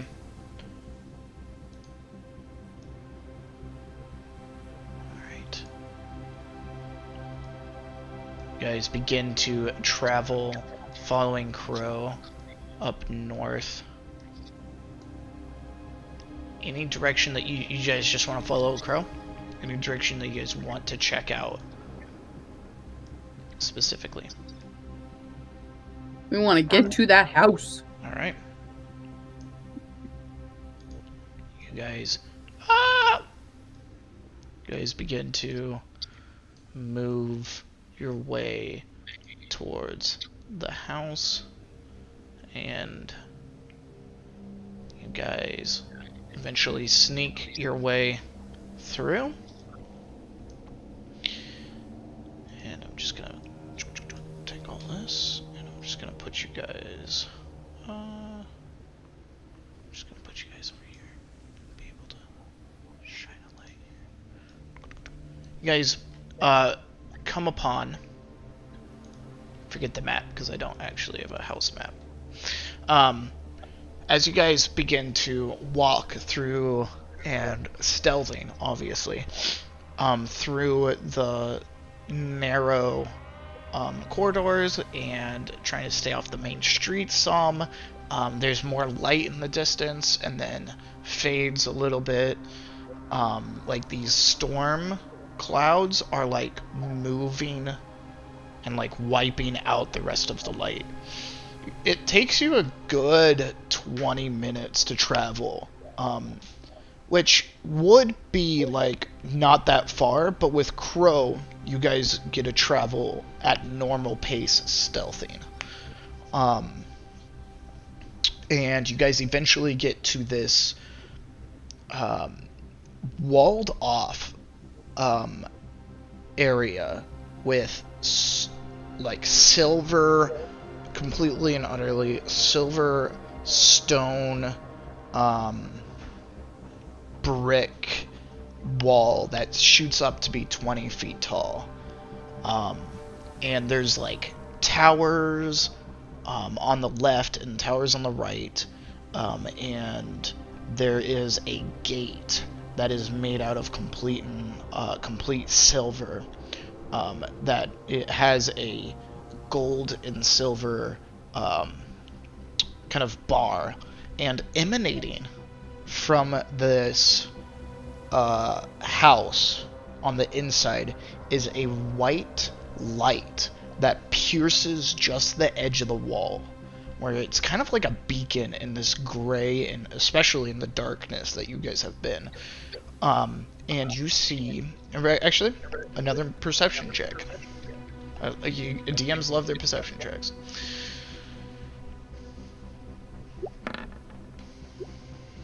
I don't love a perception check. I'm sorry. Forget it then. It's okay. No one make the perception checks. I'm just kidding.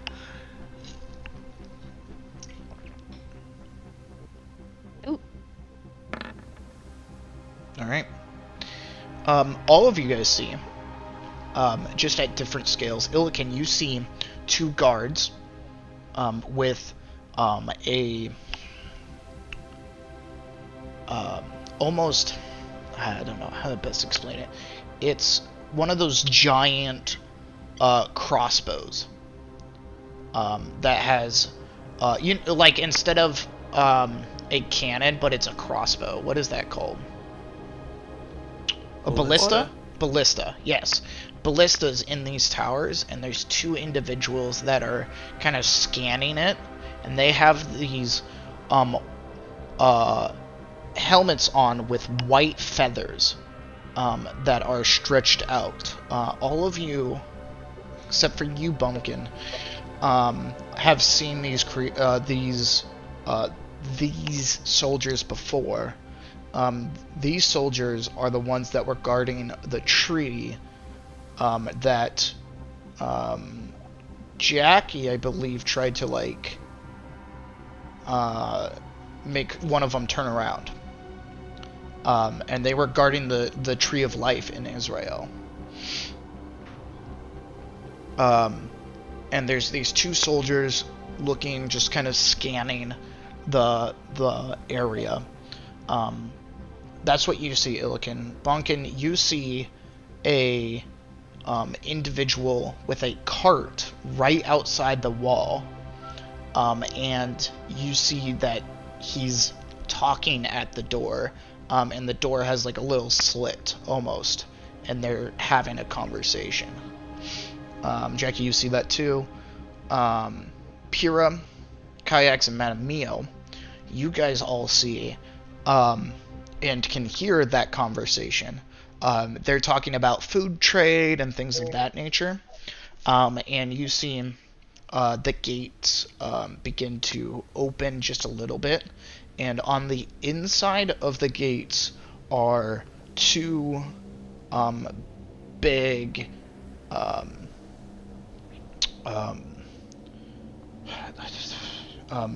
it's like a vehicle almost. They're wooden, like with wooden wheels, and they have ballistas on the top. And they have... It's interesting because Madame Mio specifically sees this, but the other 2, you guys see these massive ballistas as the doors open.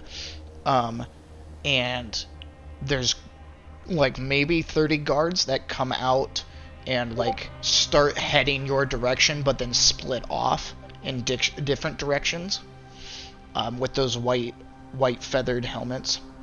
And then these 2 ballistas, Madame Mio, you see like a hole with your insane perception, a hole on in the ballistas. So it's not like they're shooting the ballistas in itself, they're shooting something out of the ballista like areas, and it's like a spray mechanic. And as the gates open, you guys all see this kind of unfold.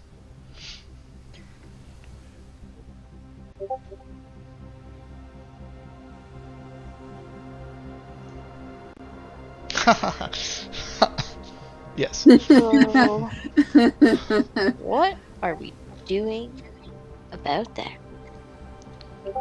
Well, I'm just gonna introduce myself. And Crow begins to walk forward.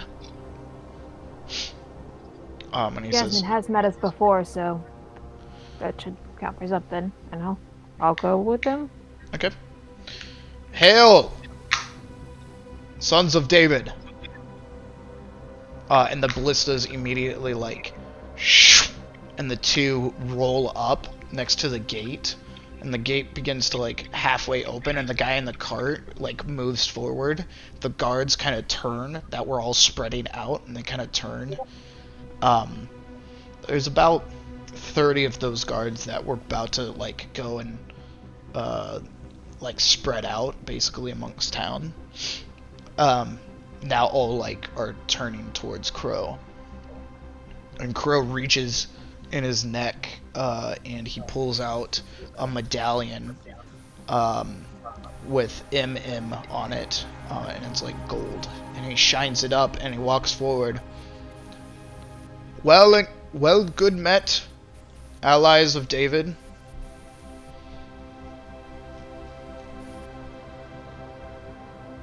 Anybody else doing anything, or are you guys just waiting?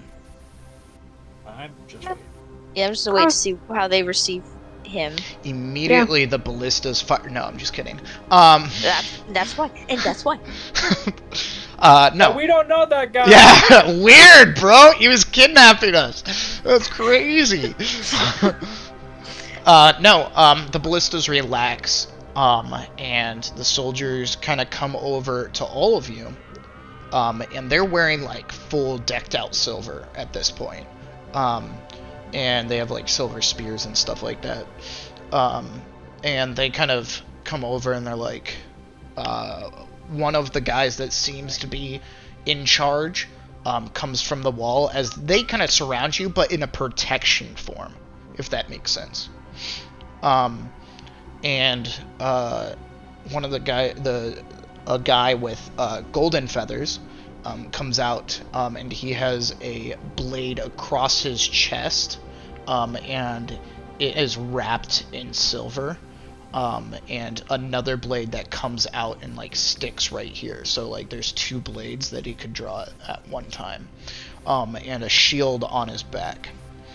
And he walks forward and he says, "Crow, very nice to meet you. Again, it's good.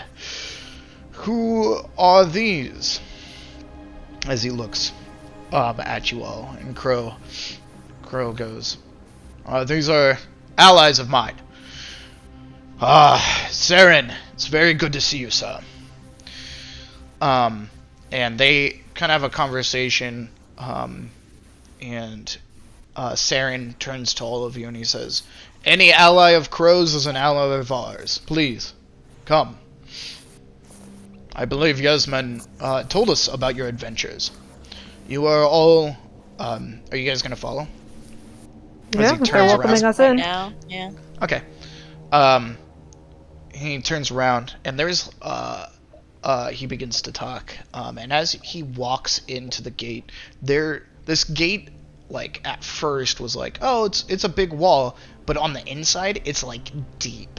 There's like the center house. It's a new town almost in this wall. There's people playing soccer and things like that out in here.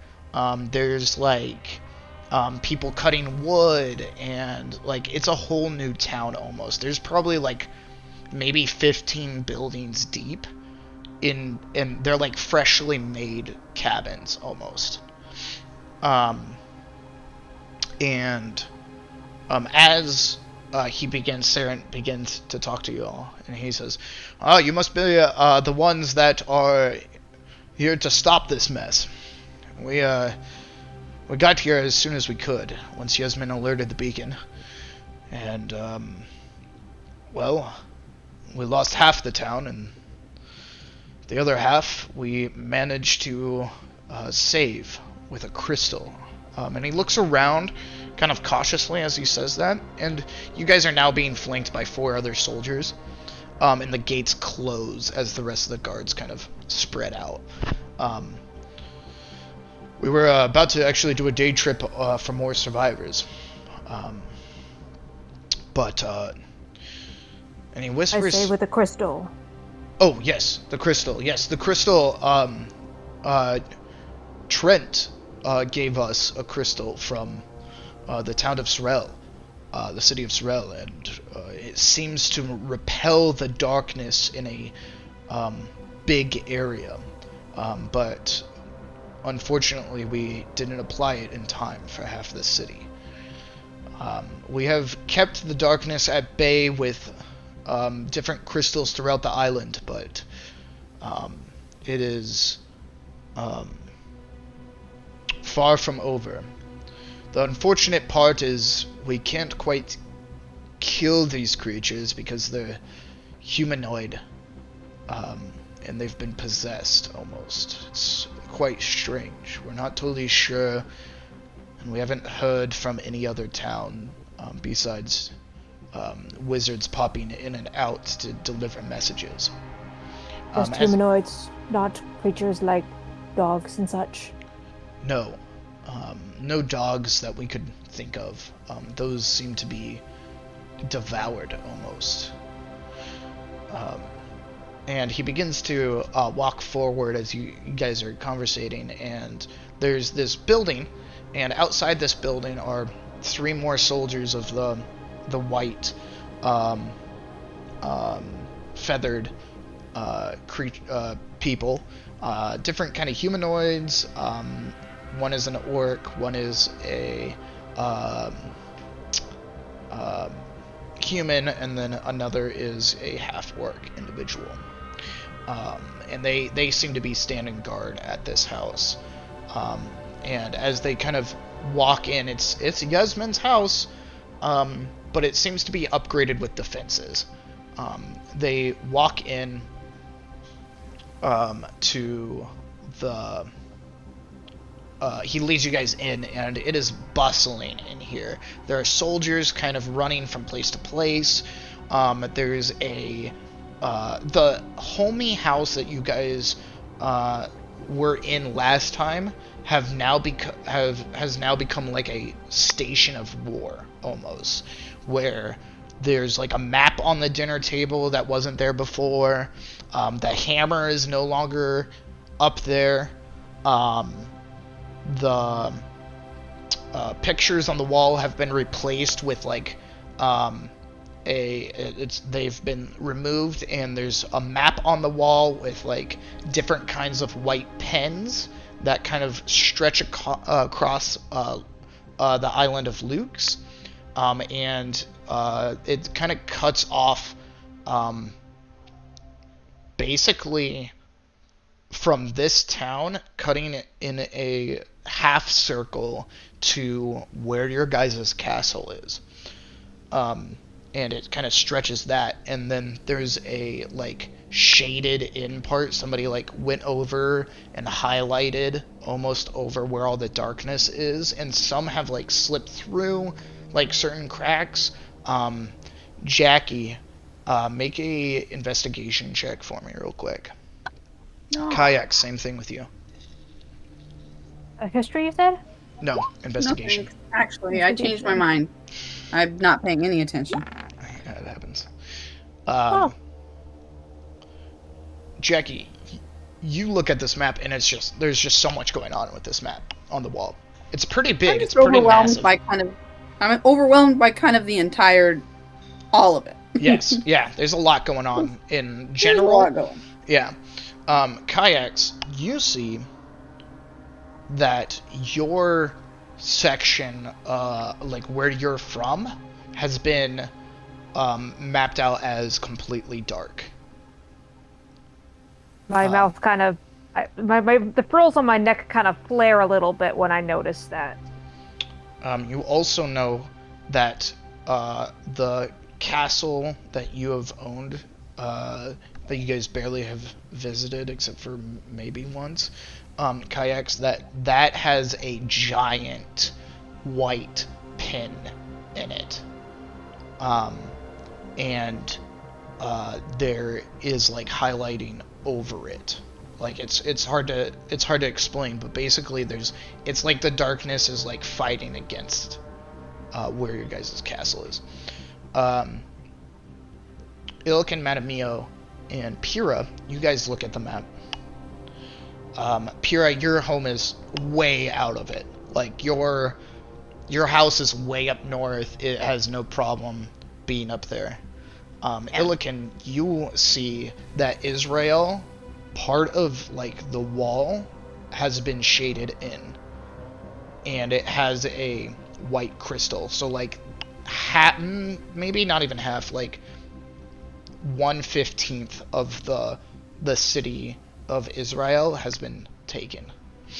But the place where you docked has been also shaded in not here in the city, but when you guys went up to Kroon, that city has been shaded in. Madamio, your house is safe. and your tree is perfectly fine. And Sorrel is perfectly fine because it's so far south. But as you guys kind of walk past, he continues and he says, basically, it's a shit show out there. Everything has been overrun by darkness, and these crystals are holding it at bay for the time being, but it's just not strong enough. And there was only so many crystals that we could distribute before time was at its end. We're actually not totally sure what to do at this point. We've been told to hang on and look for survivors. But the more that we look for survivors, the less soldiers come back. And so, any attempt to go out of the influence of this bubble has been completely negated. They never return. A step outside of this bubble, within the crystal's bubble, fully and he kind of looks like at the ground and kind of away, and he takes off his helmet and he says,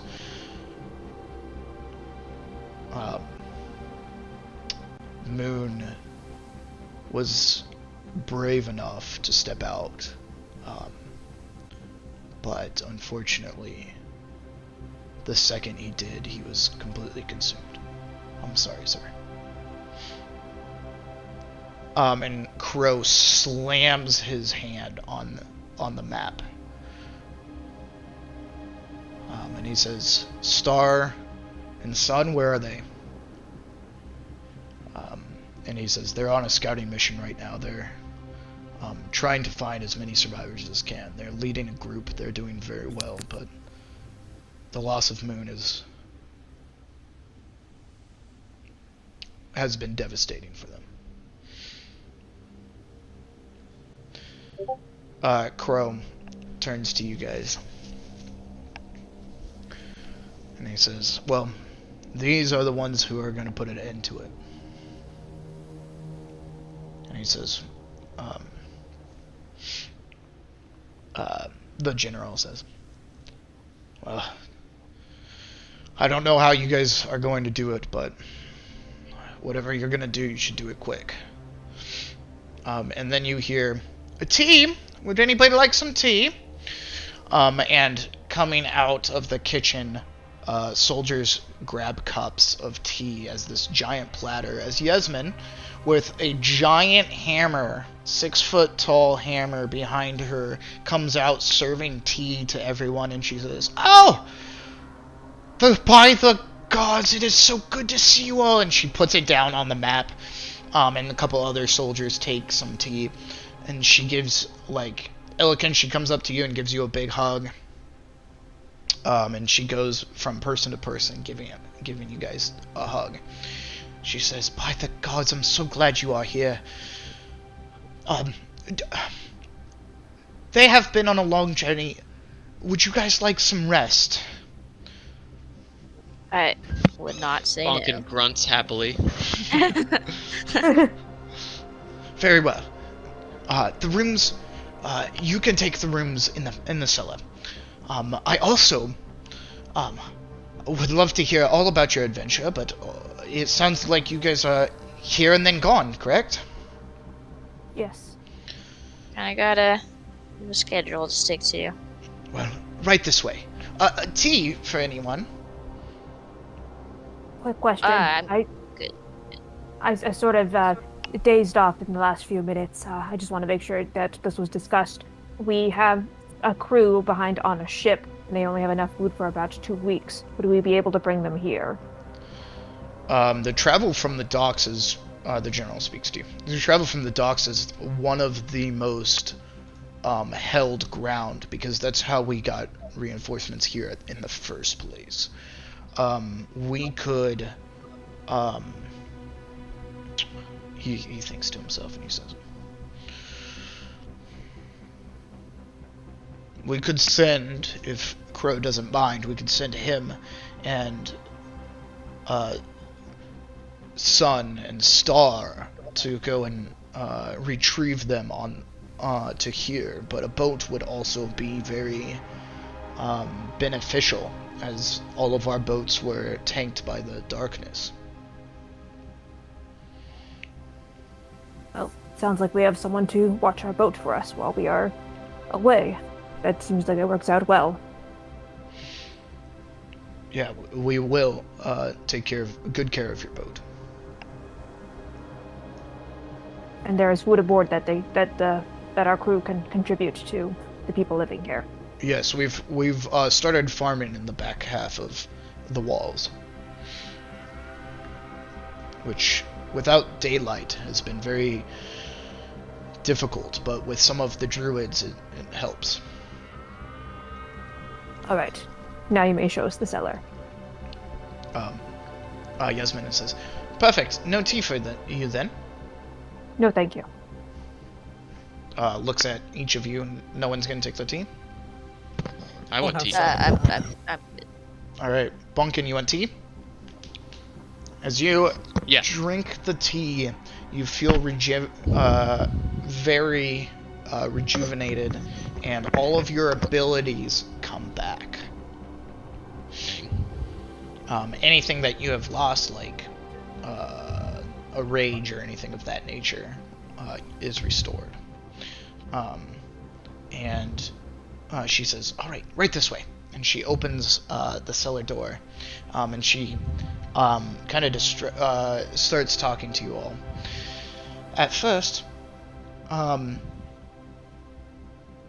the interesting part was we thought that the silver would keep them off at first, as it did more damage, and they seemed not to like it. But the more we put it down, and the less it had effect. The more use that we used it on the same creature, humanoid, the less that they reacted to it. We haven't found a way to cure them quite yet. That's been the issue. As she opens another door, and there's a guard on the staircase, leading down. This guard is just a classic Israeli guard. There's only a few of those here. Total guard number is about 50.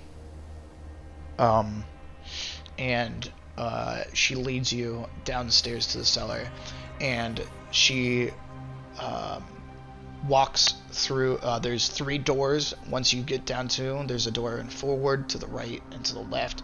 She takes out a key, and it's a white key, and she puts it in the lock, and it unlocks, and she opens the door, and it is nice carpeted area with 7 rooms for you all. And she says, "These are doors that will allow you to rest and make yourselves at home. If you guys need anything, please, I'm here to serve. And if you have any questions, please come ask me or any of the other gods. I'm sure Crow is crazy busy at this moment, so try to stay out of his way, I guess." Will do. Thank you. And she'll turn around and head up, and close the door behind you guys, so you guys have some privacy.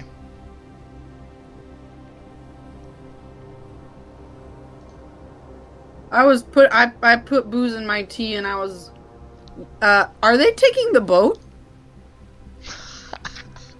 Sounds like they might be borrowing it, but we will come back and get it once we are done. Oh. Boat sitting. Because it is still our boat, but at least that means that we watching it and making sure it is maintained. Seems like a good solution. If they get a little use out of it, then it is I believe the term is win-win. Because we win in this case, even though it is not a game.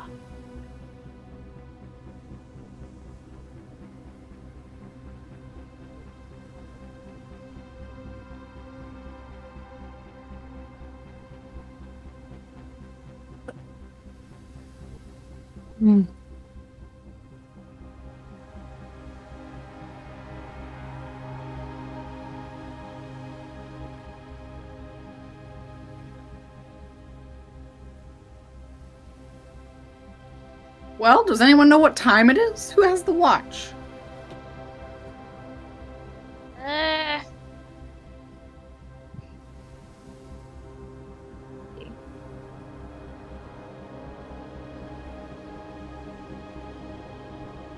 I've got bullets.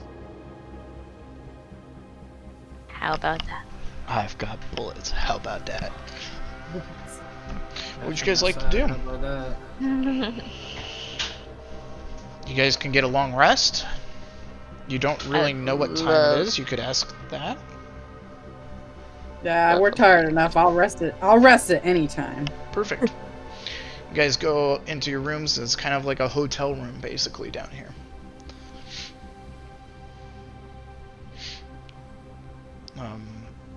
Anything that you guys want to do before bed? I guess so, actually. Yeah, could I want to bother somebody and ask for any available materials. I need leather and linen. Leather and linen. Okay. I can help with some leather. I mean, anything you could contribute would be wonderful. Let me see what I have in my stores. Who you bothering? Anybody specific or just a guard? Quite literally the nearest person. Alright, that's the dude on the stair. And he'll say, yeah, I'm sure there's a leather worker somewhere around here. I guess if my friend apparently has leather covered, I just need linen. Like if you were going to sew a shirt and pants, like that much linen. Oh. I'm sure you could definitely find it around town. I'm very helpful of you, thank you. I'm sorry. I'm just here to guard this. Okay. You just look super defeated. And I wonder, hang on, let me see, maybe I just have like a fucking blanket or something that I can... I wonder if I could just kill this guy. This guy's a jerk. Guy. Yeah, kill him. I'm not worried about it. I'll make the leather out of him, and then I won't have to find that. Yay! Yeah! Leather Resourcefulness. I don't own a blanket. What have I been sleeping on? Don't you have a skeletons? Bed? You've opened up your portable hole and like laid it across you. That sounds awful. As long as you're under it, it's probably fine. Well, yeah, I just don't think it... I don't know what... Magic's weird.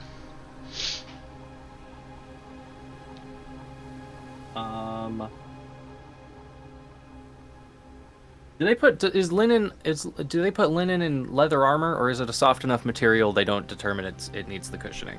I'll say yes. Okay, I'm gonna rip the linen out of one of these pairs of studded leather armor that I have. Alright, I'm just gonna say if you do that, it's just no longer, like, able to be worn. Ah, cool, you mean I have linen and leather now? Yes. There you go.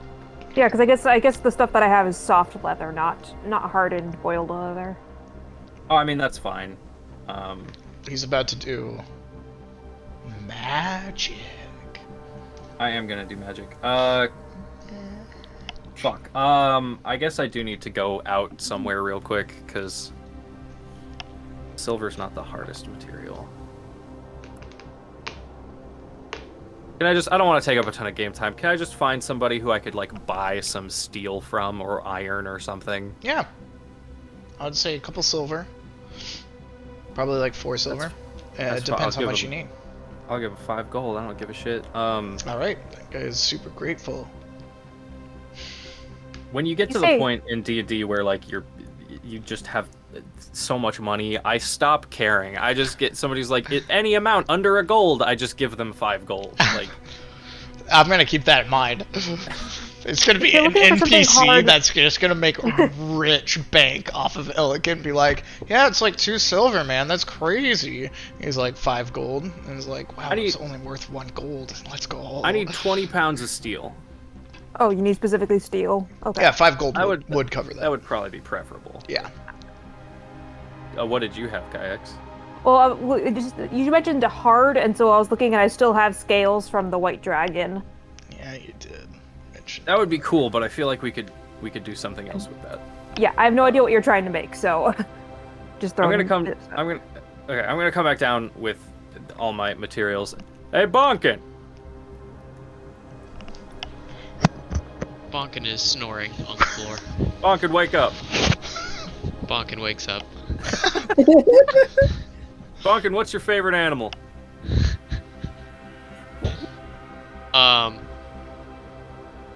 Whatever weird looking thing that looks like a chipmunk would be, that isn't a chipmunk in this world, unless it's a chipmunk. A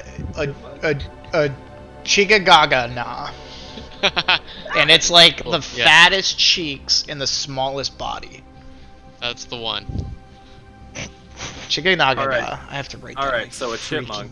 I have to read that in my notes. Chipmunk with hives. I feel like I probably don't know what that is, so you're like, yeah, it's like a chipmunk. And I'm like, yeah, okay. Yeah, okay. Alright, go back to bed, Bonkin. Alright, and then I'm going to take these materials that I've amassed, and I'm going to, for the first time ever, I'm going to cast Fabricate. As you cast Fabricate. No, I'm just kidding. Go ahead and do whatever you want. Oh shit, wait, I mean, 10 gold. I'm going to subtract 10 gold because I actually need 40 pounds of steel. Perfect. I'm going to cast Fabricate, and I'm going to fabricate Bonkin a set of half plate. Sweet. Yeah. And I am going to, as best as I can without making him look too cartoonish, it's going to be chipmunk-themed armor. Chippendale furry. So, like, That was my nickname in high school. there's going to be, like, a helmet to it that's got, like, the little ears on top, and then the teeth kind of, like, the teeth make the little, like, nose guard. But no further detail on the head. And then just cool silver armor. I don't know, it can be whatever Ben wants it to look like. Yeah. And boom, I set up brand new shiny set of steel half plate, and I just lay that down next to Bonkin. He'll thank Santa for it when he wakes up. Perfect. I'm red, I'm rotund, it works. True.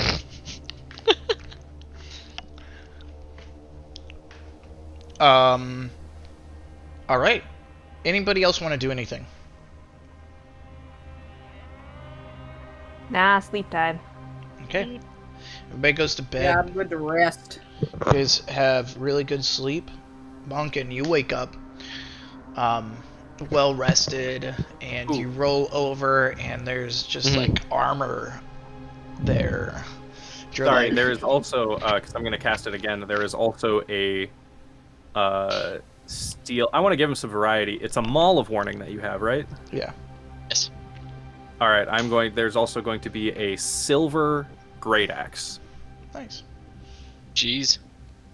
And you roll over and you dab yourself, and Bonkin bleeds out into sleep. No, I'm just kidding.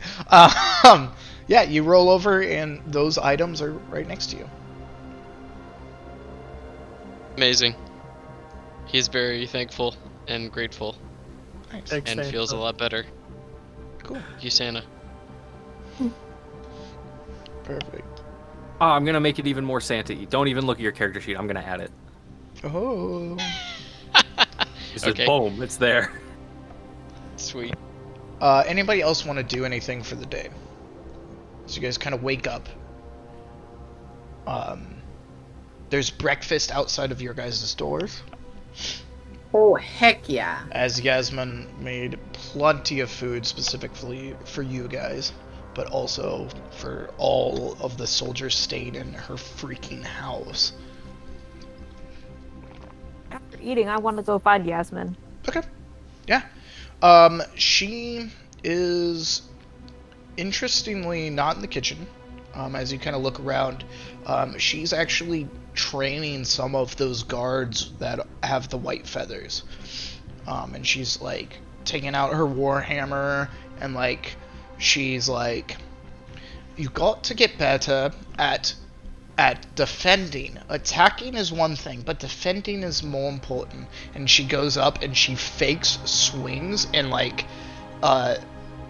twists her arm and trips the guard. And these guards are like awesome guards that know how to fight.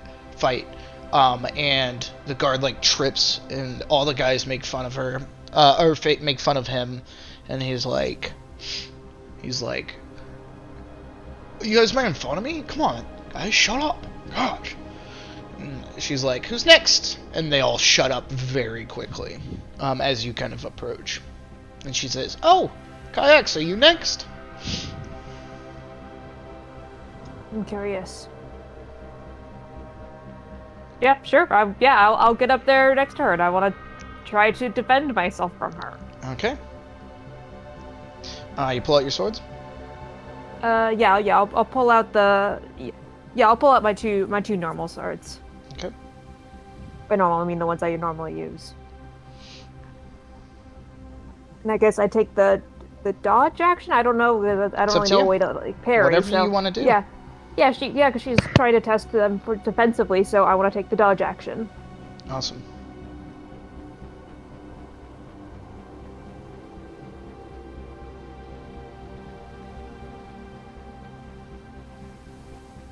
Okay.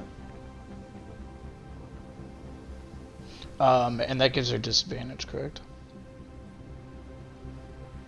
The dodge action. She sees your like footing basically, and you have your two swords out, and you're kind of like doing the bobbing and weaving, and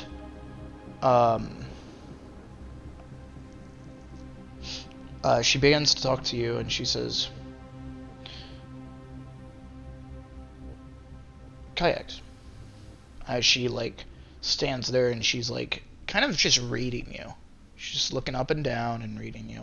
She says, "Kayaks, what is on your mind?" You are going to attack, and so I'm trying to figure out a way just to defend myself, since you are testing people's defenses. Does a 23 hit you? Damn it, yeah. As she says, "But what is actually on your mind?" And she swings over like she's gonna miss, and I need you to make a strength saving throw as she pulls her hammer over your head and yanks back on your legs. Oh, good. 23. All right, you stand firm as she pulls back on your leg, and she looks impressed, and then she's gonna come again and try to hit you. 25 hit you? Yep. She comes again, another strength saving throw. This time she doesn't miss the first time, because you kind of stood firm, and she is going to attempt to hit you in the chest. So go ahead and make another strength saving throw.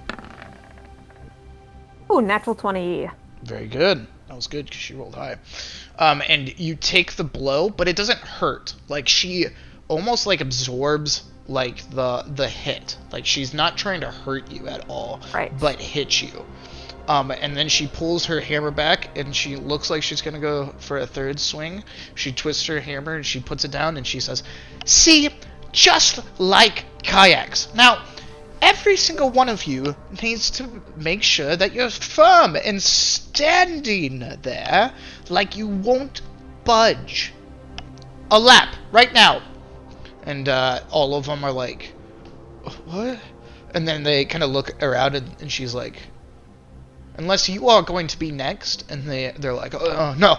And these are like soldiers that have like mastered the art of defense and things of that nature, and they are now running laps like recruits almost around this kind of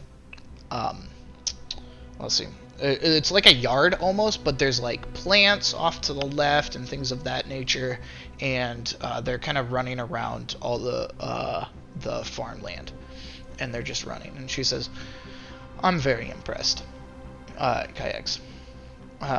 You wield that well." Well, thank you. And she like puts her hammer back on her back. She says, "Standing firm is very important, especially to your beliefs. There is also a time sometimes for flexibility. Yes, flexibility is important also, but not in this case, as I don't think you are too flexible in dodging. And she gives you a smile. And she's like, walk with me. Very well. I do not mean to interrupt your training session, but I had questions. Oh, please. No problem at all. I ask what is on your mind because I understand where you are. I only can assume where you are from has been fallen to the darkness. Yes, as I saw your gills flare up when you were looking at the map. Yes, there was already signs that there was problems when we were heading this way the first time. We saw some of my people. Not people I knew directly, but some of them who were affected. But yes, it looks like it is deep within the dark zone. I'm sorry about that. I really am. My people have also been taken by the darkness, and I've heard no word, especially from my husband. We should not have. It doesn't matter. What is done is done, and what we are doing is moving forward with that. Yes. What did you want to talk about? I just wanted to make sure we knew as much about these beings as possible so we best understood how to deal with them. For example, they seem somewhat drawn to noise, as we encountered yesterday. Are they drawn to light? Or do they fear it? It's interesting that their bodies are not their own. They Yes. are...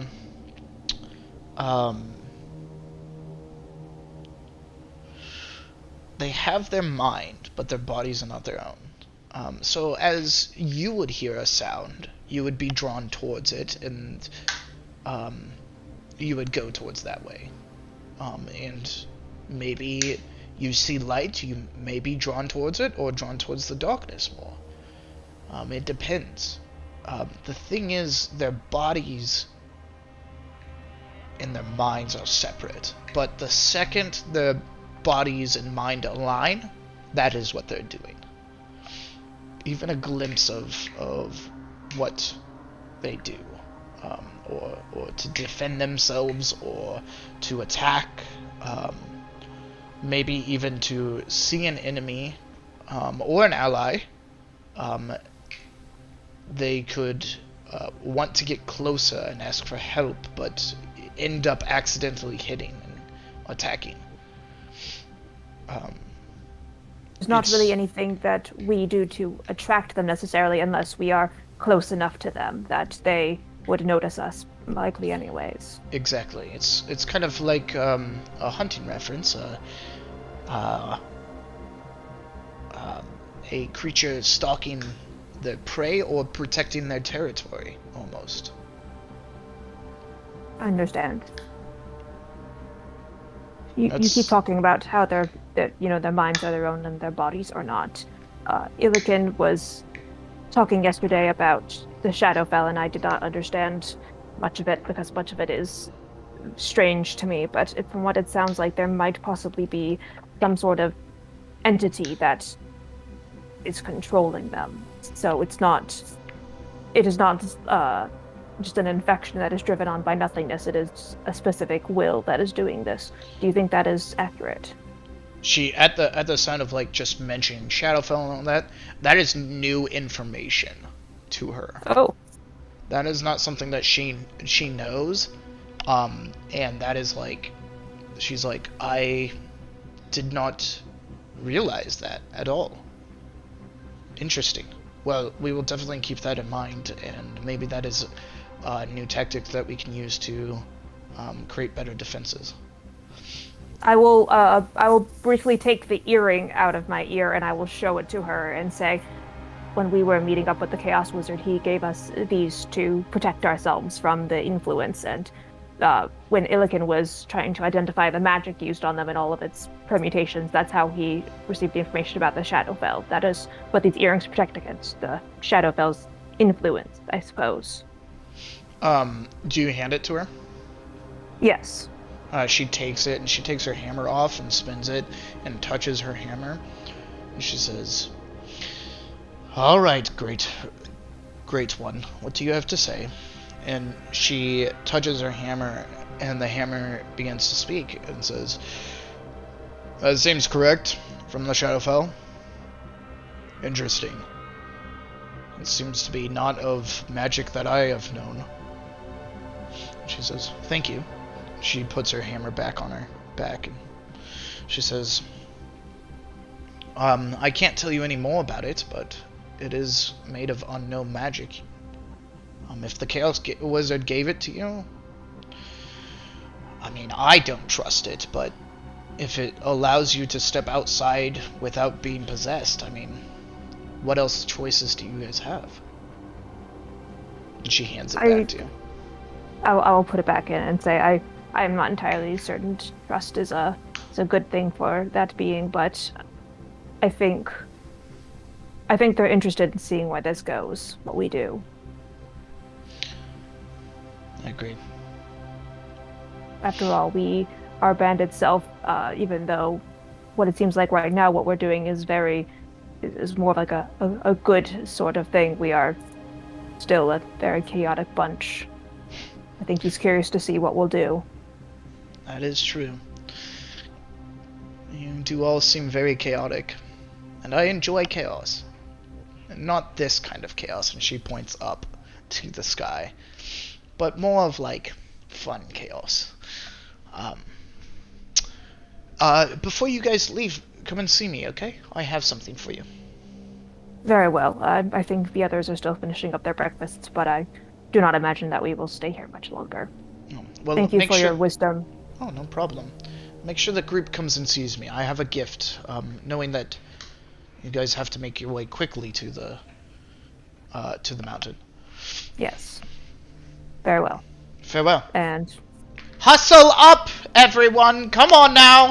My grandmother could do better, and she's possessed over there! Come on now! Oh, one last question, actually, yes? Before I leave. Can corpses, dead people, be possessed too, or is it just the living? She looks at you and she says, "I'm afraid so." Alright, so killing them is not a solution, it's only temporary. Unfortunately, we have tried to kill them, and they eventually knit themselves back together, but as corpses. It's even worse. Good to know. Thank you. And I will leave. Sergeant, back to the group. Hurry up! She begins to join them in their jog. What else would anybody else like to do? Lifting up my breakfast. It's an amazing breakfast. Nice. It's better than all the food that you have had on the boat. Besides what Illiken has made, it is kind of the same kind of tier. Illiken has better spices, though.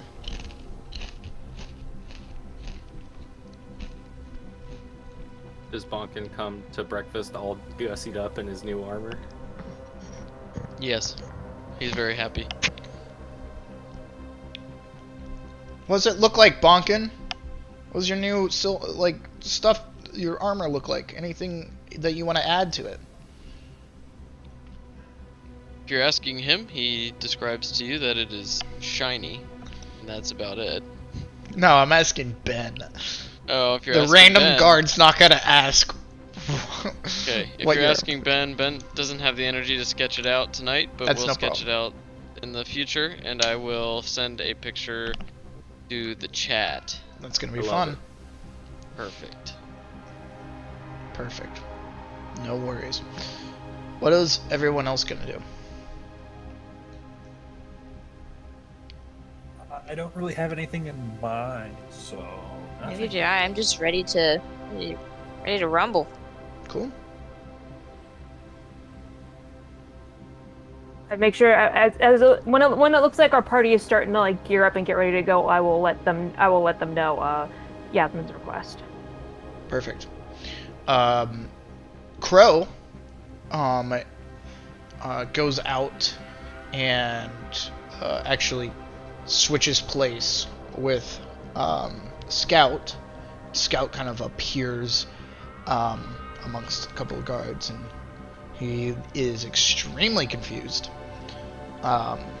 But some of the guards catch him up and things like that, and then he agrees and comes and joins you all.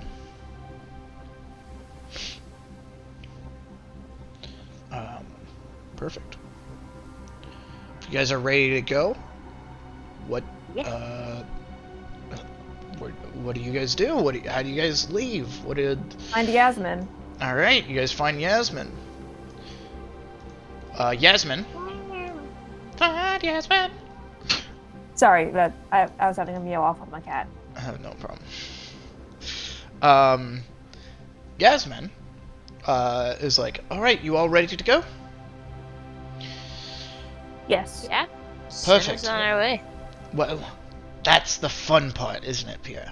And she walks down to the cellar, opens, and the door on the right has 3 locks on it, all different colors. She pulls out a blue, green, and black all at the same time and puts it all in. Unlocks all 3 of the locks at the same time as they fizzle out. She puts the keys away, opens the door, and there's a garage in there. The best way of describing it is like a modern day garage, but without all of like the electronics and stuff like that. But sitting in the middle of the garage is this metal vehicle that has 4 kind of wooden and metal spikes like sitting on it, and it has like 2 in the front, 2 in the back, and it's pretty big and pretty fat, and she hits the side of it and a hatch opens on the inside, and she's like, now I want you all to take good care of this. This is my Hell Rider. There should be room enough for all of you. Barely. But this should get you to point A to point B much faster. I want it back, alright? Yes. If you guys do not die, I want it back. Now, take good care of it. It feeds off of magic, so if you cast a spell, it should last a day. Like into it or like Yes. around it? If it is a 2nd level spell or higher, then it should last a day. Alright? Yeah. I hate you guys so much. And to steer it, there is and she pulls out like a little puck, and she puts it on the dashboard of this Hell Rider. And on the inside, just to give you an example, is 6 seats all lined in, and it looks like some are like jankily put in there, kind of like car seats, like over. So like seats were added to the vehicle. And then there's a driver position, and it looks like it has 2 red buttons on the top, and she puts the hockey puck on the dashboard, and she says, you press this button, and presses the hockey puck. A little blue button lights up, and a training video of how to use this item comes up. And she says, And she presses the button again. She says, please do not break this. I got this from the 9 Hells. And it was from the 6th layer. And it was a goodbye gift from King David himself, okay? So please do not crash this, and please do not lose it. And please don't fight a fire giant in this. And she says, also, and she presses a button, like kind of like the Batmobile, and a out of the roof is a ballista, miniature ballista, and it has like a basically like a machine gun arrow thing down the side, belt down the side. She says, that is for emergency only. You cannot get ammunition like this anywhere on this plane, okay? Everybody understand that? What does the ammunition look like? It's like made out of flames. It's literally just like fire.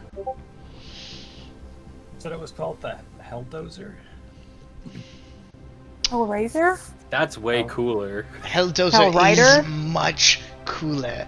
It What was did you say before? it was the Hellraiser, but Helldozer I do enjoy. I will rename it to that as long as you guys are driving it, and I'm coming back to name it the Hellraiser once you return it. And if you return it, I will give you Oh, so why isn't it giving? I will give you something in return. Alright? And I'm not going to tell you what it is, because I want you to return. And I know that interesting things, if I just tell you, you'll be like, oh, it's probably not worth it. Or you'll be like, oh, that's totally worth it, because it's like an artifact item or whatever. Anyway. The fact that you're not telling us is really just making it feel like it's not worth it, and we should just keep it. If we were that kind of person, which Obviously you wouldn't be. Why would you betray a trust of a mighty man? An old I would never mighty do man? that. I'm just saying that like that's what it feels like, is that you don't trust us, but you're doing something that makes it sound like the reward is bad. And she looks at you, Illiken, and she says, I'm not the one that started the apocalypse. That's all I have to say. I'm gonna leave it there. Take Could good you care say of something her. else instead that has to do with our conversation? I'm just saying, reckless behavior, chaos magic, and she hits a button on the side of the wall, and And it shoots me with the ballista. no, and dirt begins to sink into the ground, and make a ramp and form a ramp. And she says, "Drive safe, buckle up, and I will see you soon. Please don't crash it, please." Who would like to drive the Helldozer? I'll drive. I think- will. I think as the only one with any kind of vehicle proficiency, it should probably be me. You don't know that. Theo is a good choice because he has not only high dex, but he also has good judgment and lack of drunkenness. Hang on, how do we know that Dex is going to be Jackie the stat drives for better this? drunk, okay? The I don't drunkenness know what's helps. that. I mean, that's Guessing. the whole thing. It helps.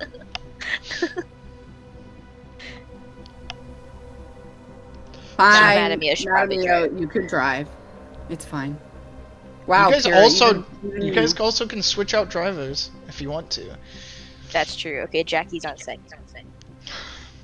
Fine, fuck me then. Alright, fine. Illiken's on second, and Yeah, Jackie. I don't even want to anymore. Okay, then then hop fine. there. Jackie's I back know on that's a second. lie, Illiken. You do I'm want to ramming drive this thing into the first fire giant we meet. No, please don't. As you guys drive off. Yasmin's gnomish, right? Say that again. As long as I have a booster seat, I'm fine. She's gnomish, right? She is gnomish, yes. Okay, so They're it's the either same- got a the booster children seat who or do that. something to help short people see. It looks like it's been modified to your guys's. thing, and you guys can switch around the seats depending on who's driving. There's even a giant seat for Bonkin. Got it in the Nine Hells from King Nice. David. Does that mean King David is from the Nine Hells? Confirmed. Yes. Confirmed. Sauce, dude, sauce. Get him. Rewrite the script. Wink, wink. Now they don't know, guys. Alright. Who's driving? Did we decide? I think that'd be able to start, but we'll rotate, it sounds We like. decided on kayaks. Nope. Kayaks did not want to drive this. Who's on gun? There's a gun. I want the that's- gun. I there's forgot a- about the gun. There's a ballista. Wait, is that the one that you said to not fire except in emergencies? Or Yeah. is that a different thing? I'm No. gonna be on the emergency gun. Look at But the I state of figured- everything. Everything is an emergency. Whoever wants to take in the ammunition, you have 150 rounds. So whoever wants to write that down, you have 150 rounds. I got it. Be a navigator? Because I feel like we've actually been over some of this territory before, so I might actually know my way. Yeah, And if there that's good is survival. there is a map on the back of each of the headrests. Oh, good. Never mind. Oh, yeah. Okay. So, yeah, cool. What is this, I fucking will read Delta? along. Yeah, it's Delta basically. Yeah, you guys all can assist Madamio in certain ways, and that'll lower the DC, especially the No. first DC. Okay, you don't have to. Like, basically, Madamio, this will be just a standard intelligence check, and from there it'll be a wisdom check, and then from there, as each of you guys are kind of recalling the information, when you hit a certain cap of wisdom checks, so like 3 successes, for an example, 3 successes of wisdom or intelligence check, then you can just use your base stat. Whatever your best base stat is, you can use that for the roll. And you're not proficient in this vehicle, so you're just using a base stat. Does that make sense? Yeah. Madam Mio, consider, so long as I am in the vehicle, for necessary checks, just consider yourself as having permanent guidance.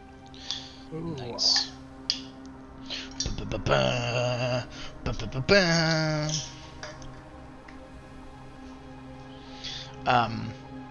Let's do that first check. It's an intelligence check, Madamio. DC is lowered because we're just taking it off. Nice. +1. Awesome.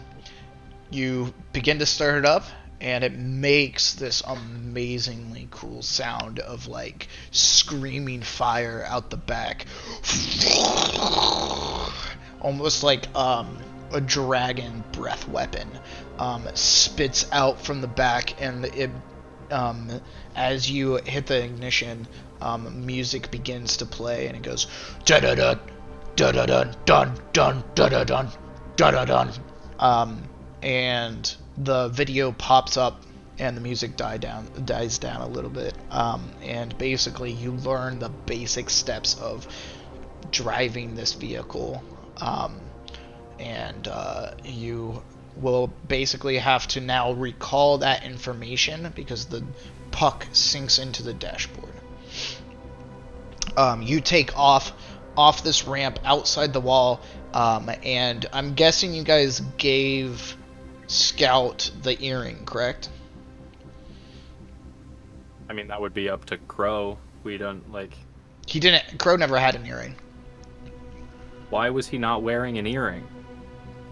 Yeah, we should. No one I ever think gave him an earring. I thought we did when we left. No, Pretty sure. I don't think you guys did. I'm pretty sure we did. If we had 7 and there were 7 of us, we wouldn't have just not given him one. Okay, then and risked him getting infected. he gives it to the general, and the general gives it to Scout. Scout puts it on. Scout has an earring. You guys drive off into this darkness, and there's these flame-like headlights that blare out, and you can see about 60 feet in front of you. And you guys go probably like a good 10 miles per hour, which is the fastest that you guys have ever gone, besides on a boat. And you guys begin to drive along the time. You guys drive through this darkness, and it's just eerie and uncomfortable, but you guys are in this cool vehicle that has this cool music that is playing, but the flames are just gushing out. The spell was cast by Yasmin, by the way, to start it up to begin with, but every time you guys drive on a new day, it will have to cast at least a 2nd level spell slot into the dashboard to start it up. Your first day goes on without a hitch, and you guys pull over on the side of the road. You guys are now in a forest. Let me pull up actually something for everyone.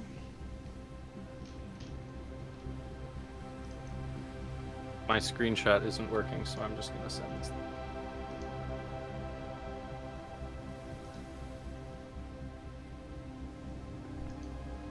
What? That's not real information.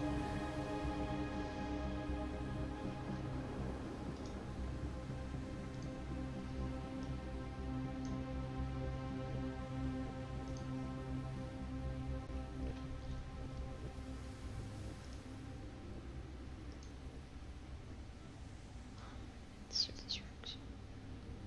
Oh, I sent that to you specifically. I meant to put that in the... Oh. Oopsie. Oh, nope, that's just... I accidentally uploaded Bonkin onto the thing.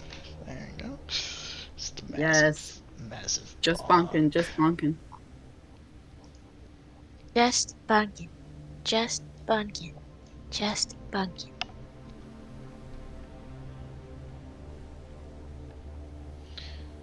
Right. As you guys begin to, I'm just gonna cut off a couple of spots here. Grow this, extend this, because I got to make a map, and I want to freaking use it. Okay.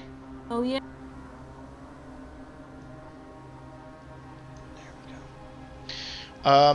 So to give you guys a little example of where you guys came from over here, and you guys are traveling, well, technically here. You guys are now traveling down from Yasmin's house, and you guys are over this direction, 15 miles, or 10 miles an hour.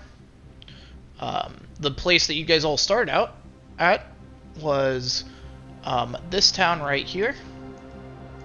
And this is a town that you guys walked through to go to Israel. The darkness, I will kind of give you guys a example of kind of where the darkness leads here.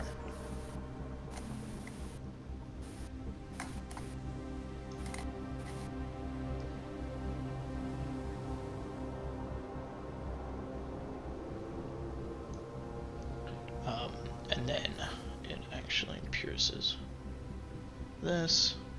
I just wanted to share with the class that this vehicle moves exactly as fast as Madamio can sprint. Oh jeez.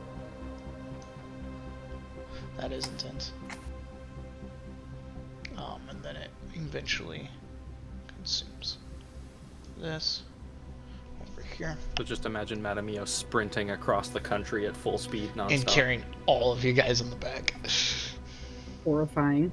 That is horrifying. Absolute insane behavior. Kind of looks like a turtle. Sus. We wouldn't make him carry us. He would be pulling a cart. That's true. I need to...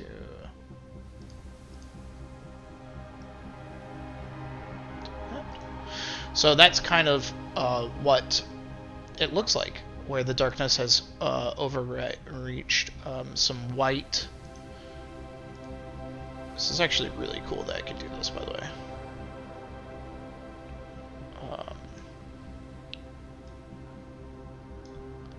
They have put white orbs around to try to direct, obviously, here. If you look at the other continent, like horizontally, it looks like a little guy. Like this is the eyeball, and then like this is like the little mouth, and he's got like his little legs. And he's got a little tail. And he's just a little guy. His little ear.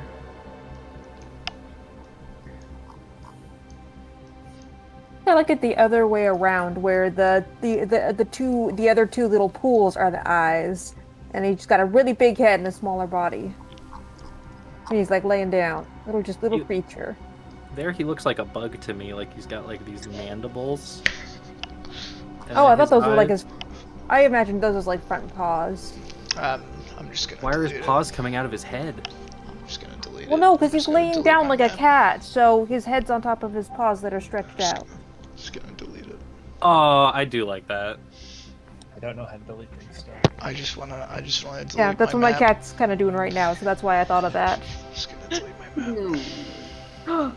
Alana, you have not Did you have had chicken you have nugget? not had the Susie check-in. Let's have that Susie check-in. Let's see Okay, it. I don't have much light in, so it'll be hard to see her. But oh, you can't see her at all. Okay. I see nothing. I see void. One minute. Where's my phone? Give her the spotlight Hey, that she truly hey. deserves. Hey, team. Hey, guys. Hey, Yeah? Hey, What are you guys up to? Who's this? Now he's a little guy standing up. There she is. Susie. Who- She's so who good. even- She's so sweet. Stop that. Stop. Guys, I worked really hard on this, He's okay? a little guy. I don't want him to Dan, be a if- little guy. Dan, I if want- you're going to be DMing online, you need to accept that people will be drawing on the map. That is Fine. that is an inescapable truth Fine. of online D&D. It's better than drawing a penis, though, on my maps. That's good. I shouldn't have said good it. idea, I man. shouldn't have said it. No. No. We're on stream. We're on stream. We can't show nudity. We're on stream. Not. If my camera's off, then we can show it. I'm just kidding. Okay.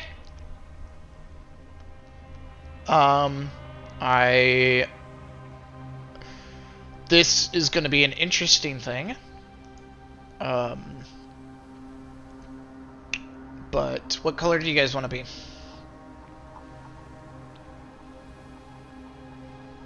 Blue. Color? what? For your guys' journey. Blue. I like blue.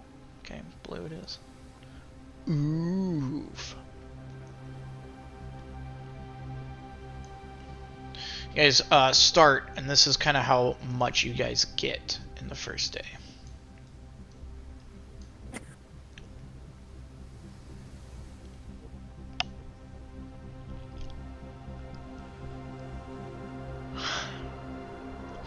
Then you guys crash and die. That's wild. I don't know how that happened, Yeah, but that's wow, wow. Can't believe it. the world gets consumed by darkness. Alright, we're good. That's okay. We're not around to see it. True. Just don't have to worry about it. Until your body gets possessed. Well, then we still aren't there because our mind's gone. So That's what you think.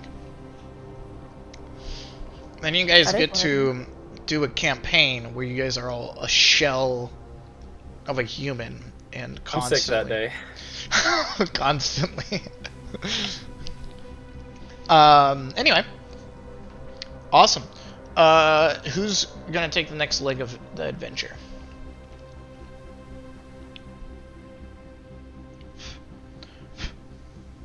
You mean like drive? Illican, I thought you were second up. Sure. Alright, Illican. Send it. Intelligence As first. soon as Illican gets in the driver's seat, I'm gonna get everyone to start chanting McDonald's, McDonald's. Oh, hell yeah. I will keep repeating my order until someone confirms, and then we are in a McDonald's drive-thru. Yes. As you guys pull up to the McDonald's. No, I'm just kidding. He orders black coffee and we leave. Of the John Mulaney reference. Gosh, It's great. can't take you guys anywhere. Alright, you guys successfully drive. Illiken, it's fun. This is a fun vehicle to drive. You guys drive your... Oh, come on. Blue. They said they wanted blue. You guys drive about that far. For the third leg, that's the second day. You guys are making actually pretty good time. But then there is a blockade of a corrupt orb. It's kind of the same crystal-like interference, but this one's even darker and more intense, almost. I also need each of you guys to roll a D100. Oh, you guys, I've got this. Trust me, I'm gonna roll the best one. Well, you guys all can roll separately. Ha! Oh, I'm so excited. Oh shit! Oh, kayaks! 100. God damn. Alright, let's I actually start. Now remember, that sounds good, but rolling 100 on a percentile die is what got us here to begin with. Yeah, that's why I said. No, get us back. But in your campaign, wasn't the thing that got us the deck of many things? Yeah, this isn't my campaign. Yeah, but still, it has the potential for interesting, good stuff. Hey, we had the potential for the deck of many things, and you sons of bitches turned it down. It's true. Madam Emil, you sleep. When you sleep, I'm guessing you guys are putting up the bubble every night to protect your guys' selves, correct? I would like to think so, but that's up to Pyrrha, ultimately, if she casts it. Cast what? What's up? You want to cast like the bubble every single night, I'm guessing. Oh yeah, definitely. Awesome. Why not? I mean, I don't know.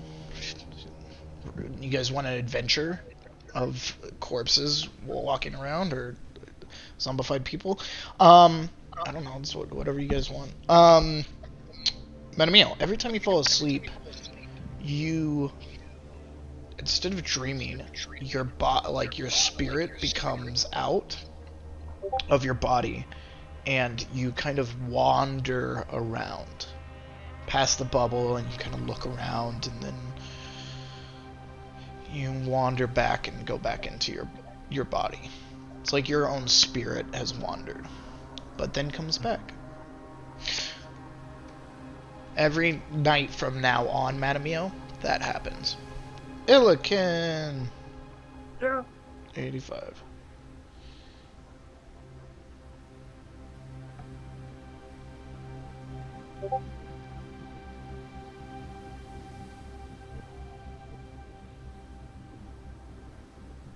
Illiken, one night, you kind of get down, you're kind of cooking for the crew and stuff like that. You're boiling water, you look into the boiling part of water to kind of put in some stuff, and you see a reflection. And out of your head, small horns begin to protrude. But no one else mentions it. Doesn't seem like they can see it. Jackie 5. I think I read this one prior to this.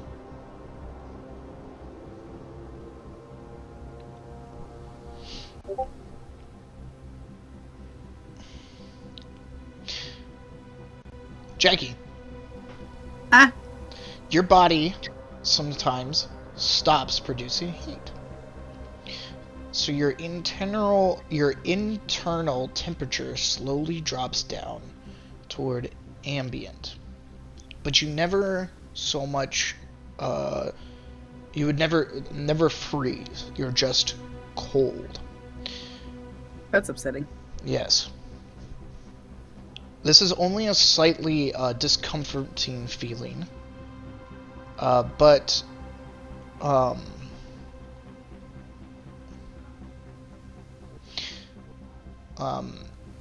anybody that makes contact, like, so if you get touched by anybody else, it is like a how it describes it here, suspicious feeling, but it's more of like an uncomfortable, like, oh, I didn't expect to feel warmth from somebody else. Kayaks. 100. Let's see what death awaits.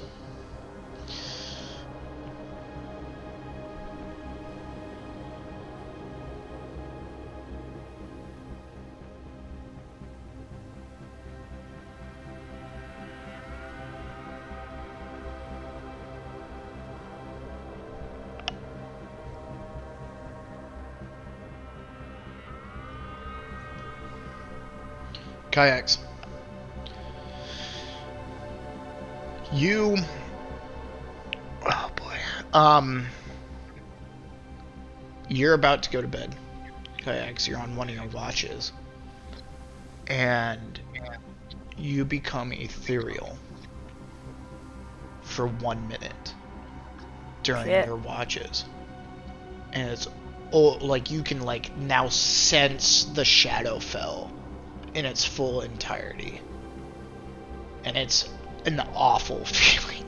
It's not good. So I like partially clip into the Shadowfell? Yes. Oh shit.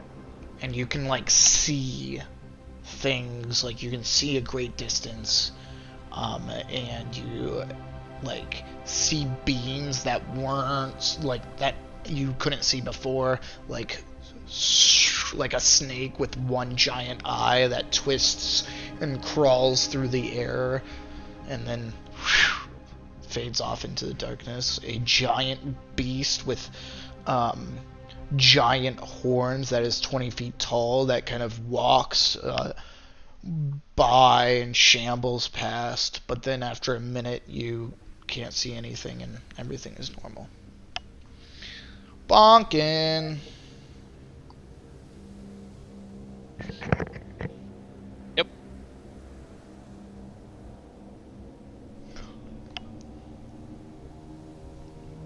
Bonkin.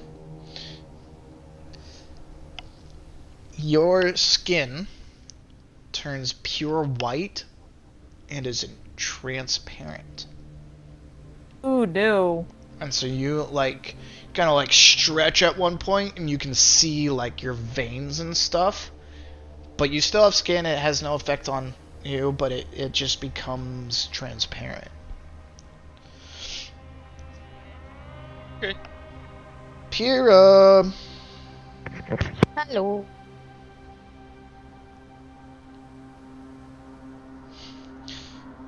Here. This has not much of an effect, but basically,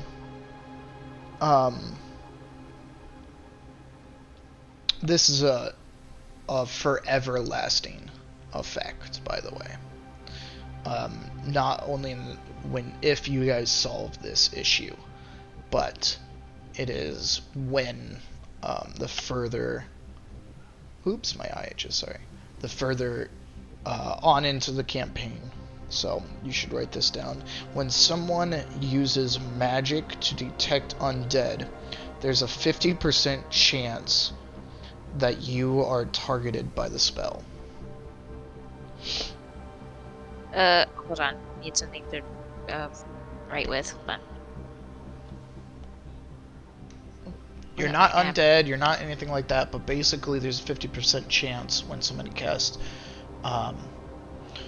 locate undead or anything of that nature, or detect undead, there is a 50% chance that you are targeted by the spell. Okay, as in like I'm a false positive sort of deal. Yeah. Cool. Okay. You guys begin to who's next on driving? After that kind of fun ordeal. I'll try driving. Okay. Go ahead and make an intelligence check for me.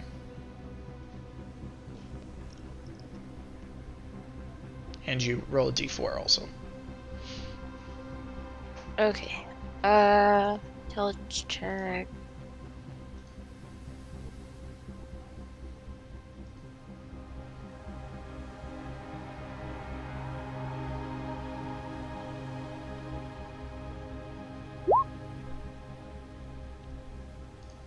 Sure.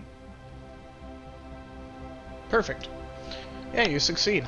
It's much easier now watching like Madamio and Illican do it.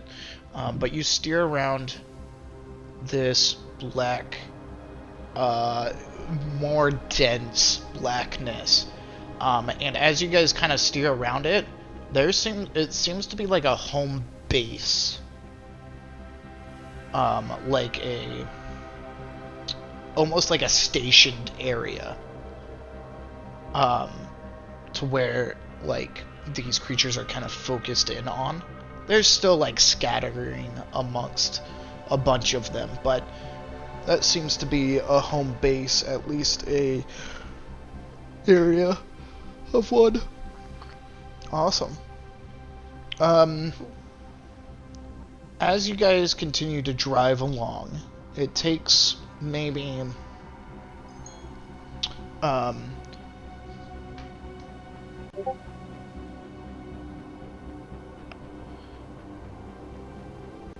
I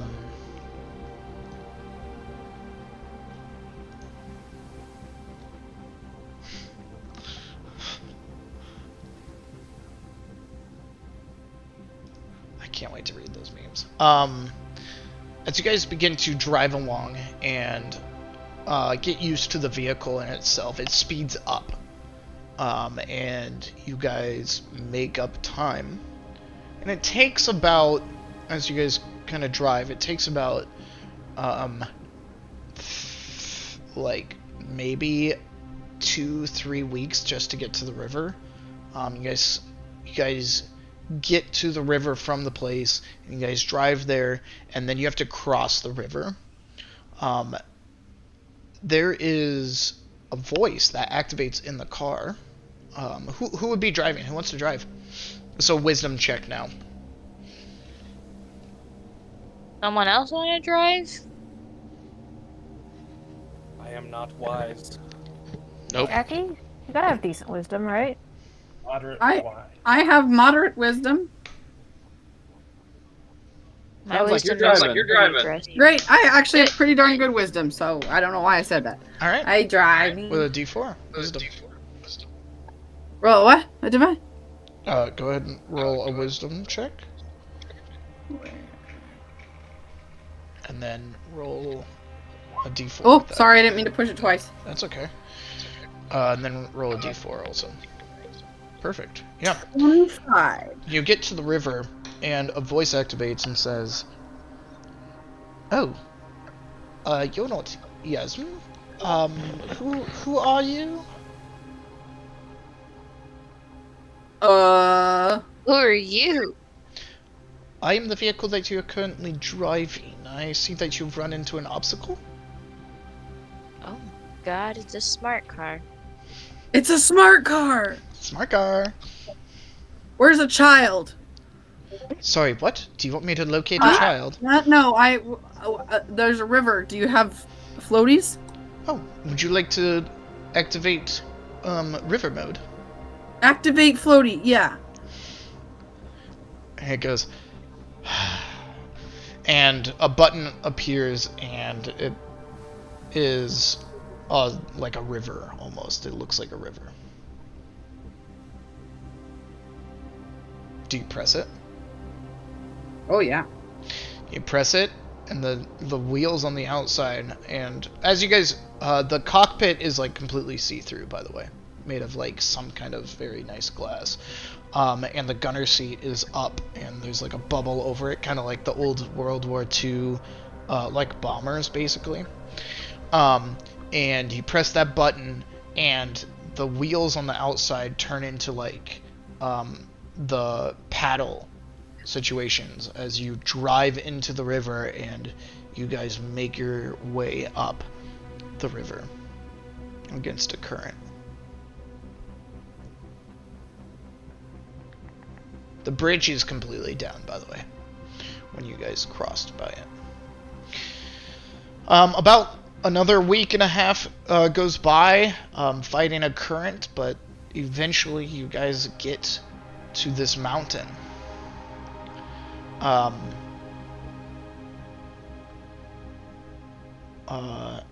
What do you guys want to do? Does the mountain just kind of look like the rest of the darkness, just, hard to see? Or is there anything special about it since it's the origin? That's a great question. It doesn't seem like there is anything extremely special about the mountain. Right. There is a cave that goes underneath it. Yeah, that's how we got in the first time. The river went underneath the mountain. Yes. We were on a boat. Yes. So, yeah, I guess we'll just keep going there. I'll You guys speak up did and- enter from Israel, though. Okay, but it looks like the rivers cross. I mean, does the river that we're on currently, does that also go under the mountain? It seems well, to be. we have- Yes.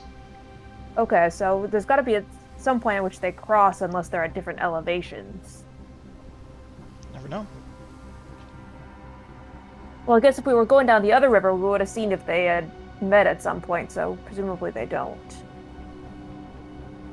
Do we want to go in the way that we did last time? Get to the other river instead?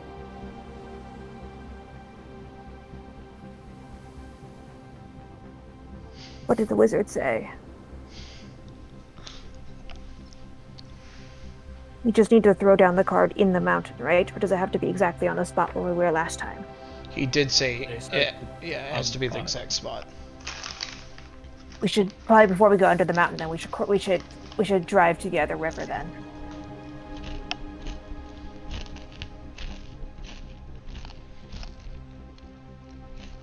Activate land mode.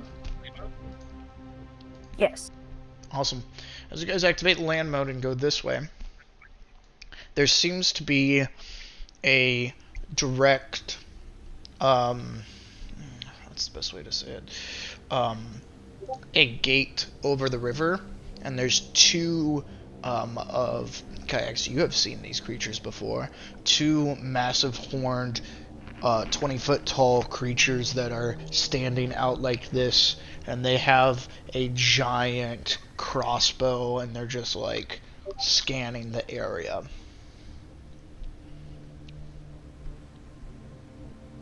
What are these creatures? Sorry, I can't place them. The exact Warwick. creatures, I have to look up the name.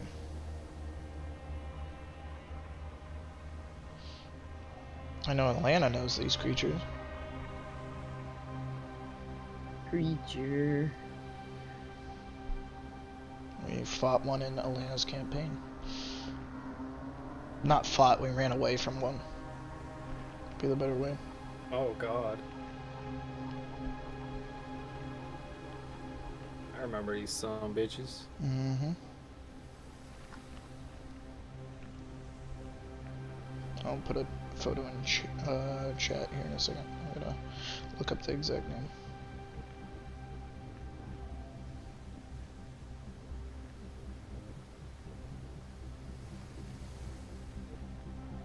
Man, everything is so loading so awfully slow. Thank you so much. The fucking Nightwalker. Yes.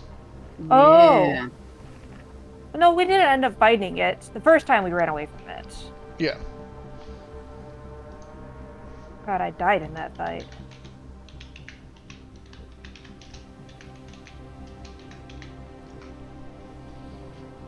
Just for chat. Here is it. And then I'm gonna throw it in also the Discord here. Do-do-do-do.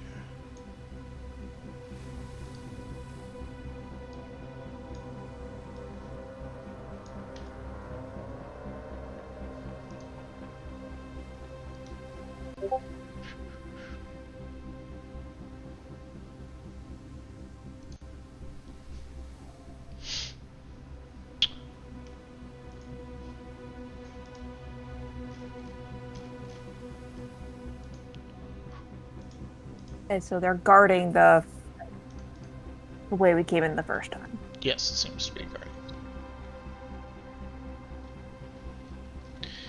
And as you guys kind of figure out what to do next, kind of looking from spot to spot and things to things, and figure out what this card can actually do. we are going to end it there. And we will see what happens next time. Thank you guys so much for coming out and playing D&D. Thank you I'm for running the D&D. Thank you, Daniel. Thank you. Oh, you're welcome. I'm a little disappointed that we didn't have any Herbie references, so next time I'm expecting some Herbie references, please. True. Do it, or else you Gotta shall figure be it out, summarily executed. That's right.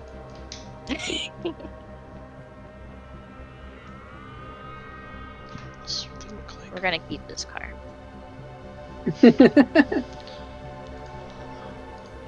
Yeah, thank you guys so much for coming out. I really enjoyed it. Yeah, those freaky bitches. We really hope that you guys survive. I Me hope too, I man. survive too. That would That be would like be nice. really cash money. Cash money. really, really It'll be chill. fine. I think we can take these guys on. I mean, Next our level, week. our level like 15 party had trouble with one of them, but I'm sure our level 9 party can deal with 2. We're fine. It's true. It's all Gucci, man. Yeah. Gotta slam Also- on the gas. Alana's too much of a coward to share her really cool thing, so it's my Discord profile picture at now. Please look at it. Please enjoy It's it. amazing, and I've been silently screaming about this. Like, this is actually like Frick is that? I've been love. Here, I think I can. Let me try and send a bigger version in the Discord. I think I can do it from my phone. All right, I tried everybody to- say goodbye, I tried chat. to get it from my Bye, laptop. chat. Bye, Good chat. night. Chat. Bye. Tune in next week. We're gonna have a special guest next week, and that's gonna be a lot of fun. Oh shit.